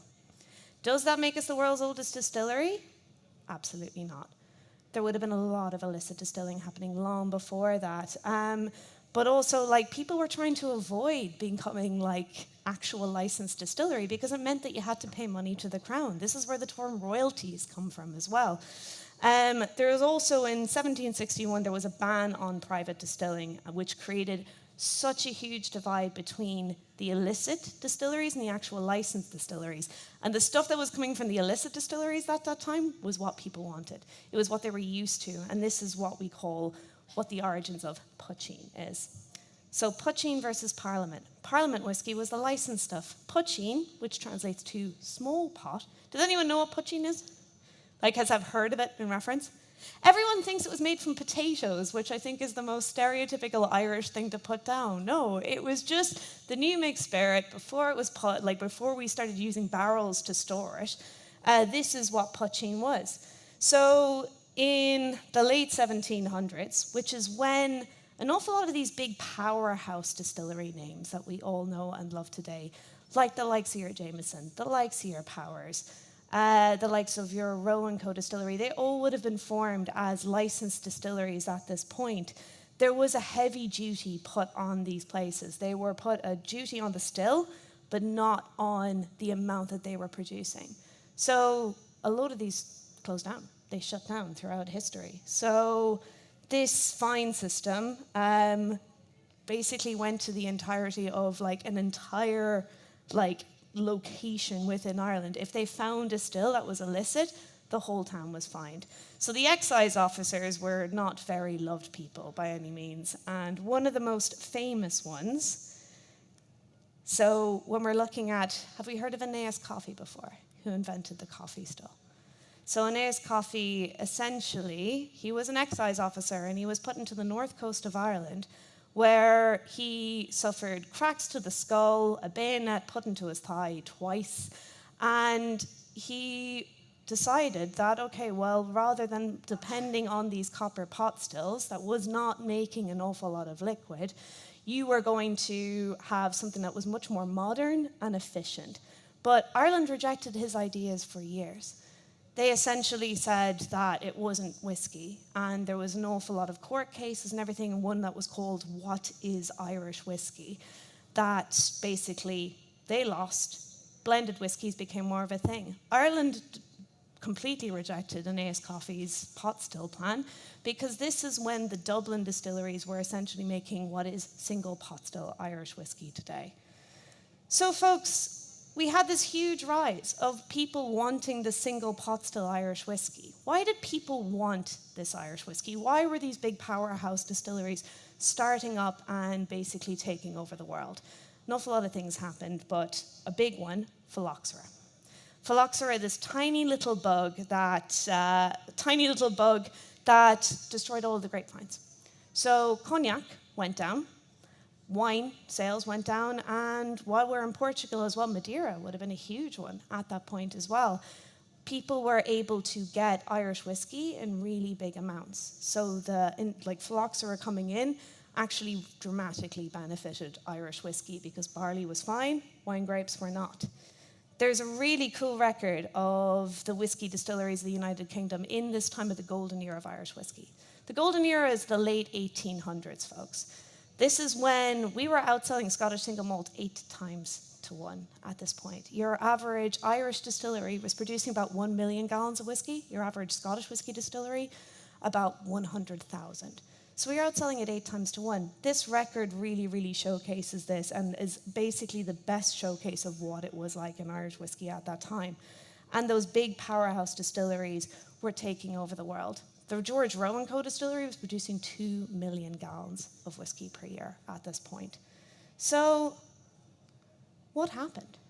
Why did we rule the world and then went down? Well, first and foremost, in Ireland, there was the temperance movement. In 1823, there was a reverend who basically put it down that if you drink whiskey, you will go to hell. So Irish people within Ireland actually about 70% of the country stopped drinking what we were doing it. So putting down like an awful lot of like alcoholic people, that was not the case by any means. So temperance movement starts happening just before the golden era begins in Irish whiskey. Big ones though. Wars. Both of the world wars happened. Restrictive trade tariffs in Britain happened.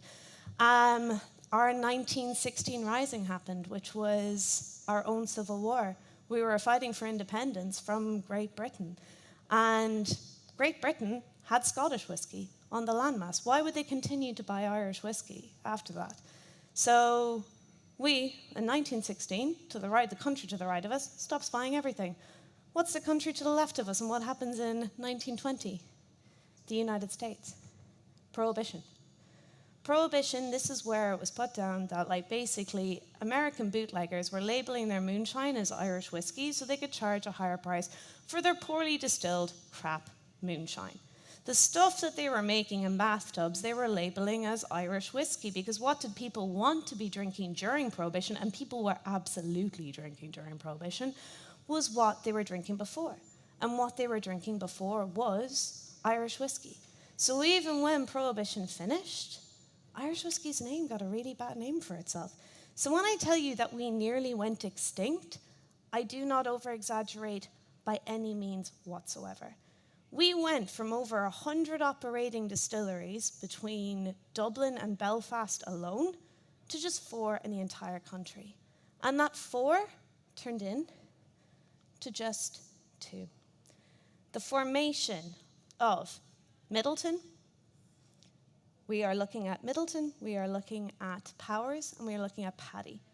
So Paddy, Powers, Jameson, almost Middleton Distillery, and we're left with Middleton and Bushmills.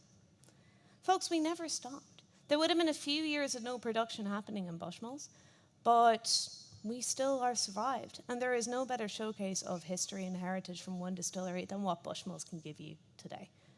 So what is really fun for me as an Irish whiskey ambassador now, I've been working with Irish whiskey for 9 years.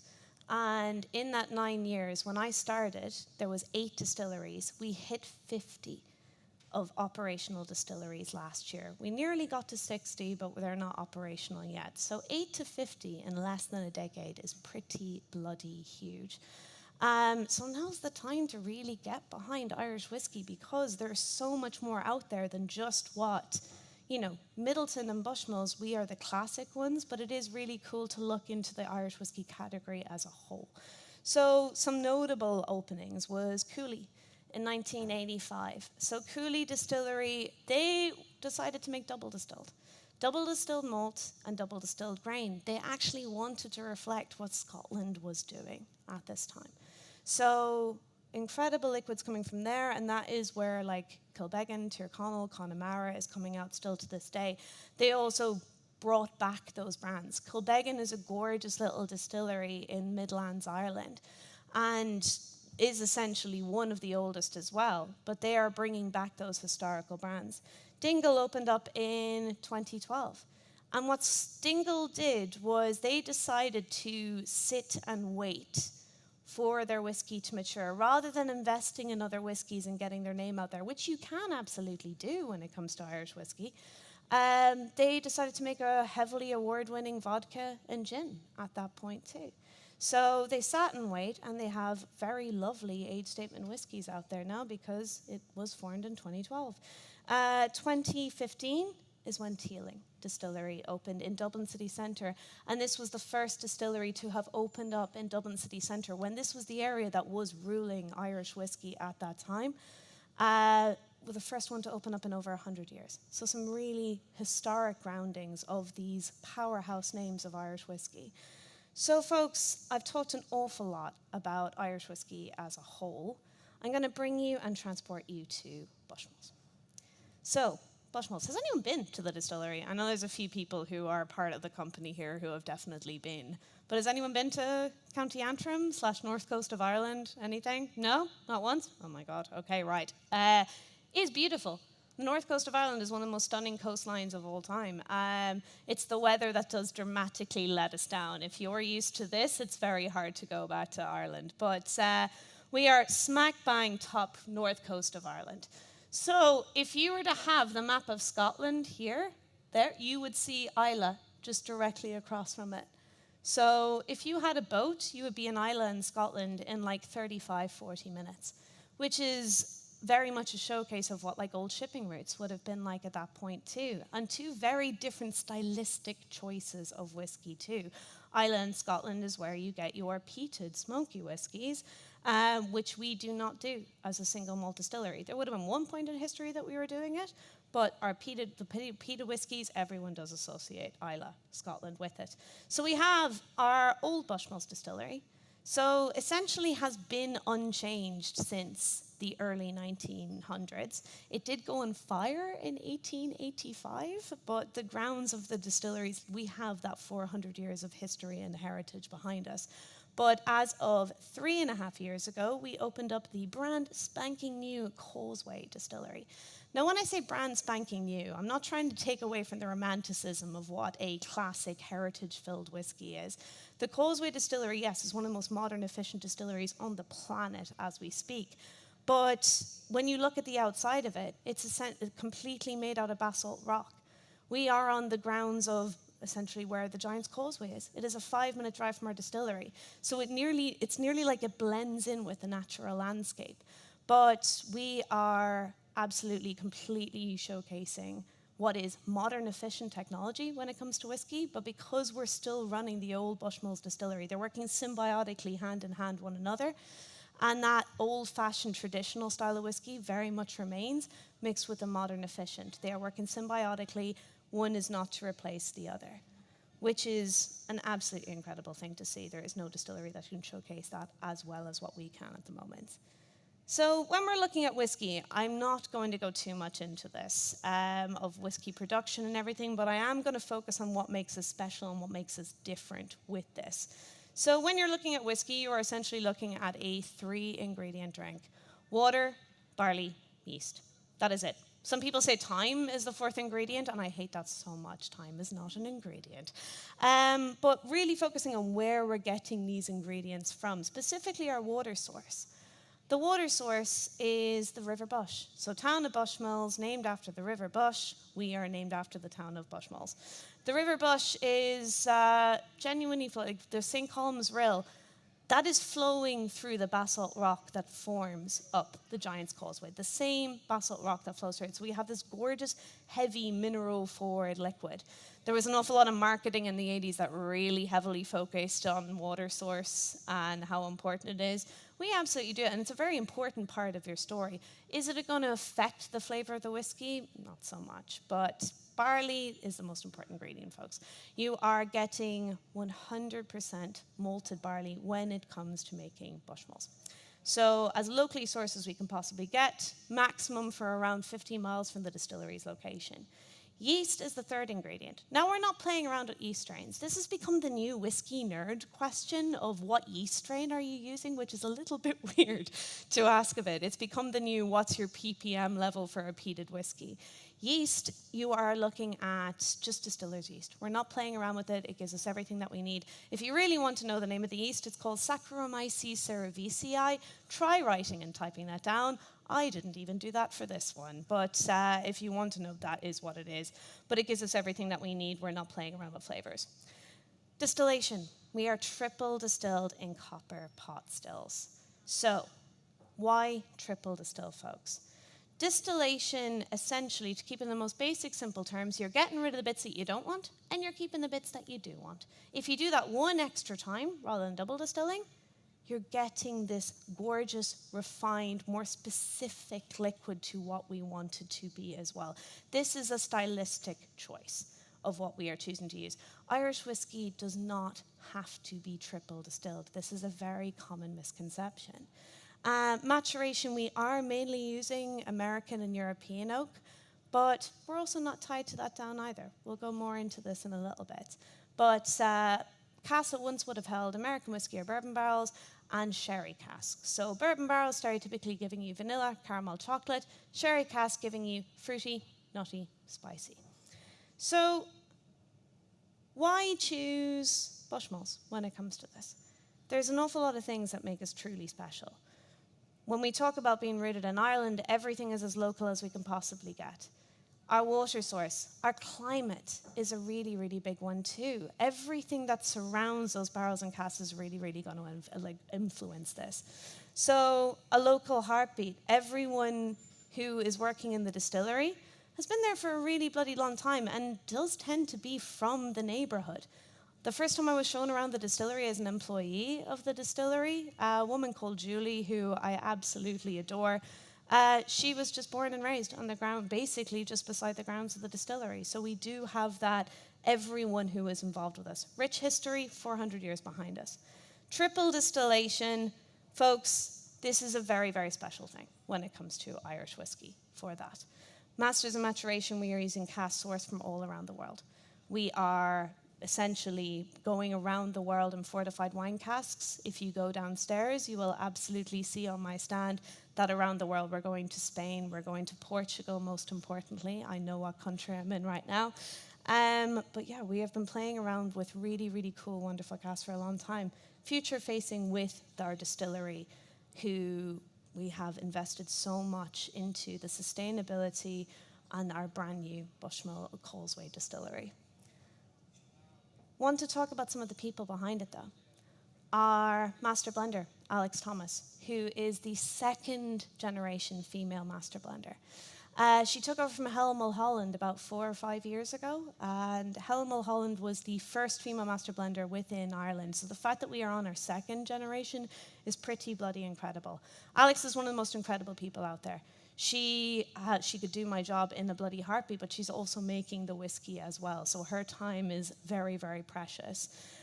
Colin Meegan, our master distiller, he has been there since 2002, absolutely shaping what Irish single malt should be. And we are on with Coopers, the barrel makers themselves. We're on our 3rd and 4th generation. Alistair and Chris Kane, father and son, both working side by side with coopering, which is very much a dying art at this point. So to talk about a little bit more about what Irish whiskey can be and the 4 different styles that we have, there is pot still Irish whiskey. So pot still Irish whiskey is where we are working with unmalted barley and malted barley. This is what people were looking for back in the day of like stylistic choice of Irish whiskey, because like I said earlier, it was whatever grain you could get your hands on. So unmalted barley is barley straight from the field. We've done absolutely nothing to it. But back in the day, it would have included oats, would have included wheat. It is actually only since 2014 that they actually put a regulation on what single pot still Irish whiskey is. So in 2014, it was the Irish Whiskey Technical File wrote it down that it was minimum 30% malted barley, minimum 30% unmalted barley, no more than 5% of grain outside of barley. Is this historically accurate? Absolutely not. There is talks of it changing to be a little bit more going into vintage mash bills, but that is what Redbreast is, the spot whiskey is. This is very much a gorgeous style of Irish whiskey to go into. Malt Irish whiskey, this is what we are. This is using 100% malted barley coming from the one distillery. We are not using peat though, folks. Peat would have been used in our history at one point. We are using smokeless fuel, natural gas to maintain the clean characteristics of our barley. Why we don't use peat is very much specific to, sustainability factors, but also there is when we are looking at malting houses, there's only 3 malting houses providing all of the malted barley for the whole country. What is a very important Irish liquid? Guinness. If you are getting your malted barley from 3 malting houses in the whole country that is also providing malted barley to Guinness, they're not going to want their flavour affected by peated malt. Apparently Guinness ended up with 1 batch of peated malt by accident one time, which I think sounds bloody delicious. I would love to have tried that, but you don't mess with that. So there are actual regulations of making peated barley in bulk. Connemara, which is pictured there, for a very long time was the only peated Irish whiskey on the market. There are a few dotted around now, but they had to get their peated malt from Scotland in order to make that peated Irish whiskey. So we're not doing that. And so many people will come up to me and say, oh, I wish Bushmills did just 1 peated whiskey. We don't do it, but I've already pointed out, Isla's a 35-minute boat trip away. The dream is to create the whiskey ferry of taking people from one place to the other and showcasing 2 very good stylistic choices of whiskey. Grain Irish whiskey, single grain. This is normally your corn and malted barley mixture. So you're looking at about 95% corn to 5% malted barley for the grain whiskey that we use for our blend, which is coming from Middleton Distillery. Blended Irish whiskey, this is what an awful lot of people associate with Bushmills. There are so many people who come up to my stand and say, I only thought that Bushmills did do blended Irish whiskeys. We are a single malt distillery at our heart. Whenever you see the single malt age statement, whiskeys, on our single malt, it is distilled, matured, bottled, and blended on site. So everything from start to finish for our single malts is done in the Bushmills distillery. For grain whiskey, there's only 5 distilleries in the whole country who are making grain whiskey at the moment. Irish single grain is a beautiful style to go for, though, as well. If you ever see green ore of a single grain whiskey, it is absolutely a dying one out there, but there's one bar in London recently that I found Green Ore 18 for about £5 a dram. I don't think they knew how rare this was. Single grain Irish whiskey is a beautiful one to go in for. But we are a single malt and have been for a very, very long time, my friends. So I'm going to finish off this talk, folks, with going into why Irish versus the rest of the world, common misconceptions, and, just basically what makes us special and different. Triple versus double distilled. A lot of people think that Irish whiskey has to be triple distilled. This is not the case by any means. I have people arguing with me basically on a monthly basis of no, it has to be. It's not in the technical file. It's nowhere written down that we have to be triple distilled. Triple distillation is just the choice that we do. Now, why triple distill? For that softer, more approachable liquid style that we are synonymous with. But there's some beautiful double distilled Irish whiskies out there, much in all that there's gorgeous triple distilled Scottish whiskies out there as well. If you've ever had Auchentoshan, that's a triple distilled Scottish whiskey. With the E or without the E? This is another commonly asked one as well. Irish whiskey doesn't have to be spelled with the E, actually. So American whiskey and Irish whiskey will generally use the spelling of E. All whiskey initially without. No E, it was Dublin whiskey specifically that took on the E to differentiate itself from the rest of the world. So people, when they saw that spelling on the bottle, they knew it was coming from that Dublin style that everyone was looking for, of that single pot still style. They took on the E to differentiate themselves from the rest of it. And then Prohibition happened. And what happened during Prohibition? They were labeling their whiskey as Irish whiskey, so they kept on the E as well. Oak versus wood. This is a really interesting one. When you're looking specifically the difference between Irish and Scottish single malt or whiskey as a whole, minimum 3 years spent in oak cask is what is said for Scottish whiskey. For Irish whiskey, minimum 3 years spent in wooden casks. Technically, we can use whatever the hell type of wood that we want for our whiskey. So we've played around with acacia wood, cherry wood, chestnut. Really, really cool, interesting types. Now, you do run the risk. There's a lot of experimentation there, and there's been a lot of failed experimentation there. It's not as if we're just chopping down random trees and hoping for the best. You do have to try this out first. But apparently there was a chestnut cask that we got to 26 years in, but it just seeped out entirely onto the floor.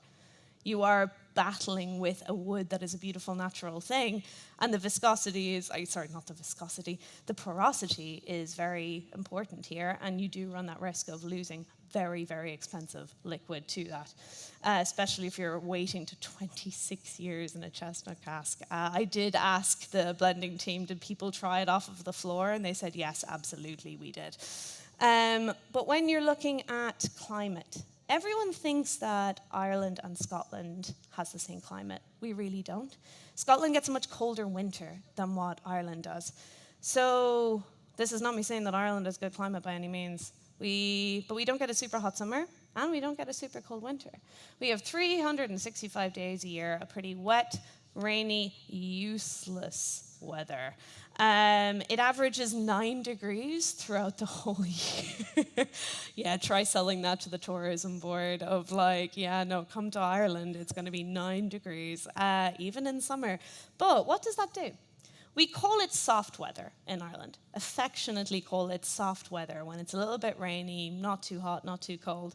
If you're depending on the expansion and contraction of your cask in the summer and winter months to get flavor from your whiskey, you are going to end up with a softer, more approachable liquid if you don't have the super aggressive summer or super aggressive winter. Think of America, where the vast majority of their whiskey is matured. In Kentucky, they get mad hot summers and mad cold winters as well. So that's why you can have such an incredible, full-flavored, but quite intense, peppery liquid that's 2-3 years old, but full of flavor, because they've had that really aggressive climate to get the most amount of the wood. We can leave whiskey in wooden casks we have all the way up to a 46-year-old on the market now at the moment, which is absolutely incredible to be able to get to that. And also to be able to still have liquid in the cask. You're also, battling with natural evaporation, which is the whole part of the process too. We can leave it sat there for 40. I've been lucky enough to try the teeniest, tiniest amount of that 46-year-old. Will never again. But it's still soft. It's still approachable. So when we talk about triple distillation, creating that softer, smoother style of Irish whiskey, we are looking at also our climate that helps out with that too. So climate is the biggest driving factor when it comes to this. Also, when we're looking at fermentation. Fermentation, you are dealing with a shorter fermentation typically than what Scotland does. So we are like about 2.5 days to 3 days maximum. I've been told if it's a Friday, it's a different story. The fermentation go a little bit longer. But when you're working with a shorter fermentation, you are looking at more kind of like light apple, pear notes. If you're looking at a slightly longer fermentation, you're looking at stereotypically like nearly tropical fruit notes. So if anyone has been lucky enough to get into, let's say, the Glenlivet distillery in Scotland, it smells like pineapple and banana when you're walking through the distillery. When you go into the Bushmill still room, it smells like apple and pear. And that is a very key flavor note that we try to maintain throughout the family, but just expand and develop on it. Bushmills and I've been lucky enough to try the new make spirits straight off of the still, literally put my finger into the distiller safe and try it. That is perfectly hygienic. It is 84% ABV at that point. Everything will die. So you can put your finger into the still and just try it. It tastes like just apple candy. It's absolutely beautiful. So folks, that is an awful lot of kind of like running down of like Irish whiskey, who we are at Bushmills.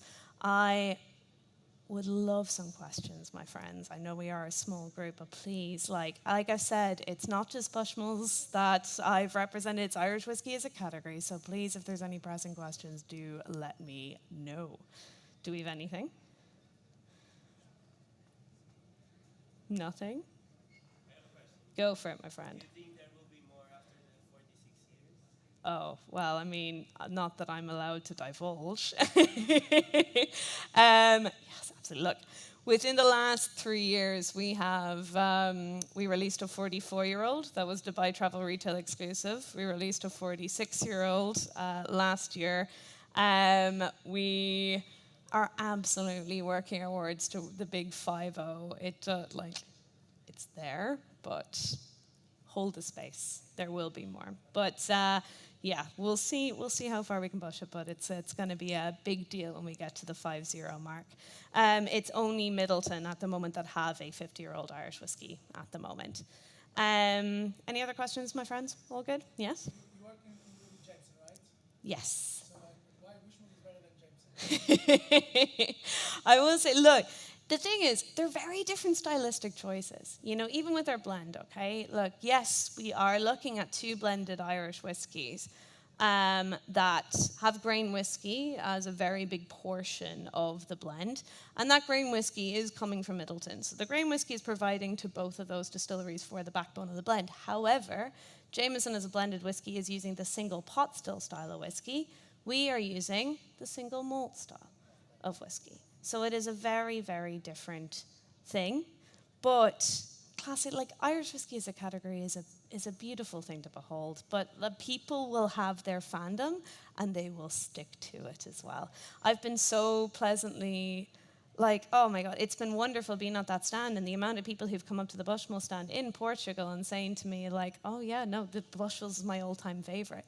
There is big fandom over here. And once you can grab people in with that, you have to be consistent, you have to be reliable.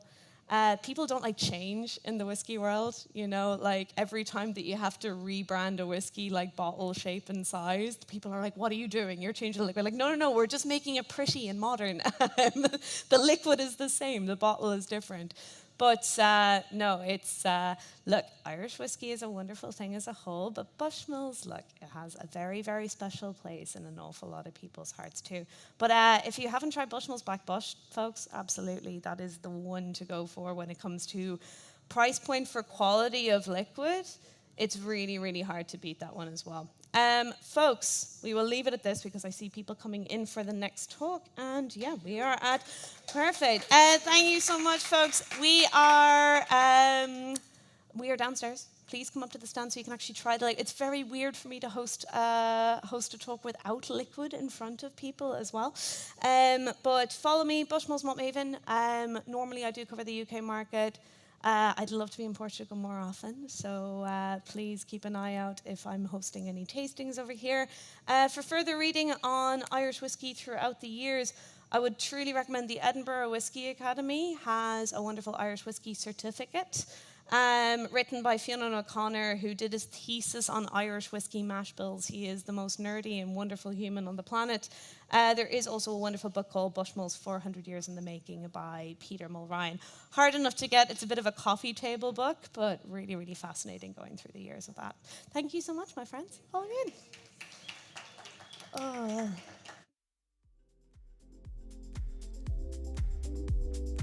Sem estar a utilizar, e lá está, estamos a jogar um bocadinho de algo mais savory com algo mais savory.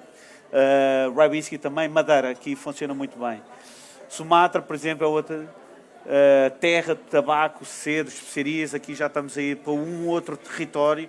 Ou seja, o que eu vos quero demonstrar é que dentro do mundo do café vocês se virem e se falarem até com a pessoa que faz o brew, e ele vai-vos dizer, olha, este tem notas disso e isso tudo. Eu já vou falar um bocadinho disso porque o pessoal de café tem uma questão que eu acho que eles têm de perceber que a maior parte das pessoas não consegue chegar lá. Eu posso já dizer que é, a maior parte, até os próprios lotes que dizem tem isto, há muitas variantes, porque se nós bebemos em expresso é uma coisa, se bebemos em brew é outra, e depois se está quente, se está frio. Já me aconteceu muitas vezes estar a fazer provas e só quando ele começa a ficar frio, porque uma questão de temperatura, é que ele começa a ter essas notas. Isto é mesmo como um escansão. Às vezes o escansão diz, isto tem notas disto e disto e disto, e a gente cheira. Está ali pessoas que sabem melhor do vinho do que eu e nós não chegamos lá. Às vezes por experiência, às vezes porque não estamos a perceber isso e tudo. E no café às vezes acontece muito isso. Acho que às vezes as pessoas vão muito ao assunto, isto tem notas disso, no final nós não conseguimos chegar lá. Portanto, isto às vezes também é um bocadinho errático ou pode ser uma experiência vossa. Ou seja, vocês podem provar aquele café e dizer isto dá-me esta nota, porque é essa sensação que me dá, e a pessoa ao lado pode ter outra diferente. Neste caso aqui, terra, tabaco, cedro. Portanto, aqui já estamos aí, se calhar, para um mais... podemos jogar com os fumados de Iowa. Rum jamaicano, que é um rum já mais forte, pungy, funky. Armagnac, aqui o Armagnac funciona muito... Eu tenho ali Armagnac, mas, ou seja, funciona muito bem como o nosso aguardente. E este é muito bom para fazer Irish Coffee. Não é o mais comum, mas se vocês fizerem um Irish Coffee com este, vão ter um Irish Coffee muito diferente. Ou seja, se quiserem fazer uma coisa diferente, este é um tipo de café que vai muito para essa onda. Pronto, aqui já estamos mesmo na reta final. Eu vou falar, ou seja, estes são os cocktails que toda a gente sabe que existem, que são os mais básicos. E depois, no caso do Espresso Martini, Irish Coffee, Black Russian, White Russian, e o Carajillo, ou seja, este é o mais recente. Eu tomei conhecimento deste cocktail para aí há 2 anos, se calhar muitos de vocês, se calhar há menos. Comecei a tomar quando fui à América do Sul, a Espanha, é muito comum eles beberem. Depois há uns que fazem até cremosos e isso tudo, mas, ou seja, os de cima são, sem dúvida, os mais conhecidos, há mais. Há um cocktail que é o Coffee Cocktail, não sei se alguém sabe, que é eu chamo-lhe o cocktail falso, porque é o cocktail que chama-se Coffee Cocktail, mas não leva café. Portanto, vão pesquisar, e ele chama-se Coffee Cocktail por outra questão. Quando vocês fizerem, vão perceber porque é que chama-se Coffee Cocktail, mas não leva café nenhum. Pronto, aqui dei a receita básica. Eu não sabia se alguém ia estar aqui que não sabe, mas, ou seja, eu gosto de abranger toda a gente, e, portanto, tem aqui, no caso do Black Russian, White Russian, são 2 tipos de cocktails que eu acho que dá para brincar muito. O Espresso Martini foi o que eu vos disse, é aquele mais clássico que, ou a nível de nitro, para ser mais rápido, ou o flat, sem coisa, para ser também rápido, com outro tipo de textura, vocês podem jogar. No caso, o Irish Coffee é o cocktail que vocês podem brincar, mas eu acho que o Irish Coffee é daqueles cocktails bem feitos, não se muda muito. Se for mesmo bem feito, eu estive agora em Londres e vi um espetacular. Há quem diga que há um nos Estados Unidos que é muito bom, há quem diga que é um em França, mas, ou seja, as pessoas vão a esses sítios e vão lá beber só aquilo, porque é mesmo bom. Quando é bom, é mesmo bom. Seja verão, seja inverno, as pessoas bebem e isso tudo. Nós não temos muito esse hábito, mas o Black Russian e o White Russian são 2, por exemplo, muito giro. No caso do White Russian, claro que assim, muito rapidamente, é o que é mais fácil para nós fazermos uma clarificação. Ou seja, como leva natas e isso tudo, ter a textura avultada, mas no final acaba por ser não tão aquela questão de cremoso, apesar que hoje em dia toda a gente faz tudo clarificado, mas estamos a começar a voltar um bocadinho a mostrar cocktails não tão clarificados. Pronto, e depois temos aqui alguns modernos, não é modernos, ou seja, acaba por ser Cold Brew Negroni, como eu disse, que eu utilizo e fica mesmo muito bom. Rum Punch com Cold Brew também, tentem e façam porque vão ter uma surpresa. O Middle Side e o Pink. E depois está aqui um, que é o Espresso Tonic. O Espresso Tonic é o cocktail sem álcool, que eu acho que é mais fácil de fazer e parece básico. E às vezes o que é básico é o melhor.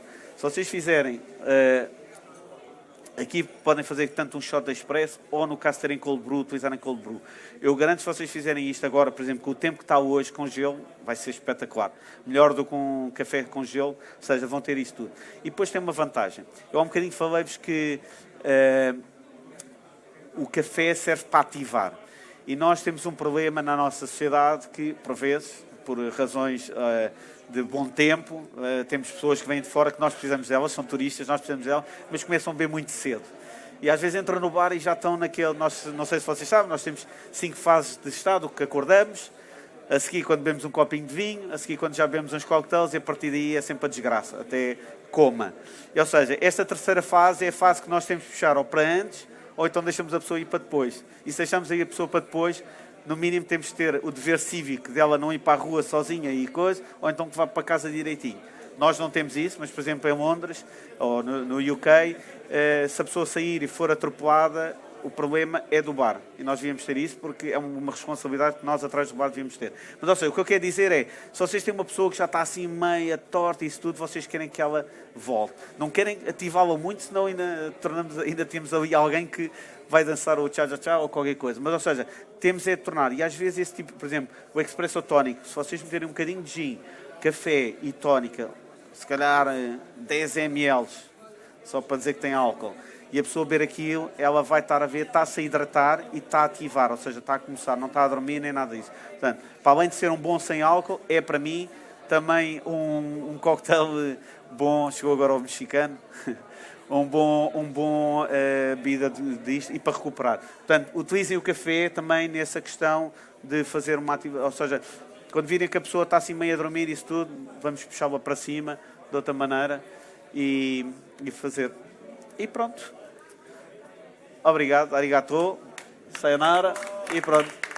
Se alguém tiver alguma dúvida, quiser saber alguma coisa, eu vou estar aqui, vou estar na feira, portanto estejam à vontade. Se quiser alguma receita que não tenham apanhado, também digam, não há problema nenhum, arranjo. E se tiverem algum método diferente ou alguma coisa que vocês façam, digam, porque eu tenho todo o prazer em aprender e sou a pessoa mais aberta disso. Portanto, espero que testem, que tenham gostado e em breve, se puderem, hoje vão ao Monkey. Vão também ao que é de fixe. Também vão lá. Dá para todos. Hoje vale a pena, hoje vale a pena. Obrigado.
Hi, everybody. Thank you very much for coming. My name is Kate Gerwin.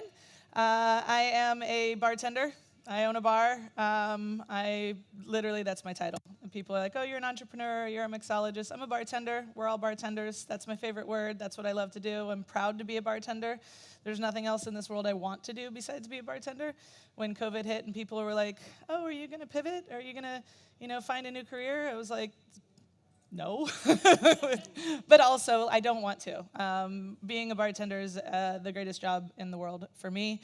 But I didn't start as a bartender. I actually wasn't a bartender I didn't start bartending until I was in my mid-30s. I was about 34, 35, and it was kind of a default thing. This is my bar. We're going to talk about taste.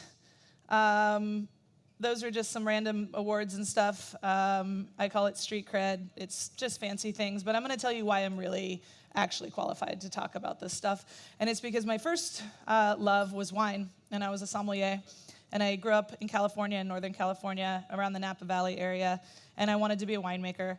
And we all know the whole job is just smelling wine, right? And I would go to all these tastings, and people would swirl in the glass, and they'd be like, leather and berries, and I'm like, huh? I'm like, why, how? Tennis balls, and I'm like, this is insane. Like, I don't understand any of this. I don't understand why so many people pick out all these different things, and then they say it, and then I smell it, and then I'm like, oh yeah, tennis balls. They're right there in the glass. So I started doing a little bit of studying about the human body and how we taste. And this is back I'm old, I'm 47, so this is back in the 90s when I was in my 20s, and I wanted to learn all this stuff.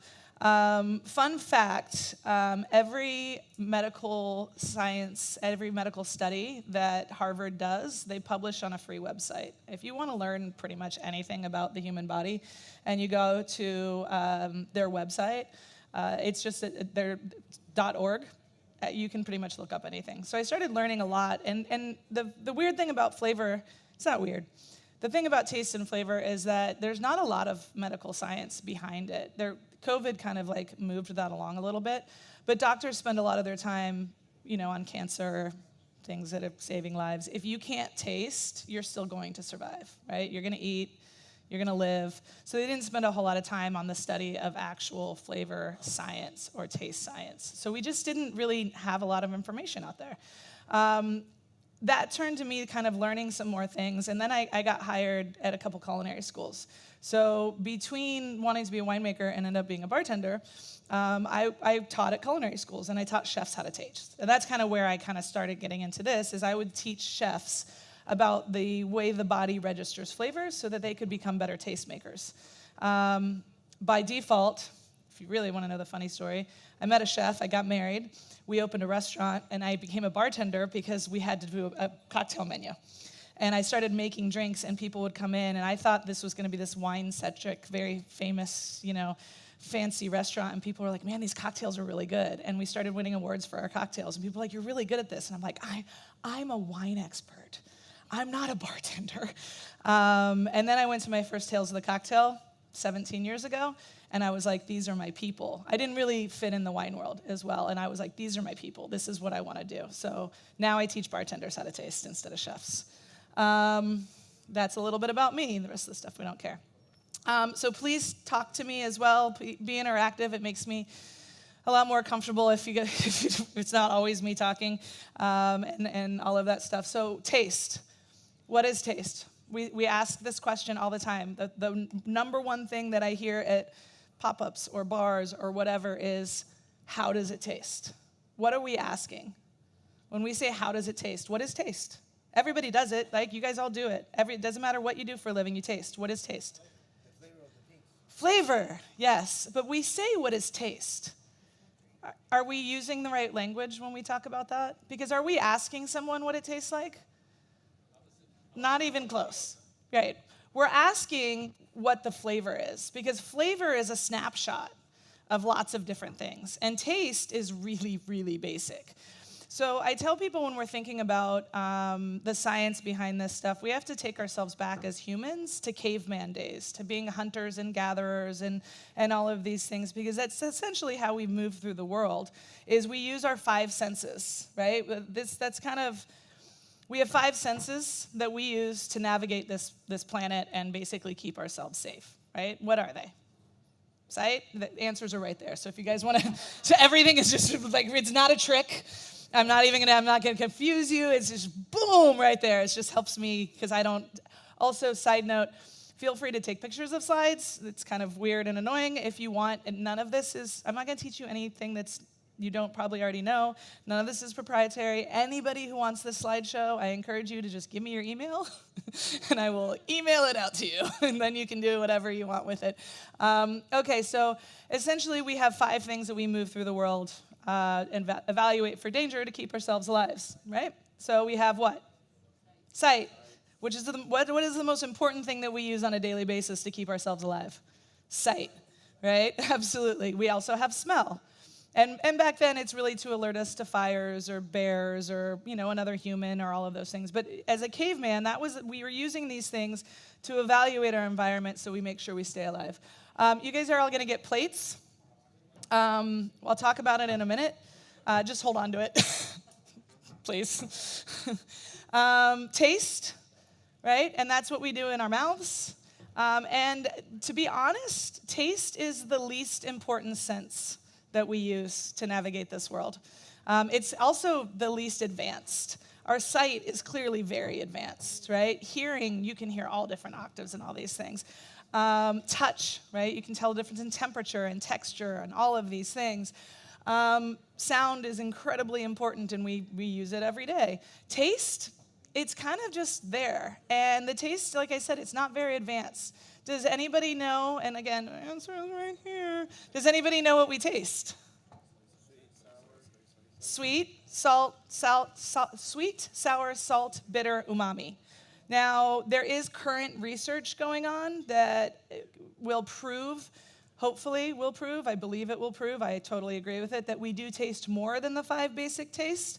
If you've ever done a water tasting, I do a seminar with a water sommelier. If you've ever done a water tasting, I assure you, you can taste alkalinity.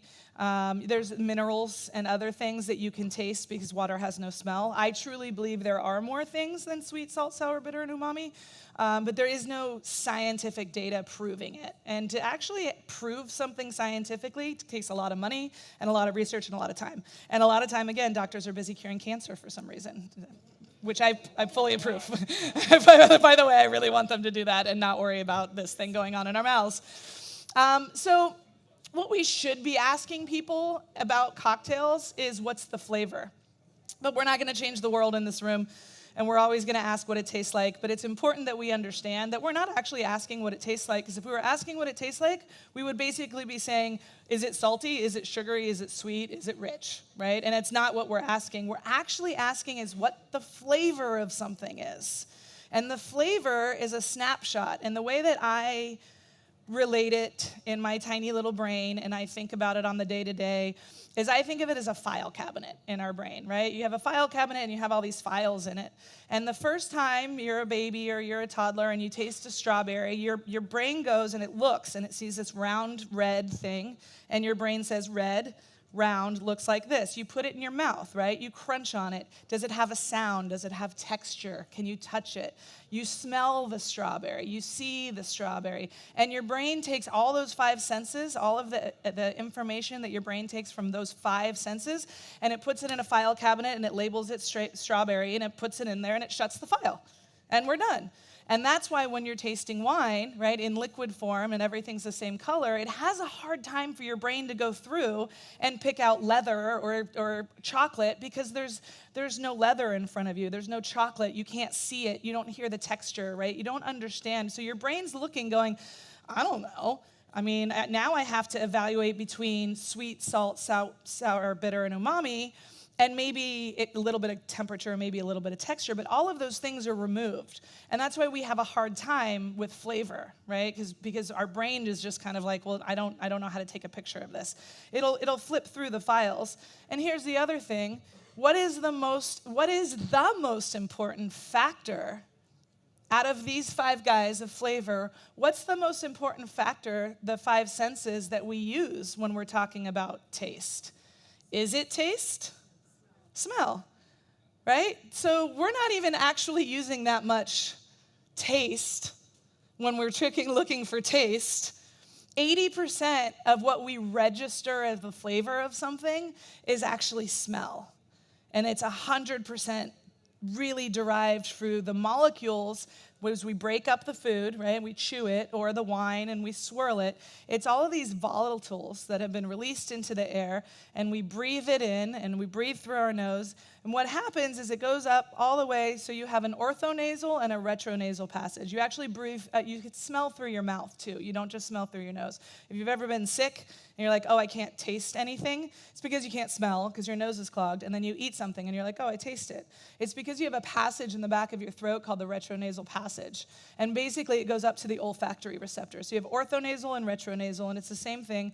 If you've ever seen the weird videos where people put the noodle through their nose, that's the little thing. Or honestly, if you've ever thrown up and you had stuff come out your nose, you're like, yep, got it, okay. And I know none of you have ever thrown up before, so we'll just leave it at that. So you breathe through your mouth, you breathe through your nose, and what happens is you release all these volatiles. That's why wine tasters do the thing. They're releasing those volatiles. They go up the ortho or the retronasal passage. There's a patch on the front of your brain called the olfactory receptor. And essentially, these molecules land on the olfactory receptor, and it tries to look through the file cabinet now. And it's going, well, this one's kind of like strawberry. I can't see that it's a strawberry. And the other thing that makes it so difficult is because most of these things are plant-based, they tend to share the same molecules. A pear and an apple are sometimes really hard for people to tell apart. And that's because it's just these little molecules landing on your brain, and your brain's going, fuck, I don't know. It could be a pear. It could be an apple. I can't see it, so I'm not really sure. And that's why we have a hard time really with flavor when we're removing all of these other factors. So just a little fun test I like to play because, again, I give all of the answers. There's a mint leaf on your plate. And here's what you're going to do. Don't do it yet, because I'm going to tell you what to do, and then you're going to do it. Again, cheat code, it's a mint leaf. So don't cheat, because it's not as fun, and you already know the answer. So what you're going to do is you're going to plug your nose, you're going to put the mint leaf in your mouth, and you're going to chew like a chipmunk without inhaling. Do you know what I'm talking about? Like, don't inhale, because if you inhale, you're going to get the orthonasal, the retronasal, and you're going to smell it, and it's not going to be fun. So you're going to put it in your mouth, you're going to pay attention to what you taste, right? Is it sweet, salt, sour, bitter? And then release your nose after that.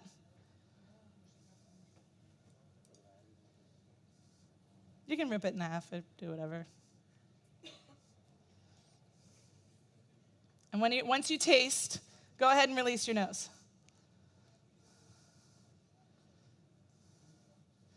If you could not, it's a big difference, right? If you could not smell, would you have known that was a mint leaf? And I'm going to tell you scientifically, no one would have. You can do this with sage, basil, it does not matter. Because you are only registering what your taste buds are sending synapses to your brain on, right? Which is sweet, salt, sour, bitter, and umami. Is there any salty in mint? What did you taste? Bitter. That's actually the only component. Why would we taste bitter in this? In plants? I'm sorry? Yeah. So plants, this is basically a defense mechanism for the plant. They release toxins, bitters, because if a bug comes and eats it, have you ever noticed when bartenders say, like, don't bruise the mint and it looks like it bleeds, it's actually just releasing a toxin to try and get bugs to not eat it, to try and say, I'm not good and healthy, I'm poisonous, please don't eat me. And that's why we don't bruise the mint or do that, because you actually are releasing bitterness into the drink as opposed to the aromatics, and that's why we do the slap it, right? Because you want, or spank. You do you, boo.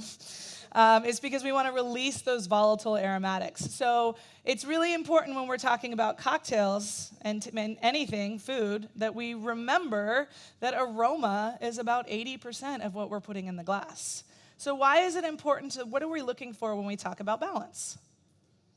Are we talking about balance in aromas, or are we talking about balance in the taste? More or less, the most important thing we really want to think of in balance is the balance between sweet, salt, sour, bitter, and umami, because that is what our mouth is holding on to. It's really important that we remember that the body is a really, really fancy computer. It's super smart, and all of these things are a function of keeping us alive. So we need these things to survive. I'm going to talk about that in the middle. We need sweet, we need salty. If our body likes sour and we're craving sour, that usually means our body needs vitamin C, right? Why do we need sugar? As you know, kids love sugar. Why do we need sugar? What is sugar? Energy, calories. Why do kids like sugar more than? Yeah, because you're running around. Also, you're kind of just growing bones and organs and all of those things. You need a lot of sugar to do those things, the bodily functions. What about pregnancy? When women become pregnant and they start tasting or craving different things, right? That's because your body needs these things. So too much of something is not necessarily a good thing either, though, right? If you get too much salt, have you ever noticed your body is like, please stop? Or if you have too much sugar, have you ever noticed that you just don't want any more sugar? It's because your body is saying, we have had enough of this. This could actually kill us. We don't want to get diabetes. We're going to need you to chill on that for a little while. So what we're looking for is if we create a balance between sugar and acid and salt, then the body is happy and wants more. The body will crave that thing. And then the tongue will calm down, and we have the opportunity to release the brain so it can grab onto all those molecules and those scents and those flavors. But have you ever tried a cocktail that for you in particular is too bitter right off the bat, or too sour or too sweet off the bat, and that's all you do is you just go, okay, I'm done. And you don't notice the pear and the cardamom and the care that this bartender has put so that you can go on this journey and taste these flavors. None of that matters, because the first thing you put in your mouth, your body says no. So we actually need balance. We need balance so that we calm those reactions, the body instant reactions down, so that we can enjoy all the olfactory things. So we're going to talk about the tongue and taste real quickly. Has anybody ever heard of the tongue map, where you taste sweet in the front and salt and bitter and this blah, blah, blah, blah, blah. That's 100% false. It's been proven in the 80s that it's not true at all. The reality is that the tongue has about 10,000 taste buds all over, like literally all over the place. The sides, you actually have some on your esophagus, a little bit on your cleft palate, especially when you're younger, and a little bit in your cheeks and under your gums as well. They're just little sensors. And then a lot of people think those little round things, those bumps on your tongue are taste buds. They're actually not. They're called papillae. You have 3 different types of papillae on your tongue. And they all hold a different amount of taste buds. So you have the circumvallate papillae on the back, and there's like 12 to 24 of those. Now, with the exception of that, those do the back of your tongue tends to be more sensitive to bitters. Is there any reason why anyone would think that the back of your tongue would be more sensitive to bitters? Hi. Hey, Bruno.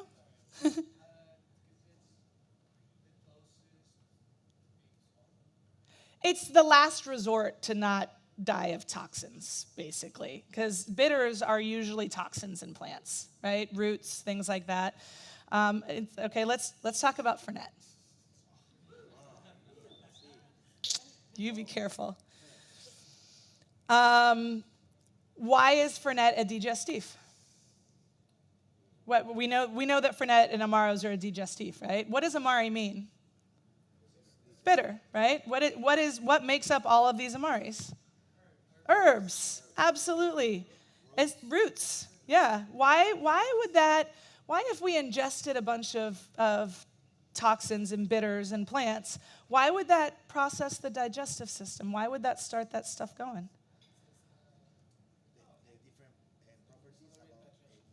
Well, your body is basically saying you're ingesting toxins, right? You're ingesting basically things that in high quantities could kill me.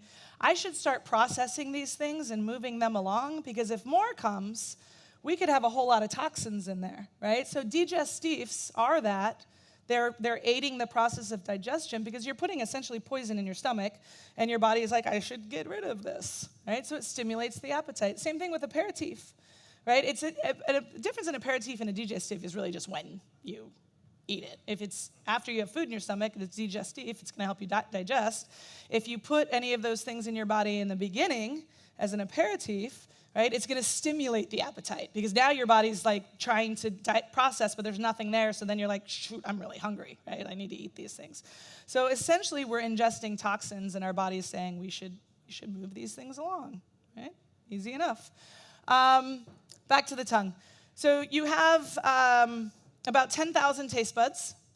Everybody has them all over the place. And once again, it gets even more and more difficult because the thing about taste buds is they're not as exciting and advanced as people think. So about half of your taste buds only register one thing. So this taste bud is like, I'm in charge of sugar, I don't register anything else, and when sugar enters the mouth, I send a message to the brain that says sugar. And one will say, I'm in charge of sour, and I'm in charge of umami, right? The other half register intensity, how strong something is. And your taste buds are regenerated every 10 to 14 days. So you have 10,000 little guys hanging out in your mouth, and every 10 to 14 days they die and they come back. And they don't necessarily come back the same, right? So if as sugar sweet sensing taste bud dies, it doesn't come back sugar. It could come back saltiness, especially if you have a sodium deficiency. Because then your body is going to say, hey, we need to get this person to want salt more. So your taste changes over time. It also changes based on your biology. It changes based on your hormones. It changes based on your age, right? So we all know that taste changes. That makes things even more difficult as tastemakers because now we have to make drinks that we're making happy with 20-year-olds and 60-year-olds and people that could be pregnant. Hopefully, actually, no, maybe not. We'll leave that one aside. People that have maybe gone through chemotherapy or someone that has on medication. There's all kinds of things that affect flavor or taste. And taste buds aren't that advanced at all. So that's what the tongue looks like. This is basically a papillae. There's, like I said, there's 3 different types. No one really, it doesn't matter. There's a circumvallate, a filiform, and a foliate. And underneath them all are these little green things that kind of look like onions. And that's your taste bud. That's the taste receptor cell. So basically what that guy does is just hangs out until its assigned flavor comes in contact with it, and then it sends a message to the brain that says, I'm registering this. Side note is, in order for anything to travel down to these guys, it does have to be liquid involved. That's why we break up food and mix it with the saliva.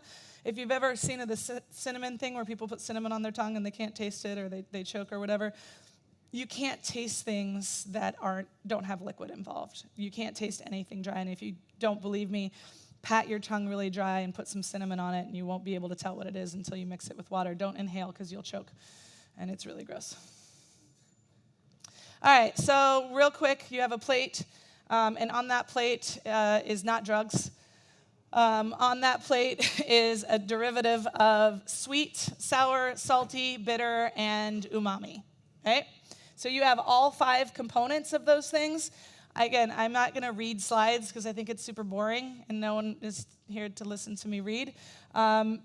What I have on here, so like if you register sour, it's a hydrogen ion. That means there's a hydrogen ion present inside the food that you've eaten, and it mixed with liquid, and it sends a message to your brain. Sweet is fructose, glucose, things like that. Bitters has about 35 different proteins. Salt, sodium chloride, MSG is monosodium glutamate. Those are all things that the body reacts to. So you have those things on your plate. So we're going to do a little thing where you're going to, and you can do it on your own, and it doesn't matter the order, because I hope if you taste salt, I hope you know that it's salt. Those are the 5 things. So just so you know, in case anybody, so there's sugar, there's citric acid, there's salt, there's MSG. MSG is not harmful, nor is it it's not harmful to anything. If anyone has ever heard that it's bad for you, it's not. That's just something that's rooted in racism, and you can Google it.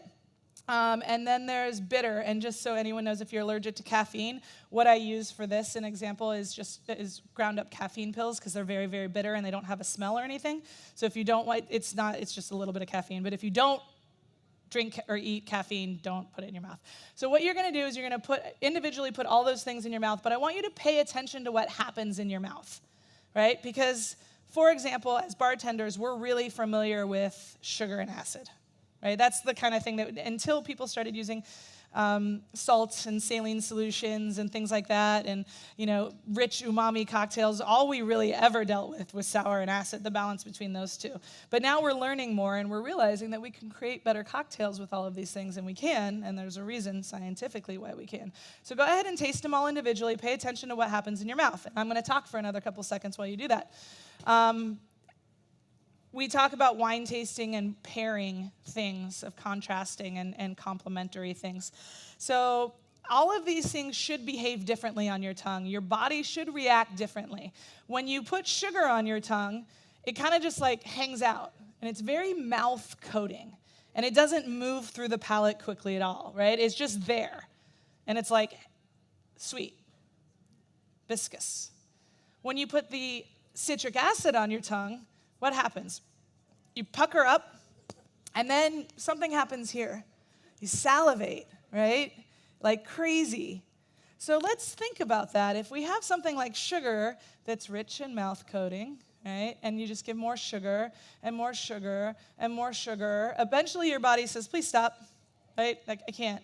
But if you do sugar, and then you do acid, so you have something mouth coating, and then you do something that strips the palate, makes you salivate, and it washes your mouth clean. Then you do sugar, and then you do acid. All these things balance out, so your body says, oh, I'm good, right? Not too much of everything, I'm happy. So now what you're going to do is you're going to take the lemon wedge. If you figured out which one the citric acid is, just so you know, you don't have to redo the citric acid with this one because the lemon is going to be the citric acid. Now what I want you to do is take the lemon wedge and put some sugar on it and put some MSG on it and put all of them except for the citric acid. If you do put citric acid on it, it's fine. It's just more acid. But go ahead and put the salt on there and then put the lemon wedge in your mouth. Just a little pinch of all the piles. On the lemon, and then suck on the lemon. Salt, sugar, all of them. MSG. Huh? You can mix them. Do whatever you want. You're an adult. Your journey. Yes, bitter as well. It's nice, isn't it? It tastes really fucking good. I've done this before, and people are like, why does it taste good?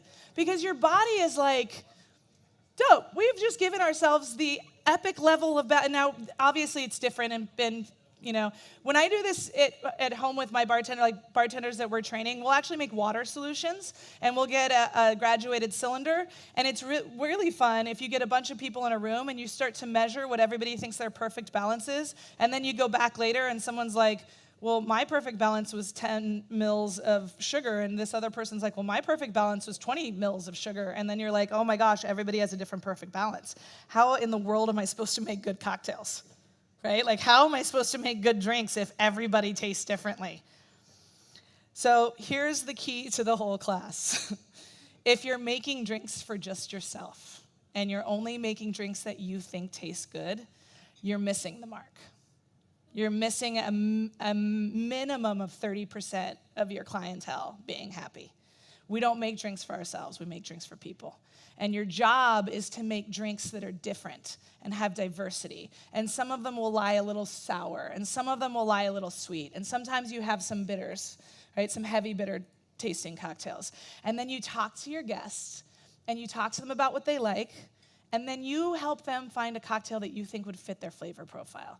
I ask people all the time, they'll say, what's good on the menu? Well, we think everything's good on the menu. That's the worst question in the world to ask a bartender. Someone liked it. Someone put it on a menu. I think everything's good. It's just all different. So I usually say, well, what do you normally like to drink? Right? Do you like Negronis or pina coladas? That's a super easy question.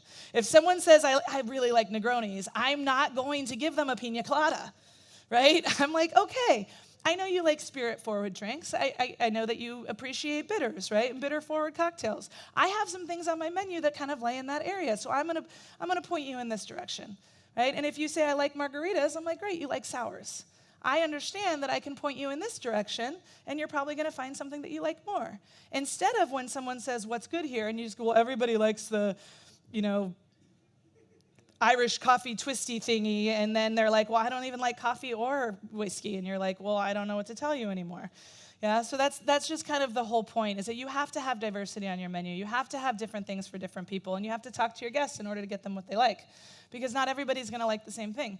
I get really tired of when I go to pop-ups or I go to events and I hear people and everybody's like tasting their drink. Is it good? How does it taste? Is it good? And they're like, it's awful. They make awful drinks. And I'm like, someone made this, traveled with this, and put it on a menu. I understand completely that it might not gravitate to your palate. I understand that you might not love it. It does not mean that it's bad in any way, shape, or form. It just means that it didn't hit the mark for you. And that's okay, right? It's totally fine. Has anybody ever heard of a super taster? What is a super taster? Does it mean they taste better than everybody else in the world?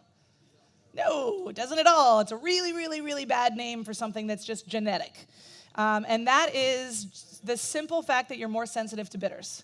Raise your hand if you like Negronis. Yeah, about 70% of you. Raise your hand if you don't like Negronis. See, I know you don't. We've talked about this. I don't like Negronis. I put sugar in my coffee. I love sweet tea.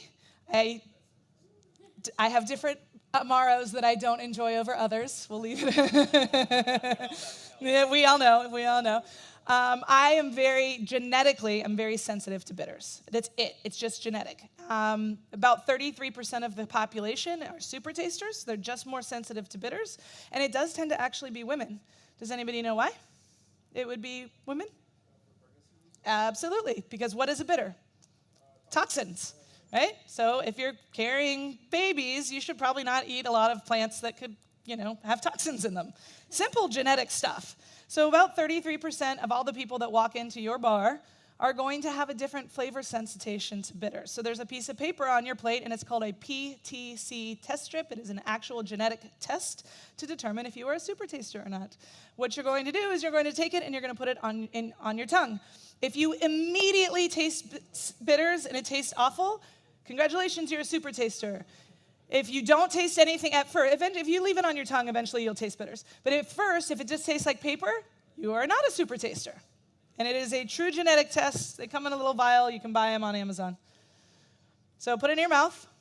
If you don't taste, you're not a super taster. I don't even want to put that thing near me. It's so bitter and awful. And I will taste it for an hour too. It's horrible to me, right? I don't. All right, so raise your hand if you're a super taster. Yep.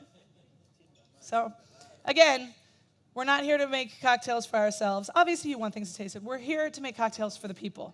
So these are just things we have to keep in mind as we move through. Okay, so we're going to talk about some other factors that affect the way the brain takes the snapshot of flavors. Because, again, our first goal when we're talking about cocktails, the first baseline goal is to create a balance between sweet, salt, savory, bitter, and umami so the tongue takes a back seat, so that the brain can step forward and start registering all these smells. Because that's the real journey.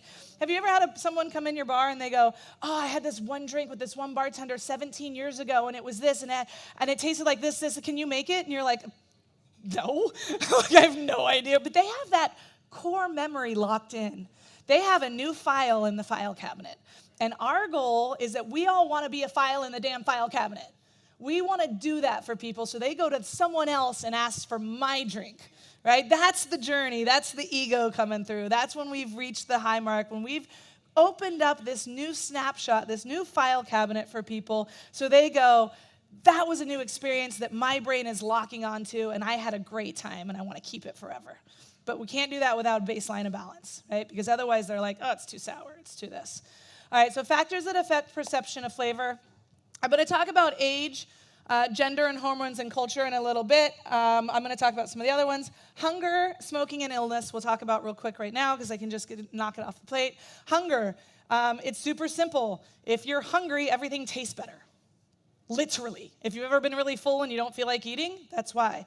The reason this is important for us as bartenders is what I tell people is just don't do R&D when you're hungry.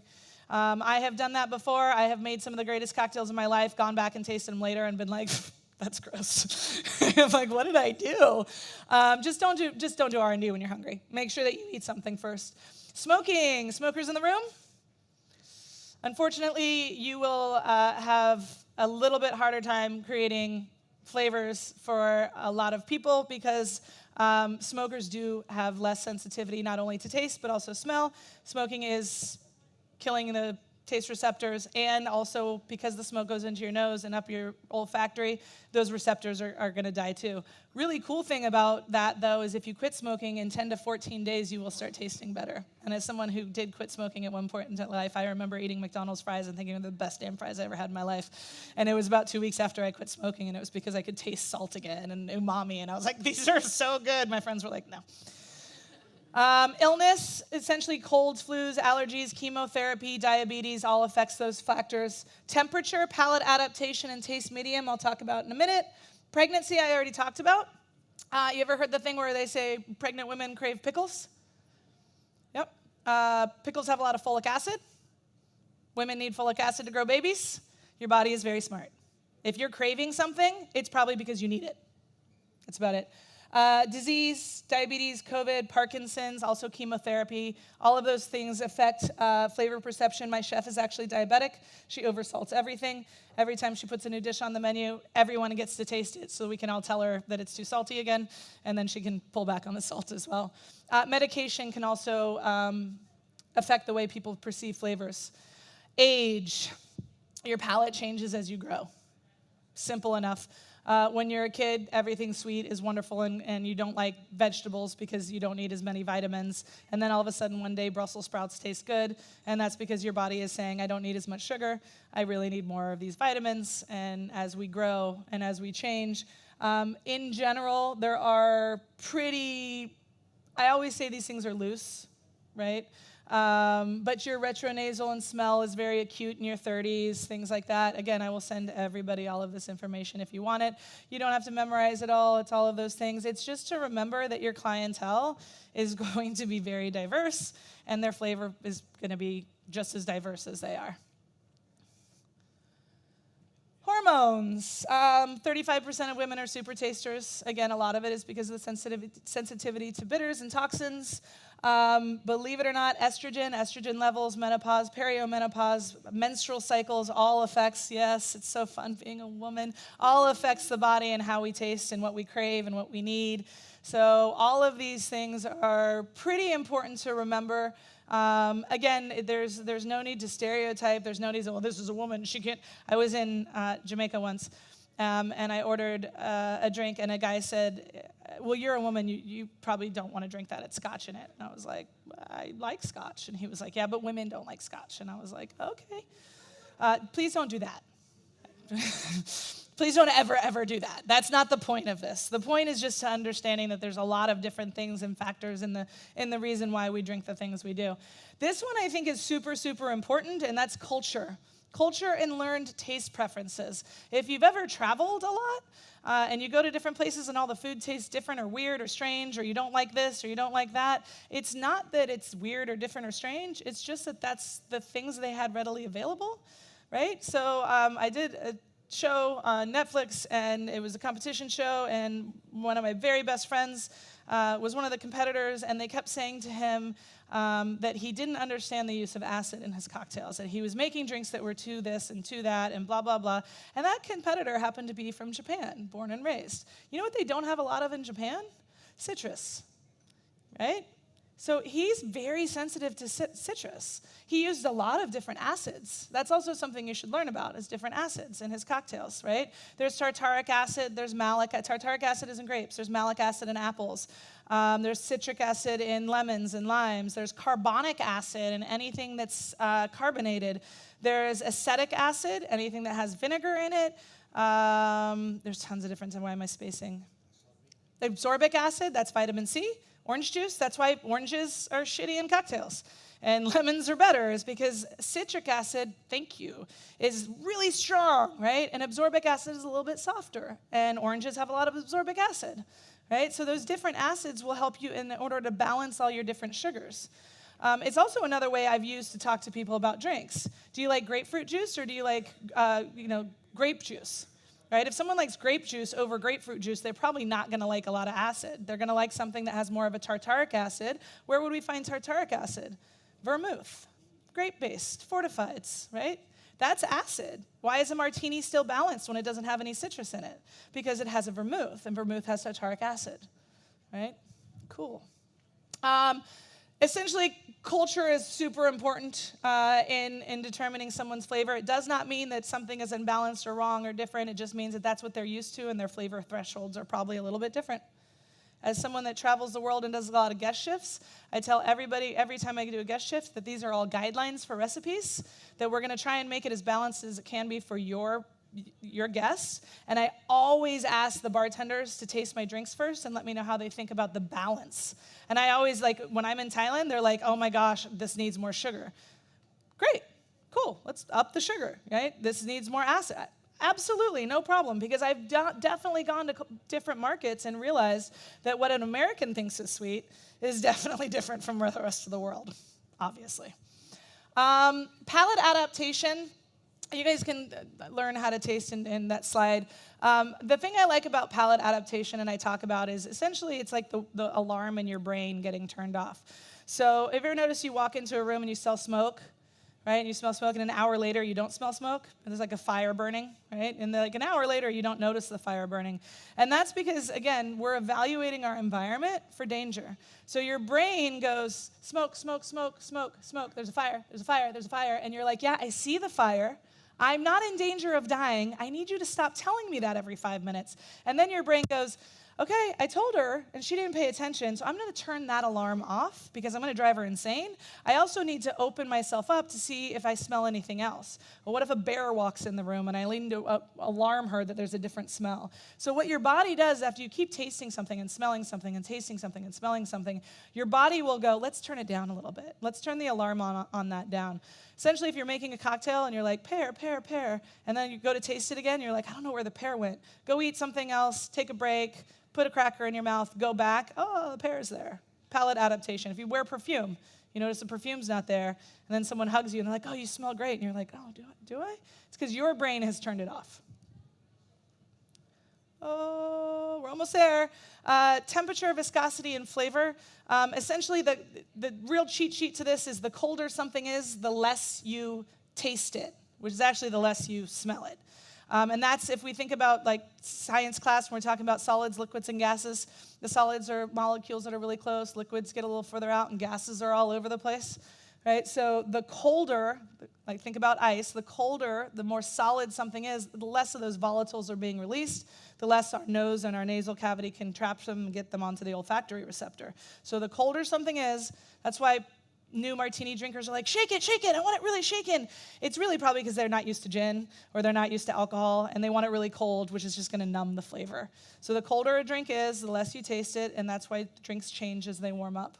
Viscosity, and then we talked about on the taste buds, the more liquid something is, the more you taste it, and the more solid it is, the less you taste it. So viscosity in cooking is a big one. Let me see. I think we're almost there. Yep. Okay. Venue, environment, all of these things, super, super, super important. There's not scientific data, but there are studies. So there's a difference in a study about something and actually being true scientific data. There is studies that show a color of something will determine how you taste it. I truly believe that. If something is red, you perceive more sweetness because we're used to fruits and things like that.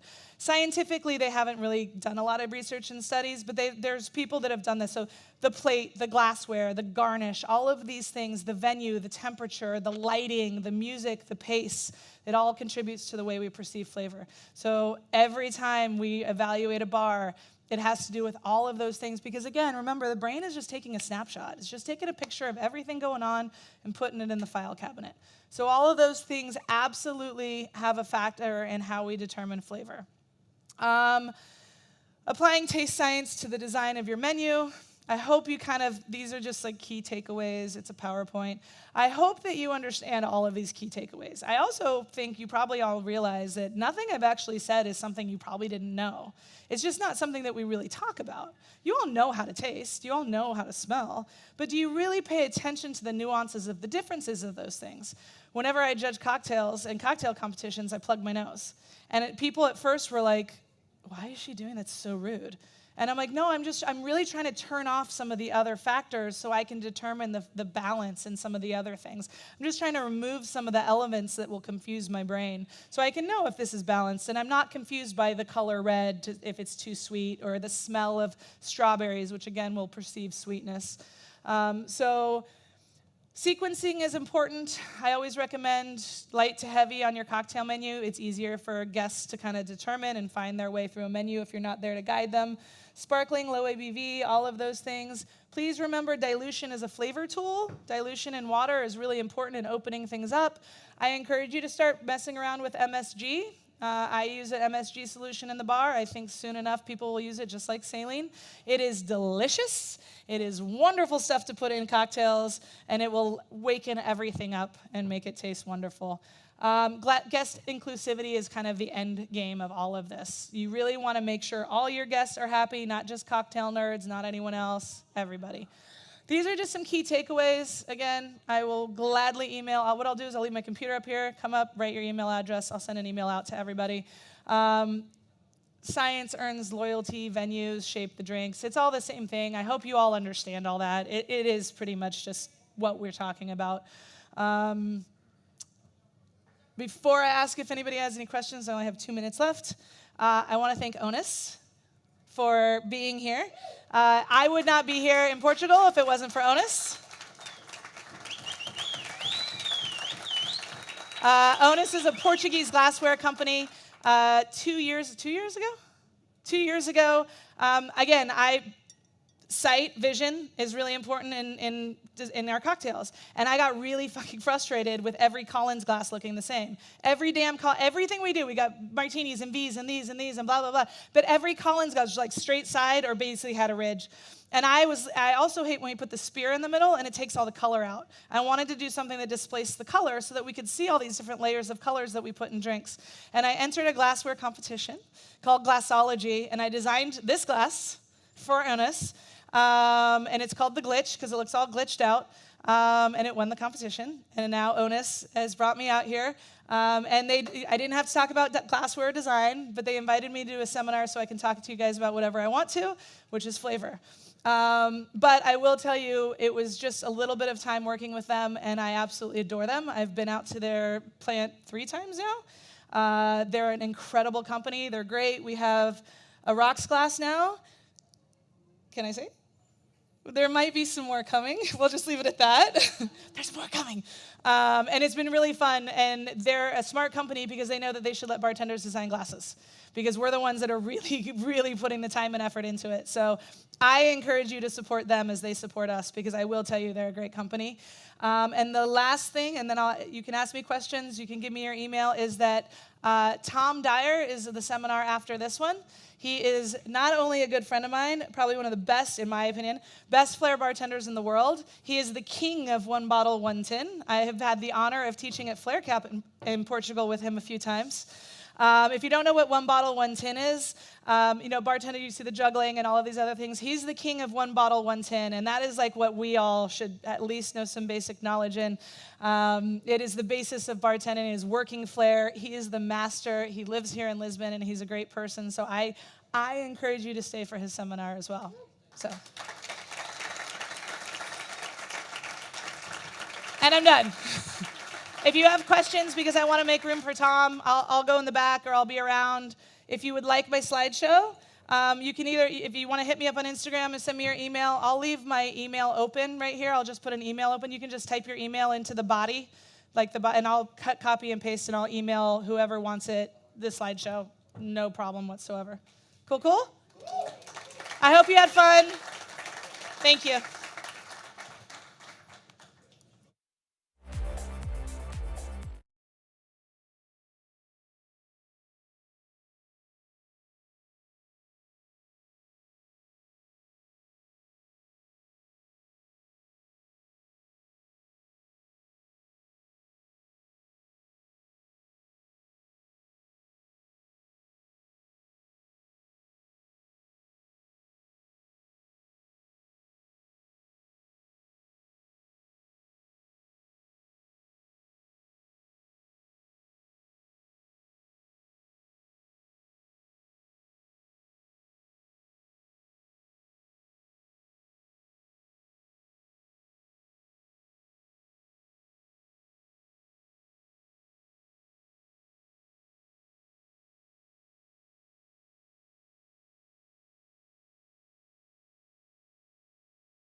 Yeah?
Making your own Bloody Mary mix was the test to see if you were a good bartender. But when I discovered Finest Cool Bloody Mary mix, I was like, okay, I'm never wasting time making my own Bloody Mary mix again because it just works so well. And I always have it in the fridge ready to go. Boom. So they're going to bring around some Bloody Marys for you in just a moment, and then we can get started. Okay, sorry, you can play some music, sir. I was a little bit late with giving you the heads up. Let's kick off. Let's see if we can get it on the shoulder. Oh, one more try. Here we go. Whoa, that's close enough, huh? We're going to try and hit a new Finest Cool stall, or we're going to try and get a Finest Cool stall with as many as possible. All right? Let's, whoops.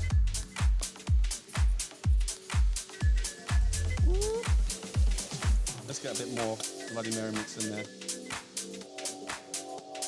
So who's been, okay, you can turn the music off. Sorry, it's not going to, the flaring part is finished. Who's been bartending for more than 25 years or 20 years? Okay. What about 15 years? Cool. 15 years ago, maybe so. 20 years ago, how often would you see somebody throw in a cocktail? Never. Yeah? Why do we see it so much these days? Because it looks cool, right? Exactly. And that, ladies and gentlemen, is Flair Bartending. Thank you very much for coming. We'll see you next year. All right.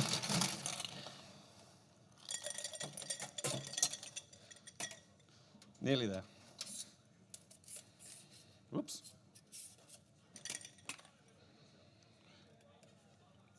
Now, when I use ice in Portugal, I use iceology because they have Hoshisaki cubes.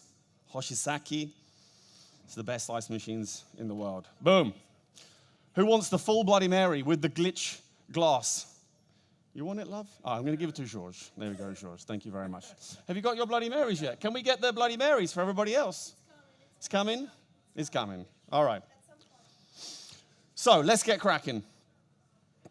Today, I'm going to be talking to you about the power of Flair bartending, how you can utilize it as a bartender, as a brand, or as a bar, and why Flair bartending is what you need to be focusing on for the forthcoming future, and how you can profit and use it for everybody. Flair is power. Flair comes in multiple shapes and sizes, in multiple different forms, which we're going to go through a little bit later. As I said, we're going to talk about how simple moves can change lives. We're going to talk about how Flair can be powerful for you, your bar, and yourself. But Flair is scary. Who's a Flair bartender in here? Put your hands up. Ah, good. I like it when there's not many Flair bartenders. Who, from the people who didn't put your hands up, which is almost everybody, has tried to Flair before? Cool. And why did you stop? Not you. You know the answers. Why did you stop? Don't all shout once, whatever happens. Flare's scary, right? Yeah? Flare is scary. Oh. And here's this picture of me, which you can just about see. Did anyone see any of the shows we performed on the WFA stand? Somebody see some of the shows? We do a trick with the glassware, which was actually made by Andre Guerrero. George did it in his show, I did it in my show. And this is me, 2011, doing the same move on the bar in Romania, New Year's Eve. I was a little bit drunk, I've got to be honest. The worst thing happened. You can just about see in the middle here, a little cloudy area where the glass exploded. And then the next picture, there's no glassware. There's one going on my head, there's a couple there. Even as a pro, we make mistakes. Now, obviously, I shouldn't have been on the bar top with a little bit too much to drink, but you learn to get through these mistakes. And when this happened, I went, "Way!" And everyone in the club, 500 people, went, "Way!" like this, and you turned it into a funny moment that everybody got involved with. So flair is scary. You can make mistakes. Things happen, okay? And a lot of people have fears that maybe some of them, you have heard some of these things, which we're going to get to, but wastage. A lot of people, when they think of flair bartending, they think about wastage. They're going to be spillages. You're going to break stuff. You're going to waste the ingredients. You're going to waste my time as well. Breakages. Maybe you get very nervous. That's probably one of the biggest reasons why a lot of people stop flaring or they don't try and utilize it behind the bar, because they get nervous. They get scared. Okay? If you ever tried to, those who have tried to flare before, as soon as somebody stands there and watches you do something, you get nervous. The same way if I'm looking at you now, you're like, is he going to ask me a question? I don't know, what's going on? So it's getting used to people watching you and you failing. Flair bartenders are very good at dealing with failure because we deal with it every single day. When we drop something, when we break something, when we're practicing, when we injure ourselves, all the time. It's how you deal with those failures. One of the most major fears is flair slows down service. Stop doing that. We don't have time for that kind of thing. So maybe you've heard some of these. Or maybe you've said one of these. I can never do that. Can't do that. Has anyone thought that before about flair? Put your hands up. No, not for me. Can't do that.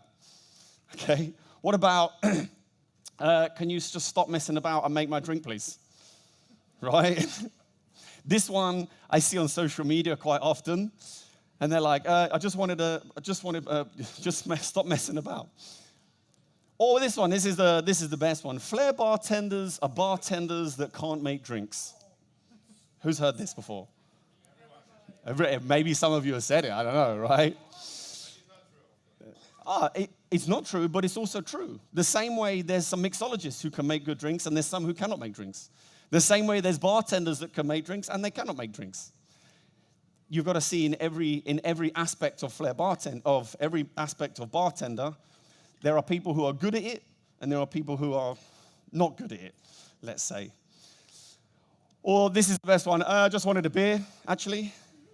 And if you go to Carnival Court in Las Vegas, which was one of the most famous flair bars in the world, and you ask for a Corona, for example, you'll get that Corona in about 5 minutes' time.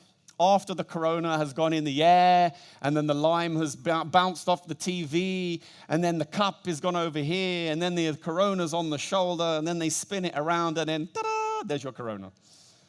Because they want to show that they can flair with absolutely every drink, every cocktail, every beer. And this is an extreme flair bar. They are a flair bar. And their boss says, every drink, you flair. So that's why when you order a Corona, it's even flared. So flair's had a lot of this kind of difficulties in the past. And, I mean, it's the thing with flair, come back to that. The thing with flair is that those difficulties or some of the fears or the worries that people have, with flair it's very obvious. Because if I do this, woo! It's pretty obvious I made a mistake. But if you put lime juice in your cocktail instead of lemon juice, how many people are going to know that you've made that mistake? Right? It's still a mistake, but it's much easier to cover it up. And as a bartender, you can be, I'm good, carry on. Yeah?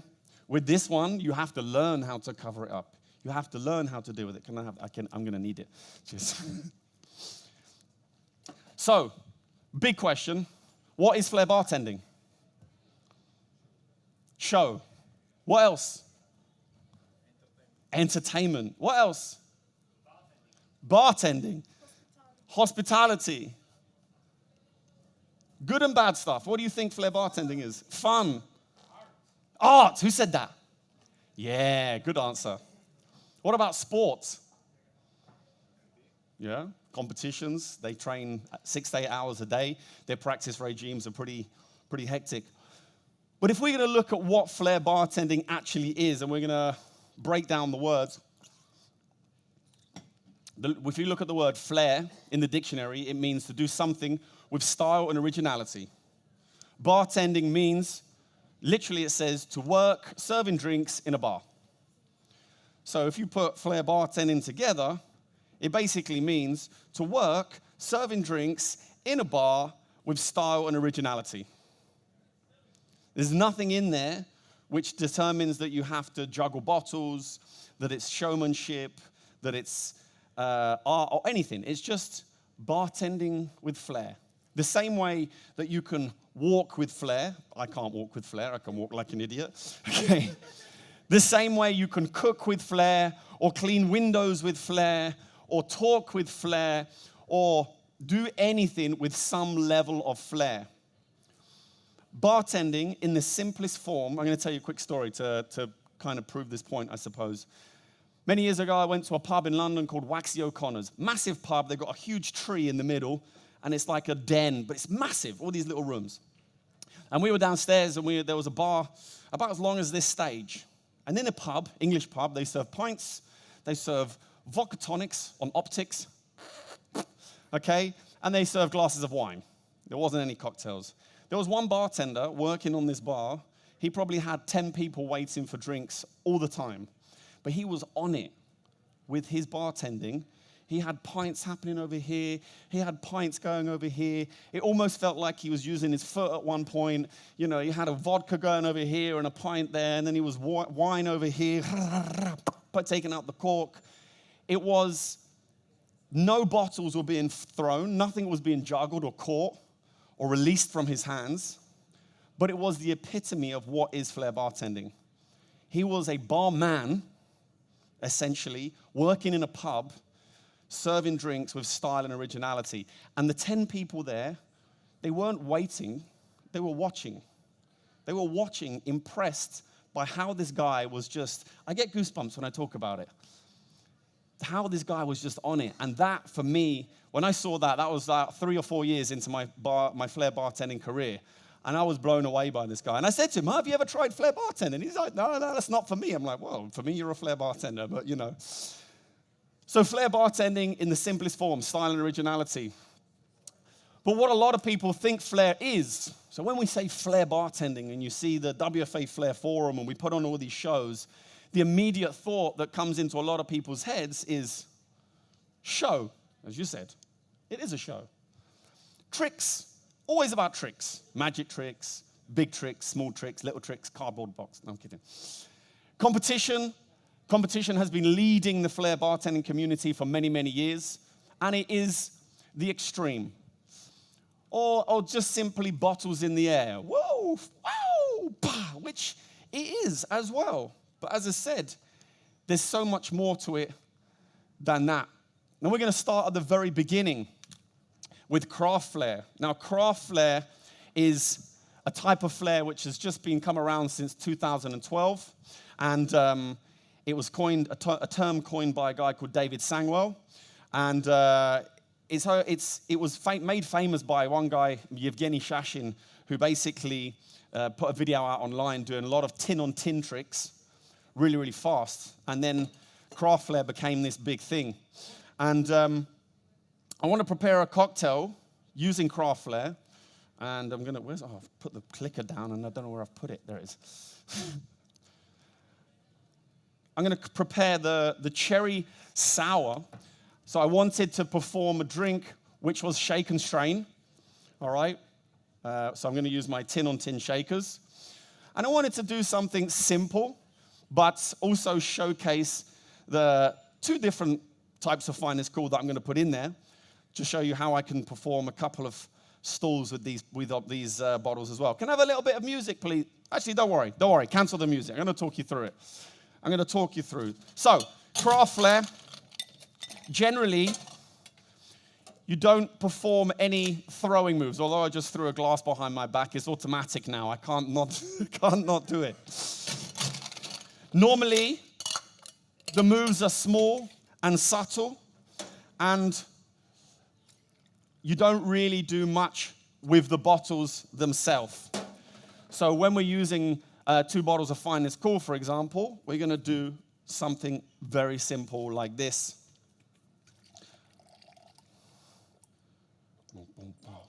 Right? Incredible. Water pour.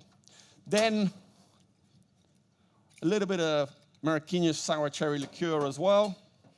Did we get the egg white? Yes. Little splash of egg white. And off we go.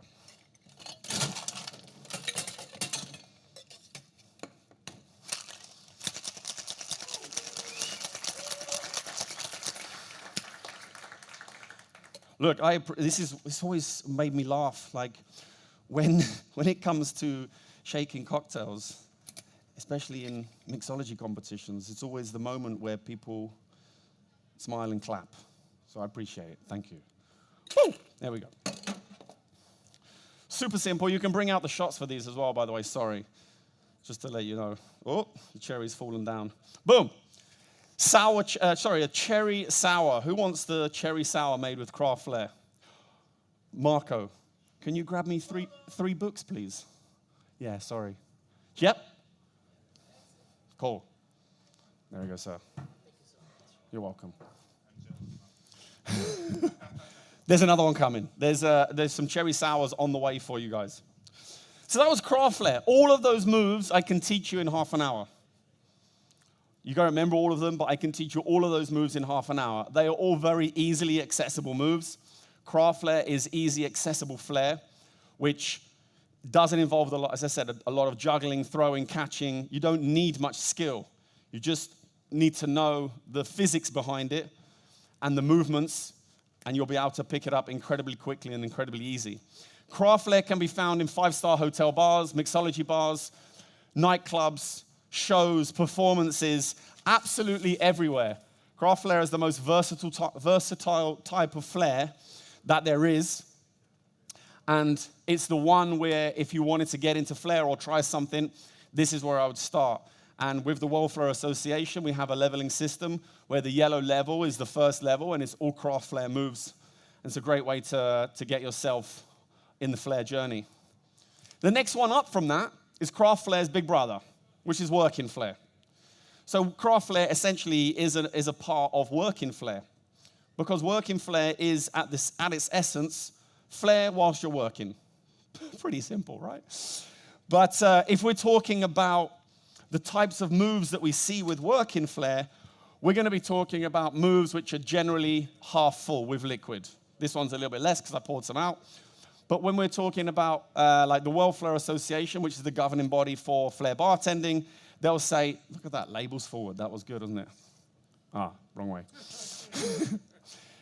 When we're talking about bottles, we're talking about bottles which is half full, which means when you're spinning and throwing a bottle, you have to think about physics a little bit. So if you ever, when you were a child, or maybe now when you're an adult, I don't know, on the beach or in your garden, you had a bucket of water, and you span it around like this. Anyone ever do this? Or just me? I was the poor one in the room, right? I used to do this and be like, wow, look at the liquid. It stays in there. And then I used to go, water come out, right? So I learned very quickly. It's the same principle, okay? But every now and again, you let go of it. You let go of it. You let go of it. You let go of it. And then, you can land it on the back of your hand. Ba-bum. Cheers. You can put me here for now. Thanks. So this is working flair. So craft flair is generally with the tools, tin-on-tin shakers, strainers, spoons, jiggers, muddlers, ice, pours, things like this. Working flair, you're starting to learn how to throw bottles which have liquid in them. That's when you could start making some mistakes. So, but they come hand in hand with one another. And then once you've gotten to working flair, you then move into exhibition flair, or competition flair, or show flair, where you would see bottles that look somewhat like this, with a plastic pour spout on top. We put tape on the top to hold the pour spout in and to protect our fingers from smashed glass necks. I've got a scar on my finger to prove that one.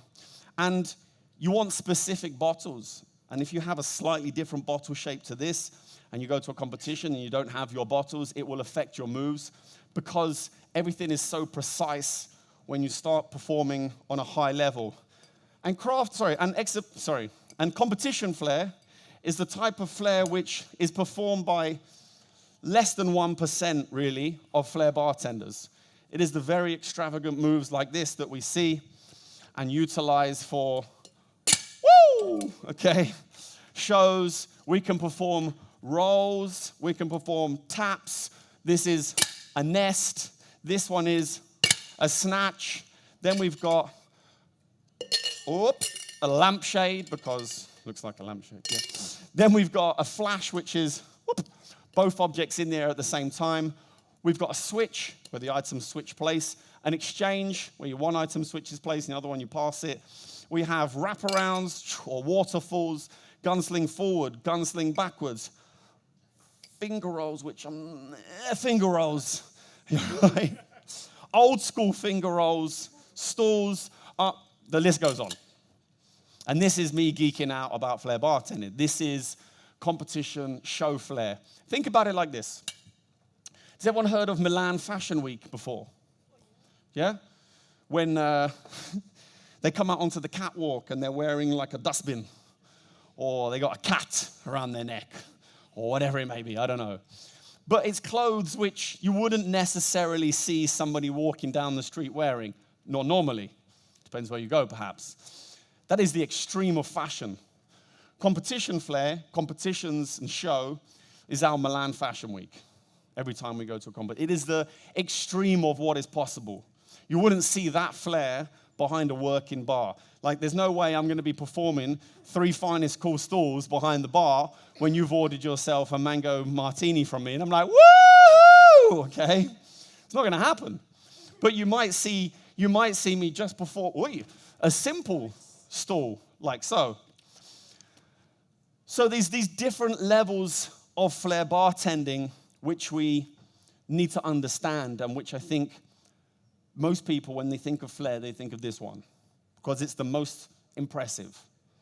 But next time you go to a cocktail bar in Lisbon, watch the bartender. Watch how they pour. Is it a nice long stretch? Do they do the ta-ta, ta-ka-ta-ka-ta-ka-ta? Are they throwing cocktails like this? Sha-bam. Okay, look out for those big and small moves. And I want to backtrack very quickly, because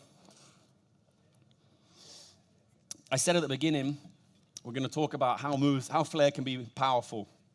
So, you must have heard of Agostino Peroni, right? Put your hands up if you've heard of Agostino. Half. Agostino is a famous bartender. He works in the Connaught Bar in London. And he makes a martini in a very special way. Do you know how he makes his martini? Stretches it out, and then what does he do when he's pouring? He gets the zest and zests the stream of the martini. How much lemon oils is going in his martini when he's doing that? 0. Probably not a lot. So why does he do it? Exactly. He's quoted in saying this move is for his love of flair bartending. And he understands that if he performed his martini, he's going to get attention, the same way I'm talking to you about his martini right now. What's the other one I've just forgotten about? Doesn't matter, I forgot. There's another move, the most simple flair move in the world, which everybody here has probably performed at least once in their life, probably in the kitchen. And this move made this person internationally famous. He was able to open multiple businesses worldwide and basically became an internet sensation. And you know what this move was? Salty arm salt. Sweaty arm salt. Who's done this move before? If you don't put your hands up, you're all lying, okay? This move, think about it, what I just said. The Salt Bay. Everybody knows Salt Bay, correct? He's got restaurants in New York, London, Turkey, wherever. I've heard he doesn't have the best reputation, but from doing this on the internet after cutting steak like so, he all of a sudden became internationally famous. Or what about the first ever flair bartender in the world? Who was the first, most famous flair bartender in the world? Jerry Thomas. What drink did he make? Sorry, what drink did he perform? Blue Blazer. Jerry Thomas understood back then that the Blue Blazer needed to be performed to be able to grab attention. If he just went, thank you very much. Do you think he would have been able to be as famous as what he was? He was earning hundreds of pounds, which back in 1863 was a hell of a lot of money. He understood the flamboyance of being a bartender would bring attention to himself, so pouring flaming liquid from one tankard to another got him the attention he wanted, made him lots of money, made him very famous, got him to travel around the world. So flair, in that essence, one move can change your life. Change your life. I've been looking for that move for 26 years. It's very difficult to find that move. So let's make a blooming good time using working flair and exhibition flair. And I wanted to do this cocktail. I wanted to do a blue cocktail because I'm going to go and talk to you very quickly about the history of flair bartending, which is coming up in a minute, and showcase working flair and exhibition flair. And for me, when I think of old school flair, I think of TGI Fridays, 1980s disco drinks, Blue Curacao. And I love to use this one simply because it's non-alcoholic, it's versatile, and I can utilize it, especially in an era where non-alcoholic cocktails are all the rage, all right, on the head. Oh, yes. Woo! I know this one's green. This is the sour apple martini. But non-alcoholic cocktails are all the rage. And I want to be able to make the same cocktails for my alcohol drinking guests and my non-alcoholic drinking guests. My alcoholics. Woo!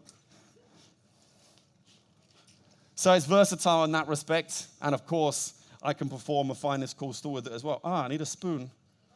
I'll use this knife. It's all good. Don't try this at home. Okay, one onto the elbow. Hoo-yah! That's there. You can take the picture now. Go on.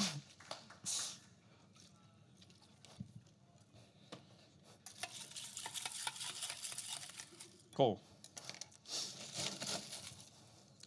I don't know how many blue cocktails you've all made in your bar over your career, but one thing I know, that when I make a blue cocktail on my bar, there's one thing that will definitely happen. Huh? No, I mean, that will happen. The one thing that will definitely happen is that somebody else will ask for the same cocktail. They'll go, oh, what's that? Look at that blue drink. Same thing with frozen daiquiris. You cannot beat the classics, and you cannot beat a blue cocktail, especially in this glitch glass right here. So, who wants the blooming good time? Ah! No, you had one. You got a blue shirt on, sir, so you can have this one. Cool. All right. I did promise that I would give away some flair books during this presentation. So the first book is going to go to the person that can tell me one other blue cocktail? Blue Lagoon, there you go. You guys are too polite by putting your hands up. You said it, right? There we go, sir. There we go. Round of applause.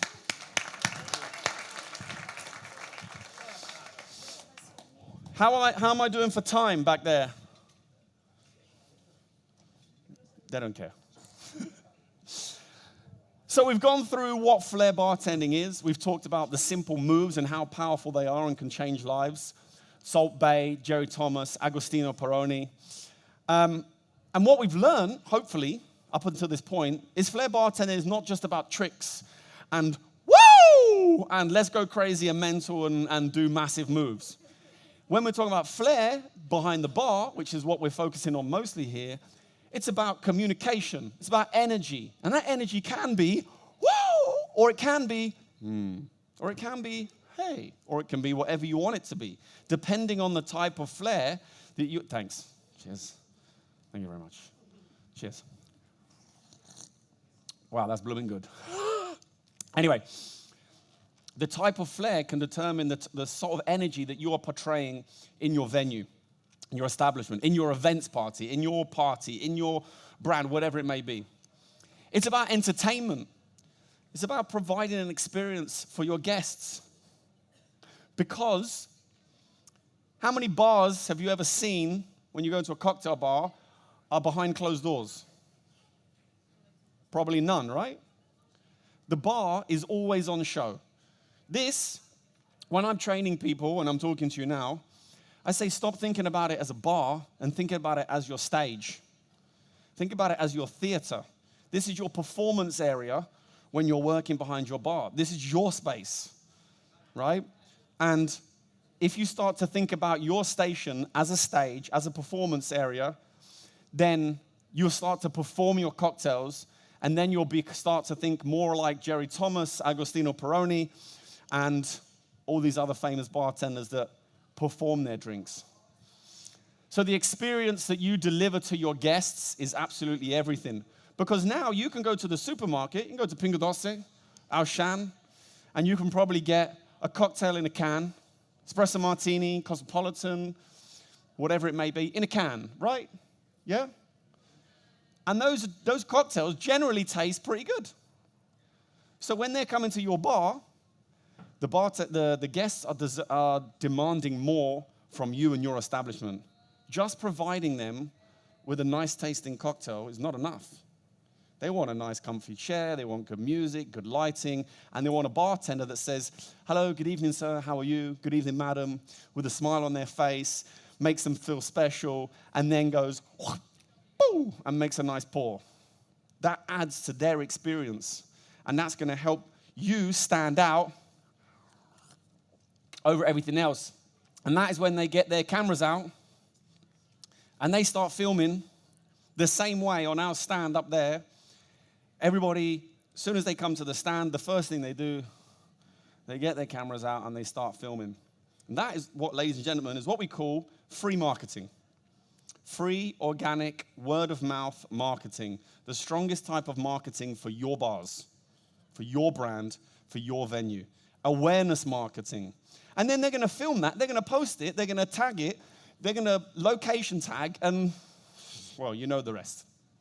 So they want something Instagrammable to say how great they've been. So we know that flair is about connection. It's more than just tricks. It is the experience that you deliver to your guests. I've got 10 minutes, so it's going to go quite fast now, unfortunately. As a bartender, remember that people tip people, not just the drinks that you make. You may make the most tastiest cocktail in the world, but if you listen to what Kate was saying in her previous presentation, it may be the tastiest for you, but not for somebody else. So you can make a mediocre cocktail, but if you do it with a great level of hospitality and service, you're going to get more chance, you're going to get a tip. When I started bartending and my cocktail skills weren't great, I could flair like a demon. And people would come to my station. Do you know why? They would say, this guy looks like he knows what he's doing. I'm going to get a drink from him. And I'm like, yeah, I know everything. I know exactly what I'm doing. Another June bug. Cheers. And then you get engagement from that, from your guests. They want to talk to you. They want to ask how you'd learned that, where it's from. Boom, you're connecting with your guests. You're engaging. Other people will talk. It's the epitome of being a great bartender. And then you become a memorable bartender. Be the memorable bartender. Then they'll come back to your bar. They'll remember your bar. They'll remember the cocktail that you made. They'll ask you to come and do a talk on a stage like this. And then so and so forth. As a business, you've got a lot of cocktail bars growing up in Lisbon and in Portugal. There's a lot of stands out there over the last 2 days, all showing off their brands and their different skills. You put a flair bartender there, boom, you stand out. Same way we were standing out upstairs. In your bar, be different in a crowded market. Be that bar that has shareable content that people want to come and film. I mean, I don't know how many Instagram posts that you've seen where a nice bar, that Japanese guy who's, how many people want to go to that bar? Right? That is flair bartending, the epitome of what flair bartending is. And then you'll have people come back, you'll have people stay and drink more, spend more money. Flair is power. Click. Oh, yes. We talked about the fears: wastage, breakage, nerves, slow service. I'm going to waste it. You're going to waste everything. You're going to break everything. Even before flaring, how many people have broken a glass on their bar before? More than once, more than 10 times. You don't need to flare to break anything. How many times have you spilt something? Everyone put your hands up, because you're lying if you don't, okay? You don't need to flare to make mistakes. But what happens when you learn to flare, your reactions get quicker. Your focus gets sharper. In fact, Tom McMarrick, a famous flair bartender, did a thesis on the reaction speed of a flair bartender compared to Formula One racing drivers and jet fighter pilots. Thank you. Flair bartenders have a similar reaction speed to fighter pilots. Formula One racing drivers are on another scale. There was another scale created for them. So when you get that sort of reaction speed and that sort of skill, you break less and you spill less, because you understand the physics of the items that you're using so much more. So in fact, you make less mistakes. Oh, I'm too scared to flare in front of other people. People are more worried about themselves than you. It's more nerve-wracking. 5 minutes, shit. It's more nerve-wracking for me to be standing here talking to you than you sit there listening to me. I'm more concerned about me not making a mistake. I'm not worried about me making a mistake, not worried about what you think about me. Does that make sense? My point is that as soon as you get past that fear, you get over that fear of failure, man, not only will it help you in your bartending career, but it will help you in life as well, because you won't be afraid to try and do new things. Flair slows down service. I talked about that barman on the pub. They weren't waiting, they were watching. And when you start to perform your drinks, people are not waiting for you. They're watching and waiting to see what you're going to do next. So if you want to know more about flair bartending, you want to get involved, this is the World Flair Association website. There's the QR code. If you want to get all your phones out right now, you can scan that code, sign up for a membership, just while I take a sip of this. I've got one more cocktail coming because they're going to push me off the stage in a minute. We have everything from tutorials. There is a community on there, over 1,000 videos from all the best flair bartenders in the world, back to 2000. There's everything you need to get involved in the flair bartending world. Flair Camp. Who's heard of Flair Camp? Who hasn't heard of Flair Camp? Flair Camp happens in your country, in the Algarve.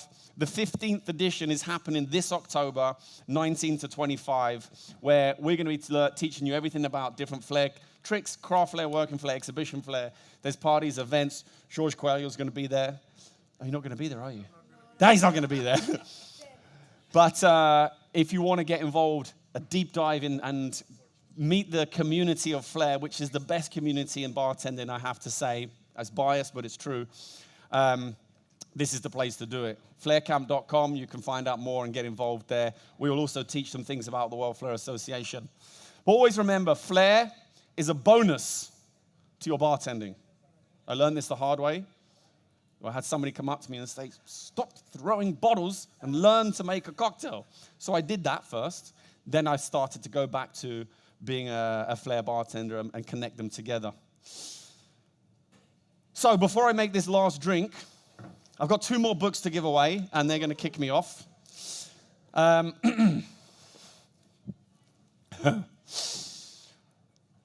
When was my last competition?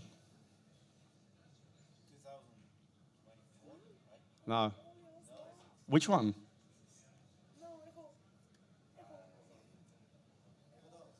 Huh? When?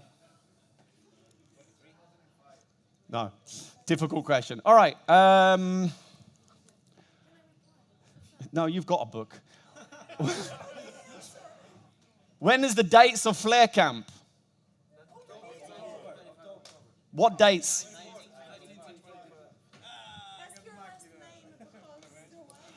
What's my last name? There we go, guys. Thank you. We want to get a picture of that in a second. Hang on one second. So, I mentioned, have I got anything else after this? Oh yeah, I can't teach you a flair move. What? I mentioned Flair Camp. Actually, this should be called the Flair Camp cocktail, but I changed the name just especially for today. This is a drink that we make at Flair Camp, and I wanted to showcase this because one of the ingredients that I use in this is the finest called mango, which is a puree on the head. Oh, that one was good, right? Yes. The finest called mango, which normally is this kind of product is normally used for blended cocktails. But I like how it works with the mango in a shaken drink like this, because mango has this kind of gummy texture, and I think it works absolutely brilliantly with this shaken drink. So we're going to put it together. You can put a little bit of music on, Mr. Soundman. Yes. And then we're going to finish off with this, and then they're going to kick us off. So this is your chance. If you want to get your phones out and make some videos, this is the opportunity. Whoop. A little bit of... So this is working flair. This is what we try to not spin the bottle. If I spin the bottle on its axis, this happens. Woo! Oh, that did come out. Woo! Oh. There you go. Okay. Hoo-yah! That's working flair. Then we got a little bit of Marquinhos again. Woo! Everything is better with sound effects as well. The mango. Hoo-yah! I mean, I know I didn't tee you up about what music to use, Mr. Soundman, but this is probably the best flair music I've ever heard. On the knee! Ah! Close enough. A little bit of grenadine in there. We've got aromatic bitters. Some lemon juice on the arm. Whee! To the beat.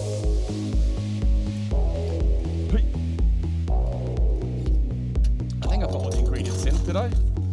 Yeah, just checking.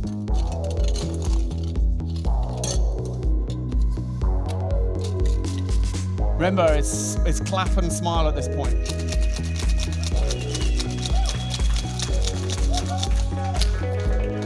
All of those flair moves, and I get a woohoo for a shake. No, I appreciate it.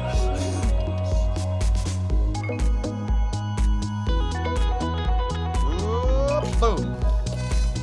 And then,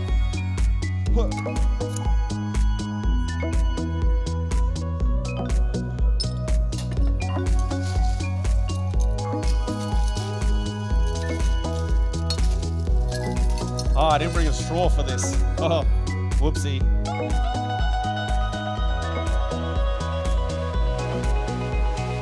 No worries.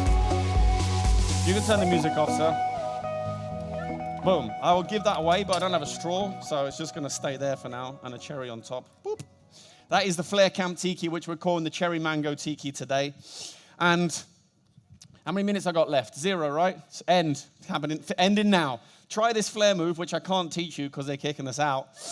But just remember, thank you to each and every one of you who came to listen to me today. I know it's been a long couple of days and a long day for some people here. So I really appreciate everybody being here. I really, really do. This is my 4th time here. And I really am grateful for them inviting me back to be able to talk to you guys. And I'm really grateful for you guys being here, as I said. Otherwise, I'm just standing in an empty room talking to myself, which I do that by myself a lot anyway, so it's fine. Just remember, flair is practical for every single bar. Flair is profitable for your bars. It will make your bars busy. And finally, flair is power. Thank you.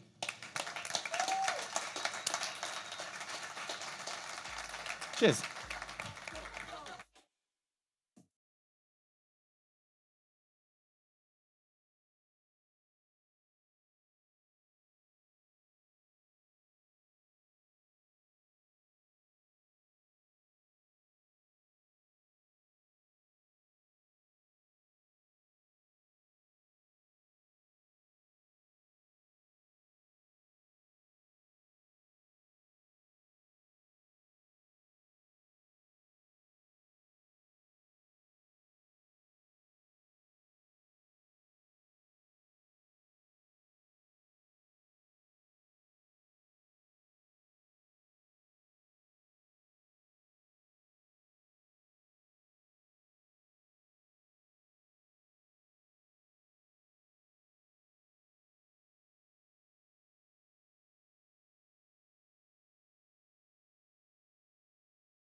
cerimónia do Lisbon Bar Show. É a segunda vez que eu apresento este evento e estou aqui a ver algumas caras do ano passado, na verdade. Pessoas que mudaram completamente as suas vidas depois de serem premiados aqui. Quem é que mudou por completo as suas vidas depois de receber este prémio? Quem? Com braços no ar, por favor. Uma pessoa... Está aqui uma pessoa que mudou completamente a sua vida depois deste prémio. Uma salva de palmas para o Rui.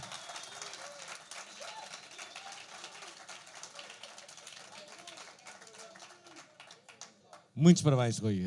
De facto, foi uma ascensão fora do normal. Ouçam, temos 12 categorias, há muitos nomeados. Quero-vos dizer que a grande novidade é a grande maioria de vocês vai sair daqui perdendo a cerimónia.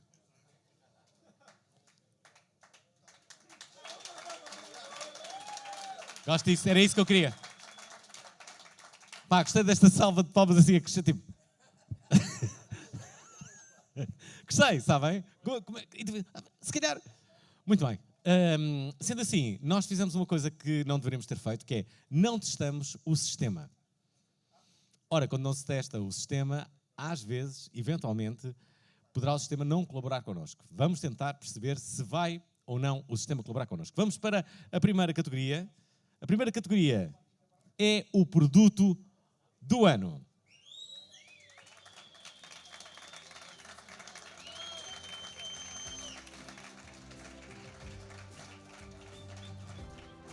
Nunca tinha percebido que podia haver tanto entusiasmo com o produto do ano, ouçam. Eu próprio já estou a ficar entusiasmado e não estava. Estou a começar a ficar entusiasmado com o produto do ano. Vamos saber quais são os nomeados. Os nomeados são este produto.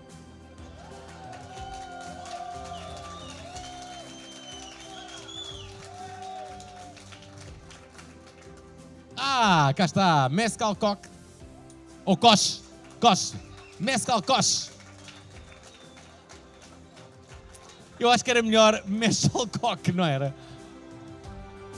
Bem, nesta cerimónia será... O que é que acham? Vamos denominar, em vez de Mescal Coche, vai ser Mescal Coque, não é? Para os efeitos hoje é Mescal Coque. Ainda, Sandman Fino Cherry. Também Paragon Palo Santo Cordial. Gostaram desta minha pronúncia? Ainda, da Macallan Night on Earth Jerez. E finalmente, o quinto produto. Não há. Queriam mais? Ora, posso-vos dizer que o vencedor do produto do ano é... Eu ia carregar aqui, peraí, uma simpática colaboradora que deixou aqui... Até podia ser a simpática colaboradora, podia vir aqui dizer quem é o vencedor. Podes vir aqui dizer. Uma salva de palmas. Como é que chamas? Maria. É Maria. Uma salva de palmas para Maria. Maria, vamos lá. Maria vai aqui dizer quem é o produto do ano. O produto do ano é... Então sou eu. Da Macallan Night on Earth Jerez.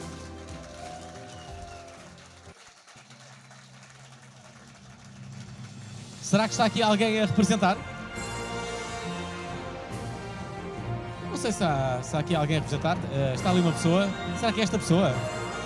Não é? Ok. Portanto, começamos logo bem. Portanto, a primeira categoria não está aqui a pessoa. Sendo assim, vamos passar o prémio de produto do ano a outro produto. O que é que acham disto?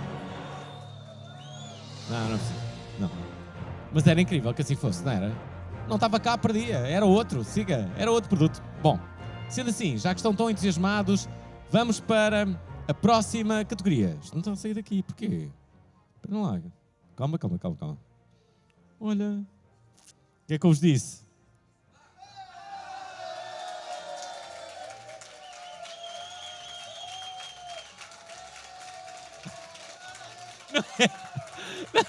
Espera, vocês viram isto?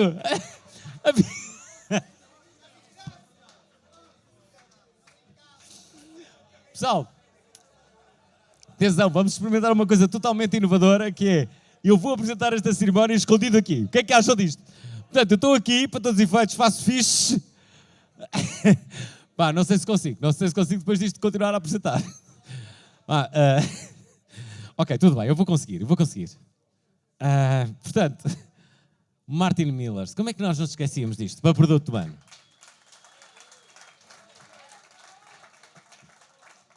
Mas reparem, o Martin Millers, não sei se está aqui algum representante, não, está aqui. Parabéns, pessoal. Mas vocês não sentiram aquela dor, não é? Estarem nomeados assim, será que vamos perder e não sei o quê? É tipo, nem sequer estamos nomeados. E depois vem, tipo, também já não vamos ganhar, não é? Eu, na vossa posição, gostava de estar mais no vosso lugar. Muitos parabéns por isso. Ok, sendo assim, vamos então. Vamos sair daqui. Eu acho que não estou a conseguir sair daqui. Espera aí.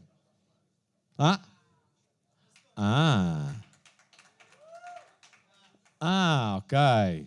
Muito bem. Vamos então para outra categoria. Atenção que isto pode ser mais divertido. Estou com medo disto me trair. Espera aí, vamos lá. Muito bem. Vamos para a próxima categoria. Ok, já temos música. Cá está. Produto português do ano. Adam Jean. Uma salva de palmas. Pô, aqui.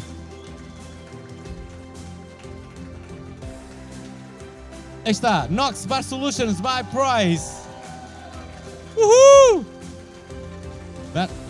Medronho. Não, medonho, aguardente de medronho. Também, Pro Ice, gelo premium.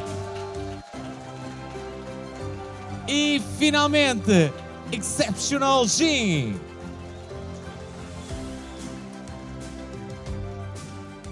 Vamos agora saber.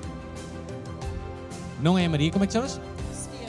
É Sofia. Sofia, queres dizer quem é o vencedor? Eu acho que a Sofia fala melhor. Ok, vamos lá. A Sofia é que vai dizer quem é o vencedor. Atenção. O vencedor de produto português do ano. Preparem. Pessoal, eu quero. A Sofia merece isso. Ouçam. Adam Jean.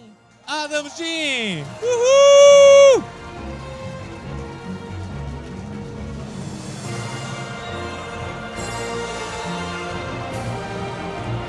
Sinto cá aquela emotividade que nós procurávamos, pessoal.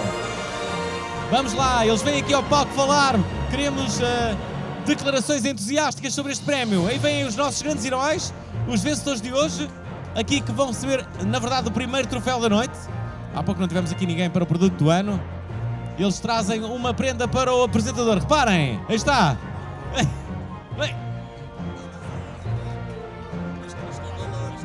Não, na verdade eles trazem. Bom, esperem. Agora vocês têm que falar. Há várias razões aqui, mas a primeira é que vocês são os primeiros a serem premiados aqui nesta cerimónia. O que é que vocês têm a dizer neste momento, como direi, tão importante? Nada, só obrigado e parabéns ao Lisbon Bar Show, a todos os premiados e parabéns a nós também. Foi um trabalho duro para chegar aqui. Espera, calma. Espera. Olha, não é preciso petição, mas tenho que fazer uma pergunta. O que é que distingue o vosso gin de todos os outros? Vá lá. Achas que numa prova cega conseguirias distinguir o teu gin dos outros? Isso... Eu acho que o que distingue o nosso produto não é só aquilo que lá está dentro, mas é toda esta equipa, o trabalho que se faz na rua, porque este prémio não é ganho só pelo produto, é pelo trabalho que fazemos na rua e também por todos os embaixadores que temos, que é os bartenders, que são os nossos embaixadores, que fazem um trabalho incrível em dar isto aos clientes todos os dias. Obrigado a todos. Incrível. Bom discurso. Aí está, Adam Jean a ganhar aqui o produto português do ano. Aqui com a pergunta... eu vou sair daqui que é para vocês...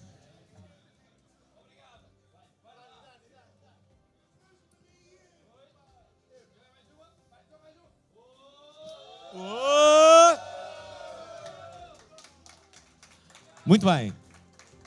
Ok, revelamos aqui o melhor produto português do ano e agora vamos para o melhor bar de restaurante. Melhor bar de restaurante. Quem é que estará nomeado este ano? Assim. Melhor bar, restaurante. Tasco!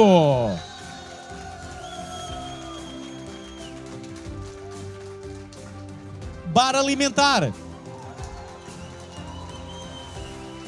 Também Soul Garden, restaurante and bar. Ainda Spike's Cocktail Bar and Lounge. E Mar, restaurante and gin bar. Como sempre, vamos chamar uma das nossas colaboradoras, profissional da colaboração. Como é que chamas? Diga você. Sou eu que digo. O vencedor. Devíamos dizer ao mesmo tempo. O que é que achas? Diga você. Eu é que digo. Esta pessoa é de Barcelos. Uma salva de palmas para Barcelos. Terra da Gisela João. Bom, o vencedor de melhor bar de restaurante é Spike's.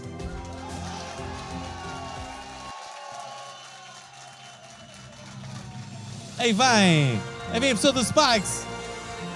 De Barcelos até Lisboa. Veio a pé, senhores. Incrível. Olha, a grande maioria das pessoas... Olha, a grande maioria das pessoas que estão aqui eventualmente não conhecem o Spike's. Eu pessoalmente não conheço. Como é que tu podes descrever como é que é o Spike's? O que é que as pessoas, quando chegarem lá, vão encontrar? Se é para descrever, vão ficar aqui 3 horas. Ok, então só assim 2 ou 3 coisas principais que podes assim caracterizar o Spike's. Bom, somos um restaurante num clube de golfe, abrimos às 7 da manhã, fechamos às 2, fazemos pequeno almoço, jantar, somos um cocktail bar, somos um clubhouse, somos um restaurante também de fine dining ao mesmo tempo. Por isso, se quiserem vir às 7 da manhã, eu não vou estar lá, ok? Mas a partir das 3 sim, ok pessoal? De resto, quem joga golfe, fiz, quem não joga golfe também pode vir, ok? E aí, venham ao Algarve, não só em agosto, o resto do ano, estamos cá, ok? Uou! Pessoal, o prémio está aqui o prémio. Prémio aqui para o Spike's, o melhor bar do ano. E posso-vos revelar que a after party de hoje, às 5 da manhã, é no Spike's, pessoal! Não é no Spike's, mas quem me apanhar hoje na rua, pago eu conta.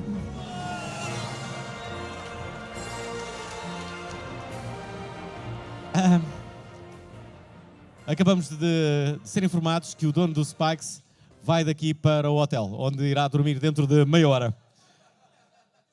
Percebem isto, não é? Sim, também eu ofereci a toda a gente me encontrar. Ele sabe bem para onde é que vai daqui. Está aqui no hotel em frente, ainda por cima. Muito esperto. Muito esperto esta... Ok, Spike's Cocktail Bar and Lounge do Val do Lobo é então o nosso vencedor. Vamos para a próxima categoria. Entretanto, eu percebi que... Ouçam, isto está mesmo a acontecer. Eu, durante as 2 primeiras categorias, eu pensei que era eu que estava a fazer isto. Não era. Nunca fui. São pessoas que estão a fazer aquilo. E eu era... Estás a ver? Eu estava aqui, não sei o que dizer. Não sei. E não era. Nunca fui eu. Em nenhum momento. Portanto, eu vou... Cara, isto não existe. Estou aqui para me tramar. Querem que eu acabe a minha carreira nesta cerimónia. Mas tudo bem. Vamos lá. Melhor bar de hotel. Melhor bar de hotel. Há quanto tempo é que não vão a um bar de hotel? Pensem. Está aqui uma pessoa há uma semana que não vai a um bar de hotel, mas também é o seu emprego. Vamos saber quem é que são os nomeados nesta categoria. Agora até me sinto mais leve sem isto. Ora, a Tico, Hotel Me, Lisbon by Meliá. Uma salva de palmas. Primeiro nomeado. O segundo nomeado é da Argo Cocktail Bar no Tivoli. Oh! Por mim já ganharam por mim. Rooftop Cocktail Bar Free House Hotel na Madeira. Aqui pessoal da Madeira. Ainda Leguist Bar and Restaurant Renaissance Porto. E finalmente Rocio Gastrobar Hotel Altis Avenida em Lisboa. Ora, sendo assim, vamos saber quem é que ganhou. Mais uma vez, vem a Maria outra vez. Repetente. A Maria gosta de revelar aqui quem é o vencedor. E pela voz da Maria vamos saber quem é. Então, o melhor bar de hotel, Maria. De Argo Cocktail Bar. Da Argo Cocktail Bar! Uhul! Será no Argo a after party desta cerimónia, pessoal! Há emoção! Há emoção, temos aqui que... Ora, cá está o vosso prémio. Muito bem. Temos que saber coisas do Argo. O que é que estás a sentir neste momento e o que é que podes dizer às pessoas nesta altura? Neste momento eu senti muitas emoções, né? Mas eu queria agradecer acima de tudo à minha equipa, aos nossos parceiros e acima de tudo aos nossos pais da indústria por a confiança. E isso, acho que mais nada. Ora, peraí, vocês ouviram? Ninguém ouviu nada? Ninguém ouviu? Espera, calma. Agora uma mensagem, tu Didi, que é que eles não ouviram, mas o que é que podes fazer? Olha, basicamente podias fazer aqui um convite para eles aparecerem lá, mas como é que fazes esse convite?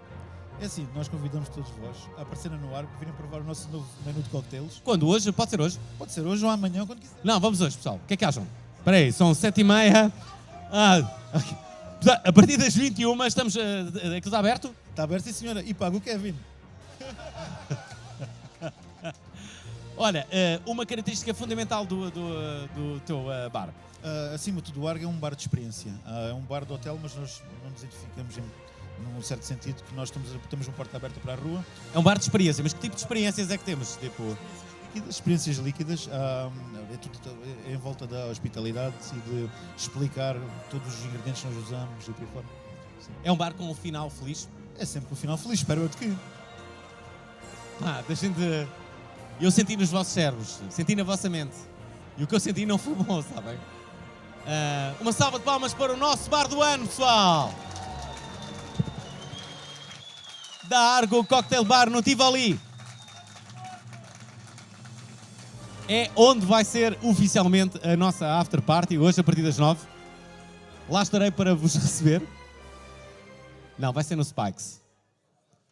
Não é no Spikes. O Spikes está fechado, não é? Está aberto. Mas é Val do Lobo, não é? Ainda é uma... Não. Ok, vamos arranjar um autocarro. O autocarro partirá dentro de 45 minutos para Val do Lobo. Ora, vamos então para a melhor carta de bar. E aqui, na melhor carta de bar, os nomeados são... Torto, no Porto.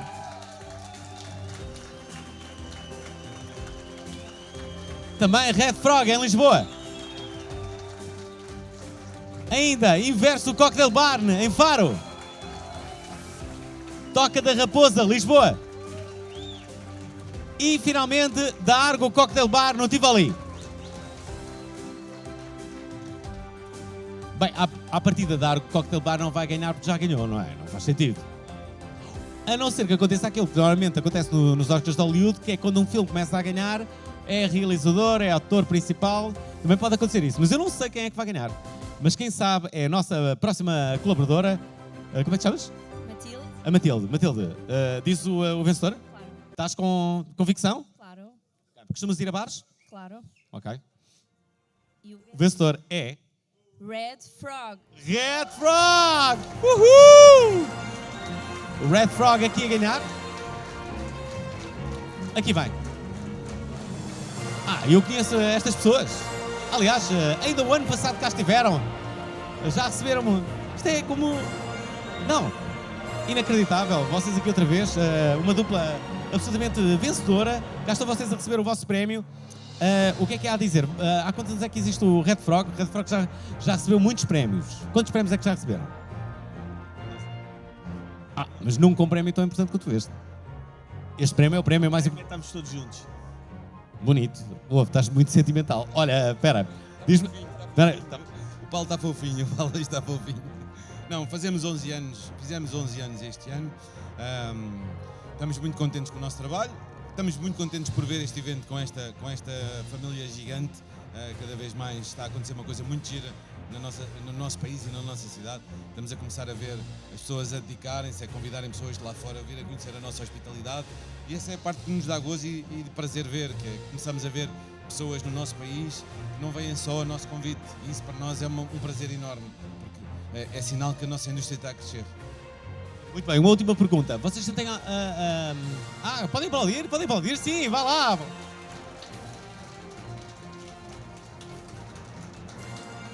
Queria-vos perguntar se sentem assim alguma tendência. As pessoas estão a consumir o quê agora? antes de eu te responder, deixa-me dizer-te uma coisa. Eu quero dar os parabéns ao Paulo, porque o Paulo é que desenhou este menu do Red Frog, ok? Ele agora tem ali uma veia de designer e fez o menu do Red. Parabéns, este é um prémio que ele tem um prazer especial. Em relação às tendências, pá, esqueçam aquela tendência que se fala hoje nos dias das coisas sem álcool. Essa não é a nossa vida. Nós para convivermos e vivermos, nós temos que ir aos sítios e consumir cocktails e estarmos presentes nos sítios. Podemos trabalhar, de facto, coisas sem álcool, como sempre trabalhamos, que há sempre esse espaço para os desportistas, para as grávidas, para as pessoas que não consomem o álcool, mas há sempre a oportunidade de menos álcool, mais responsabilidade no consumo. Sim, é uma das coisas importantes que nós devemos ter. Isto não é uma masterclass, mas às vezes é o pensamento que a gente tem que passar. Não estamos a falar de assuntos sem álcool, porque sem álcool isto não podia acontecer. Portanto, nós precisamos de que as pessoas consumam, ok?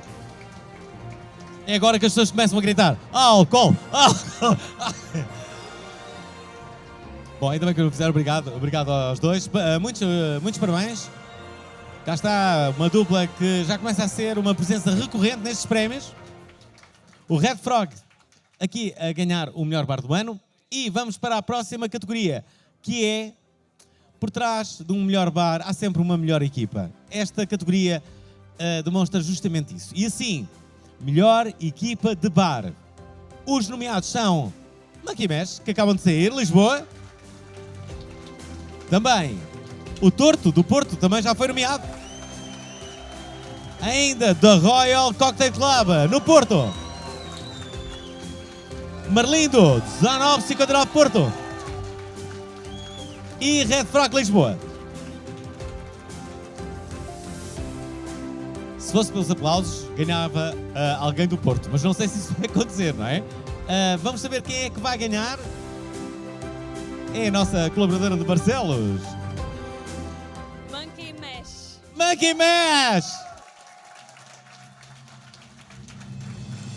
Monkey Mesh, onde é que eles estão? Ainda agora cá estiveram, portanto, estão ali, estão a... Ora bem, os vencedores não estavam possivelmente à espera de receber outra vez o prémio, mas aqui estão eles outra vez, pessoal! Melhor equipa. Atenção, este é um prémio muito especial, porque é o prémio da melhor equipa.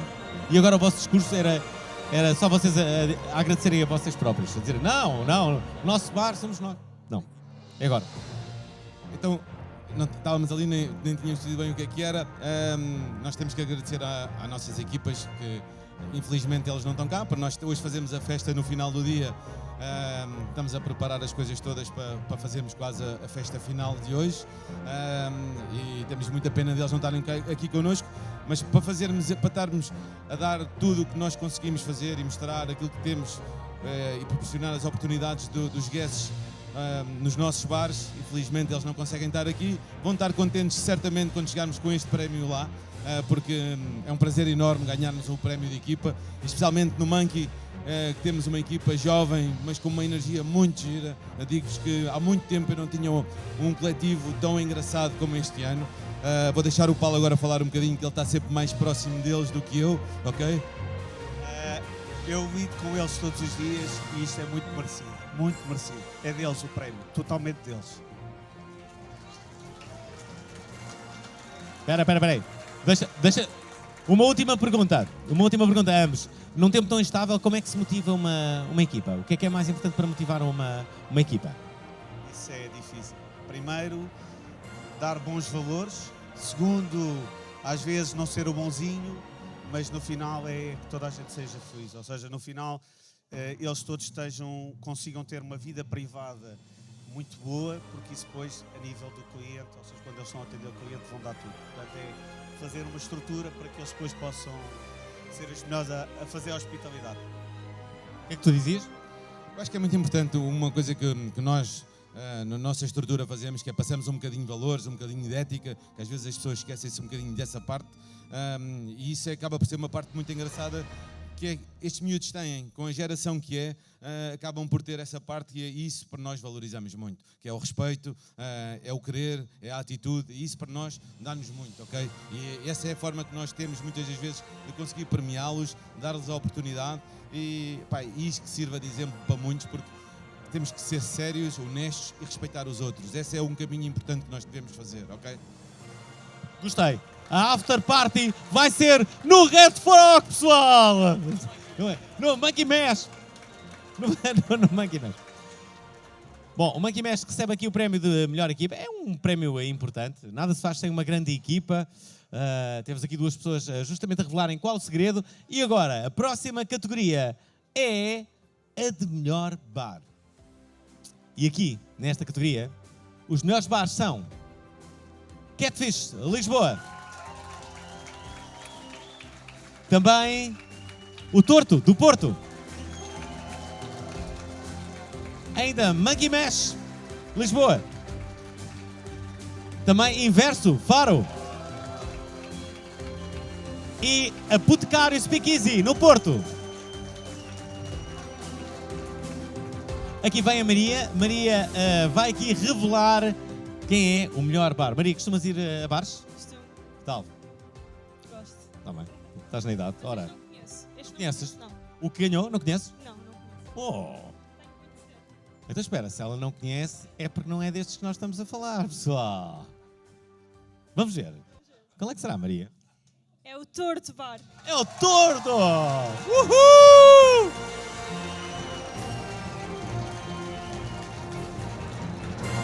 Como é que a Maria não conhece o Torto? Bem, pessoal do Torto do Porto. Aí vem eles.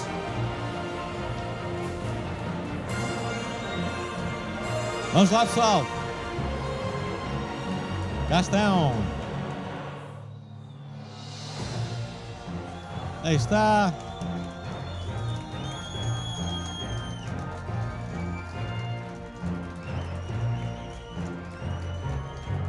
Ouçam, o que está a acontecer é que no espaço de uma semana, quase, ou duas, o Porto está a ganhar tudo, pessoal.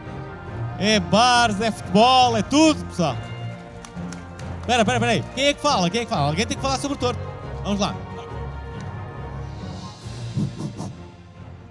Então, este prémio é, honestamente, das equipas. As equipas que nos proporcionaram no último ano viajarmos, divulgarmos o Torto um bocadinho pelo mundo e que eles tiveram e seguraram. E a maior prova de que somos uma equipa unida e que somos um bar forte é que o Gary já não está connosco, mas fez questão de estar cá connosco e outros.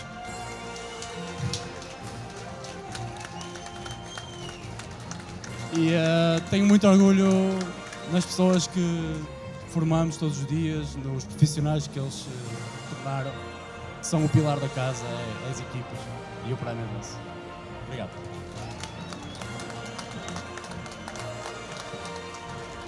Aí está, o Torto a ganhar melhor bar do ano.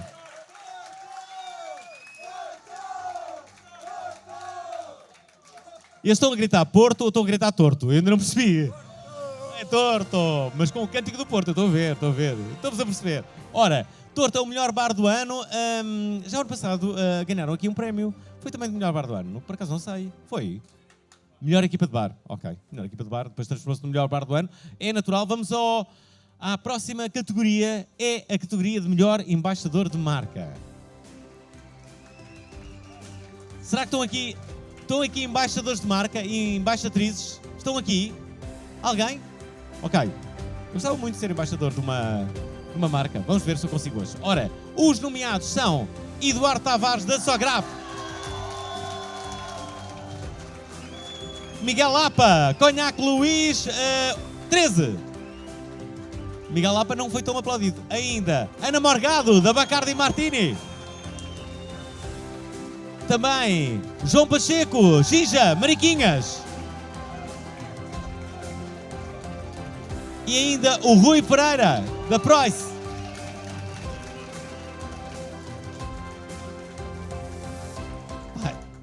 Digo já que é a categoria que eu estou mais nervoso. Estou ansioso por saber quem é o melhor embaixador desta marca. Será que é o... Vamos ver. Já foste embaixadora de alguma coisa? Não, ainda não. Mas gostavas? Um dia, talvez. Está bem. Vamos lá. E o vencedor é... João Pacheco. Uhul! Pacheco!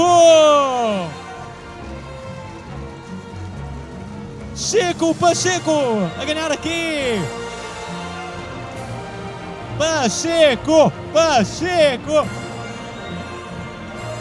Pacheco a ser ovacionado, aclamação popular nesta cerimónia para Pacheco. Não contém emoção, mas vai dirigir-se ao palco. É um momento alto da sua vida. Recebe o troféu. Grande Pacheco.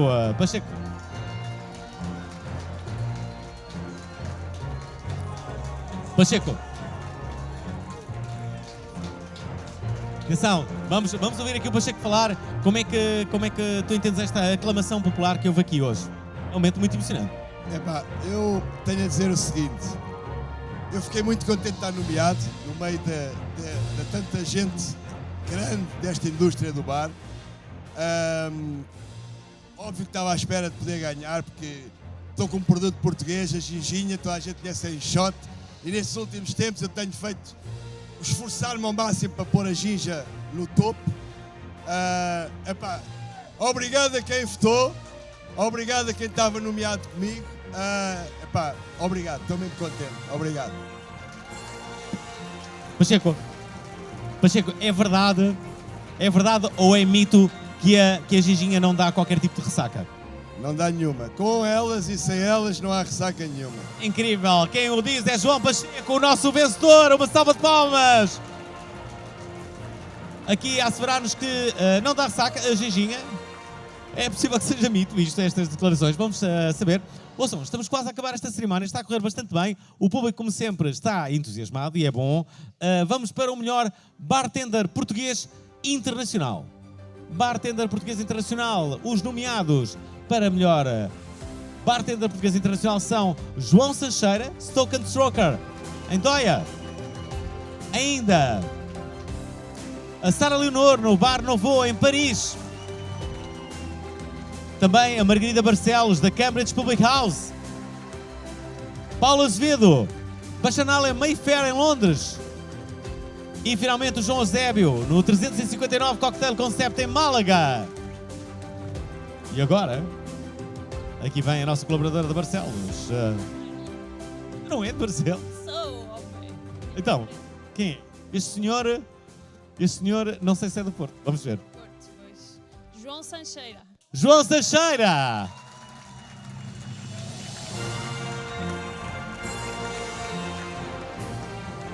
Está cá o João Sancheira.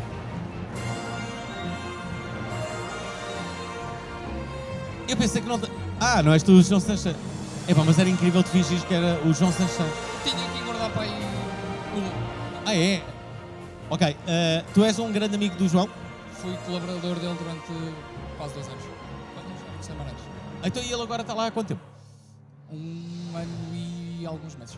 Como é que lhe vais dar este troféu? Ou vais ficar com ele e não lhe vais dizer nada? Não, vou guardá-lo, que é para, quando ele voltar, ter um motivo para ele me pagar um jantar. Ok. Não, isso é excelente. Como é que podes definir o teu amigo? É teu amigo? É um bom amigo? É. E foi um excelente mentor. Ok. Espera aí. Como é que se vê se é amigo ou não? Eras capaz de pedir ao João Sancheiro 500 euros emprestado? Por exemplo, olha, João, emprestas-me 500 euros?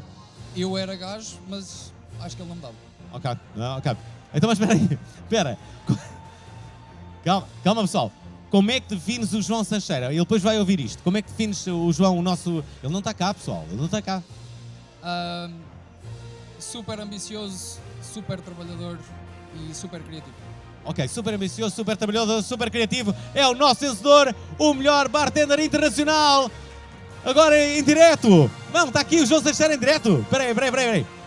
Temos aqui um momento. João Sancheira está em direto a receber este prémio.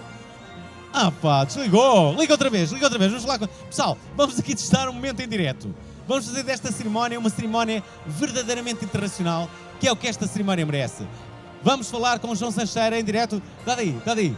Não, vai atender, vai. Põe em alta voz. Vamos fazer a chamada. A chamada que importa nesta cerimónia para João Sancheira. Onde é que ele está? Está no Qatar. No Qatar. Espera aí, em Doha. Doha a quem doer. Vamos tê-lo em direto. Ok, neste momento o João Sancheira não pode atender porque está... Não, está aqui, João Sancheira. João, grande João, espera aí. João, estamos aqui todos a ouvir-te. Eu não sei se isto está em alta voz. Espera aí, vamos... eu acho que sim, espera aí. João, tu estás aqui a falar para uma série de pessoas. Façam barulho para o João, pessoal! Uhul! João, olha, antes de tudo, muitos parabéns por este prémio. Sei que estás aí, estás a ter uma boa vida. Aqui o Porto ganhou o campeonato, o primeiro-ministro caiu, não sei se sabes estas novidades. Tens perdido muita coisa, Portugal está agitado, mas o que é que tu queres dizer ao público que está aqui? Eu vou tentar pôr o microfone aqui no alta voz para ver se nós te conseguimos ouvir. Pessoal, agora pedi algum silêncio para ver se nós conseguimos ouvir a voz do João Sancheira. Não vai ser fácil, mas vamos ver. João, o que é que podes dizer aí do Qatar? Está mais calor aqui do que aí. Essa é de certeza. Tenho saudades do meu país e adoro os meus colegas de indústria aí. Queria mandar um abraço e um beijinho para todos e força nisso. Uau! João, espera aí, uma última pergunta. O que é que se bebe aí no Qatar e o que é que tu sentes saudades de Portugal? Tenho saudades de comer porco.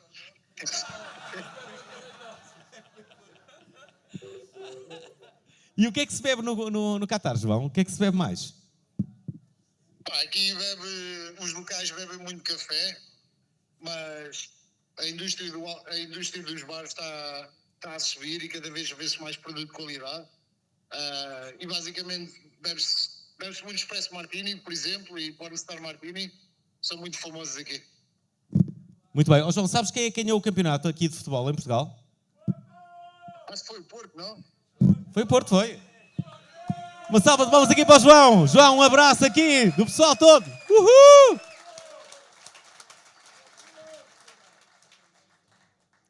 Se duvidávamos que esta cerimónia era uma cerimónia internacional, isto é um grande momento. Aqui o João Sancheira, do Qatar, a receber o seu prémio, que está aqui, mas vai ser dado pelo seu grande amigo. E agora, vamos saber quem é o melhor barmaid. Quem será? Os nomeados nesta categoria este ano são... Atenção, pessoal. Flávia Andrade, do Rocio Gastrobar. Ainda a Helena Pereira, do Torto. Lara Tellier, Red Frog. Também a Catarina Correia, Catfish. E ainda Constança Cordeiro, Toca da Raposa. Aqui vem a Maria. A Maria vai aqui revelar quem é o vencedor do melhor barmaid deste ano. Maria... Helena Pereira. Helena Pereira do Torto. Aí vai!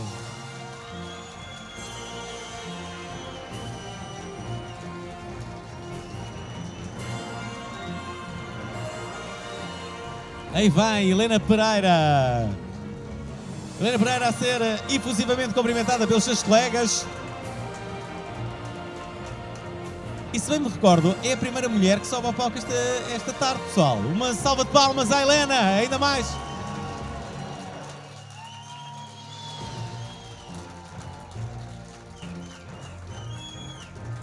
Helena, como é que vês a ascensão das mulheres também neste domínio? Há muitas mulheres, cada vez mais? Não? Como é que é? Eu esperava que houvesse cada vez mais mulheres. Está a faltar, é preciso mais energia feminina na indústria, sem dúvida. Olha, o que é que tens a dizer aos teus colegas e a todos aqueles que estão aqui nesta cerimónia e que fazem parte também da tua indústria? Então, o que eu acho é que nós não chegamos a lado nenhum sozinhos. E o resultado disso são estes prémios, que são resultado da comunidade. Por isso, muito obrigado a quem me acompanhou, para quem me abriu caminhos, me abriu portas, e quem esteve comigo. E basicamente é isso. Uma salva de palmas para a Helena Pereira, pessoal! Energia feminina precisa-se! Helena Pereira, melhor barmaid do ano. É uma grande conquista. E com isto o Bar Torto já leva 2 prémios para o Porto. Ora, vamos para a próxima categoria. E a próxima categoria é de melhor bartender. E aqui, melhor bartender, os nomeados são Paulo Gomes, Red Frog, Monkey Mash, 1868 Lisboa. Fernando Taipa, da Royal Cocktail Club, também do Porto. Ainda Diogo Lopes, Catfish de Lisboa. Também Frederico Falcão, Fúria Lounge Bar em Lisboa. E finalmente José Mendes, Torto Bar. E agora, quem é que será o vencedor desta categoria muito aplaudida? Vamos saber. E então? O vencedor ou a vencedora é... Porto. Fernando Taipa. Fernando Taipa, da Royal Cocktail Club. Aí está. Aí está. Fernando Taipa. Fernando Taipa a ser muito cumprimentado. Ouçam, eu daqui vi um gesto muito bonito de amizade. Aí está Fernando Taipa a querer levar um amigo e ele dizia, não, este momento é teu, Fernando. Ah, ok. Fernando, olha, o que é que tens a dizer neste momento? É o primeiro prémio que ganhas na vida? Não, é o terceiro. Quais foram os outros prémios? World Class ano passado, hoje ganhei a competição da PrEP e agora... Ah, mas este é o mais importante. São todos importantes. Ok, bom, então, o que é que podes dizer? Qual foi o... Espera aí, deixa-me fazer aqui uma... Tens o melhor barmaid do ano aqui na cerimónia? Barman, desculpa. Desculpa. Espera. Sabe, barmaid da Helena. És o melhor barman do ano. Qual é o segredo de um bom barman? E se te lembras do teu primeiro bar e o que é que fazias? Como é que se chamava o primeiro bar onde trabalhavas? Time. Passos Ferreira. Ainda existe o Time? Existe, mas já não é a mesma coisa que eu saí de lá. Claro, não, depois de sair, aquele foi, quase que fechou. Então e agora? Qual é o... Sim. Lutar muito pelos teus objetivos. Sempre. E nunca esquecer a parte da tua humildade e querer sempre mais e mais e mais e lutar. E ter pessoas importantes do teu lado. Ok. Tens alguma especialidade? Fazer coquetéis, acho eu. Sei lá, mas podia haver um que tu fosses particularmente bom a fazer. Não, espera aí. Não há nenhum coquetel? Não, faço todos. Qual é o coquetel mais pedido no teu bar? São todos, mas muita gente pede Negronis, Old Fashions, Manhattans, mas nós fazemos tudo no Royal Cocktail Club no Porto. Muito bem, nós vamos fazer entrar agora Negronis para toda a gente, pessoal! Estão a começar a entrar Negronis! Não. Antes de mais, quero agradecer à minha equipa de Royal, ao Camões e à minha equipa toda e principalmente ao meu gerente, Carlos Santiago, que já trabalho com ele há 8 anos. Que é o meu grande mentor. Já o aturo, preciso ter muita cabeça para te aturar, mas isso é outras coisas. E eu disse que um dia ia conseguir uma coisa que tu nunca conseguiste.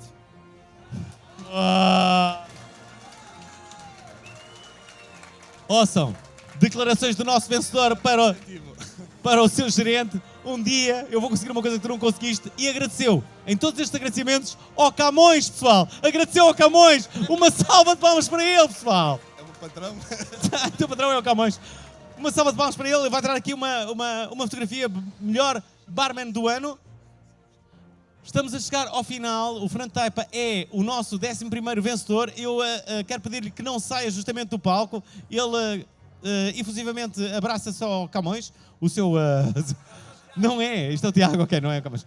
Bom, eu agora quero que todos os vencedores cheguem ao palco para uma foto coletiva, mas eu diria que também aqueles que estavam nomeados nesta cerimónia também os chamo ao palco para eles virem, o que basicamente será toda a gente quase, para tirarmos uma fotografia do grupo. Peço só que os vencedores fiquem aqui nesta parte frontal. Pessoal, vencedores, venham para aqui. Venham para aqui e os outros que estavam nomeados venham também aqui para o palco. Fiquem só atrás dos vencedores para que se perceba. Aliás, eu diria que os vencedores ficam aqui.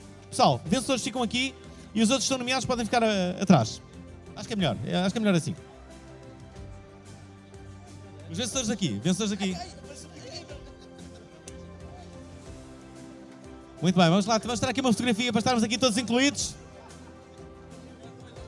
Fotografia edição de 2026.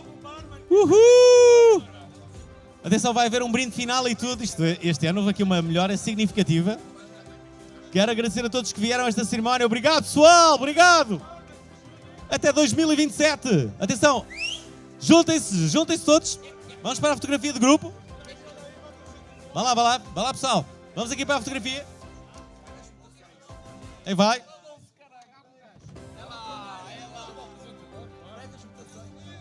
O apresentador é muito bom desta cerimónia.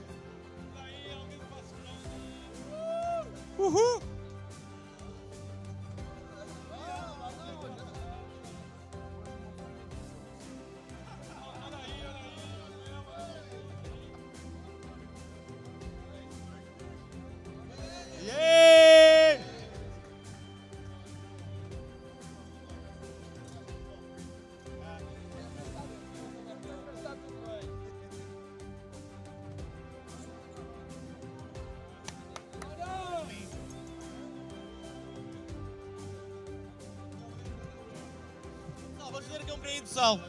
Vamos fazer a compreenda 2026 ao Lisbon Bar Show, que está a terminar a edição deste ano.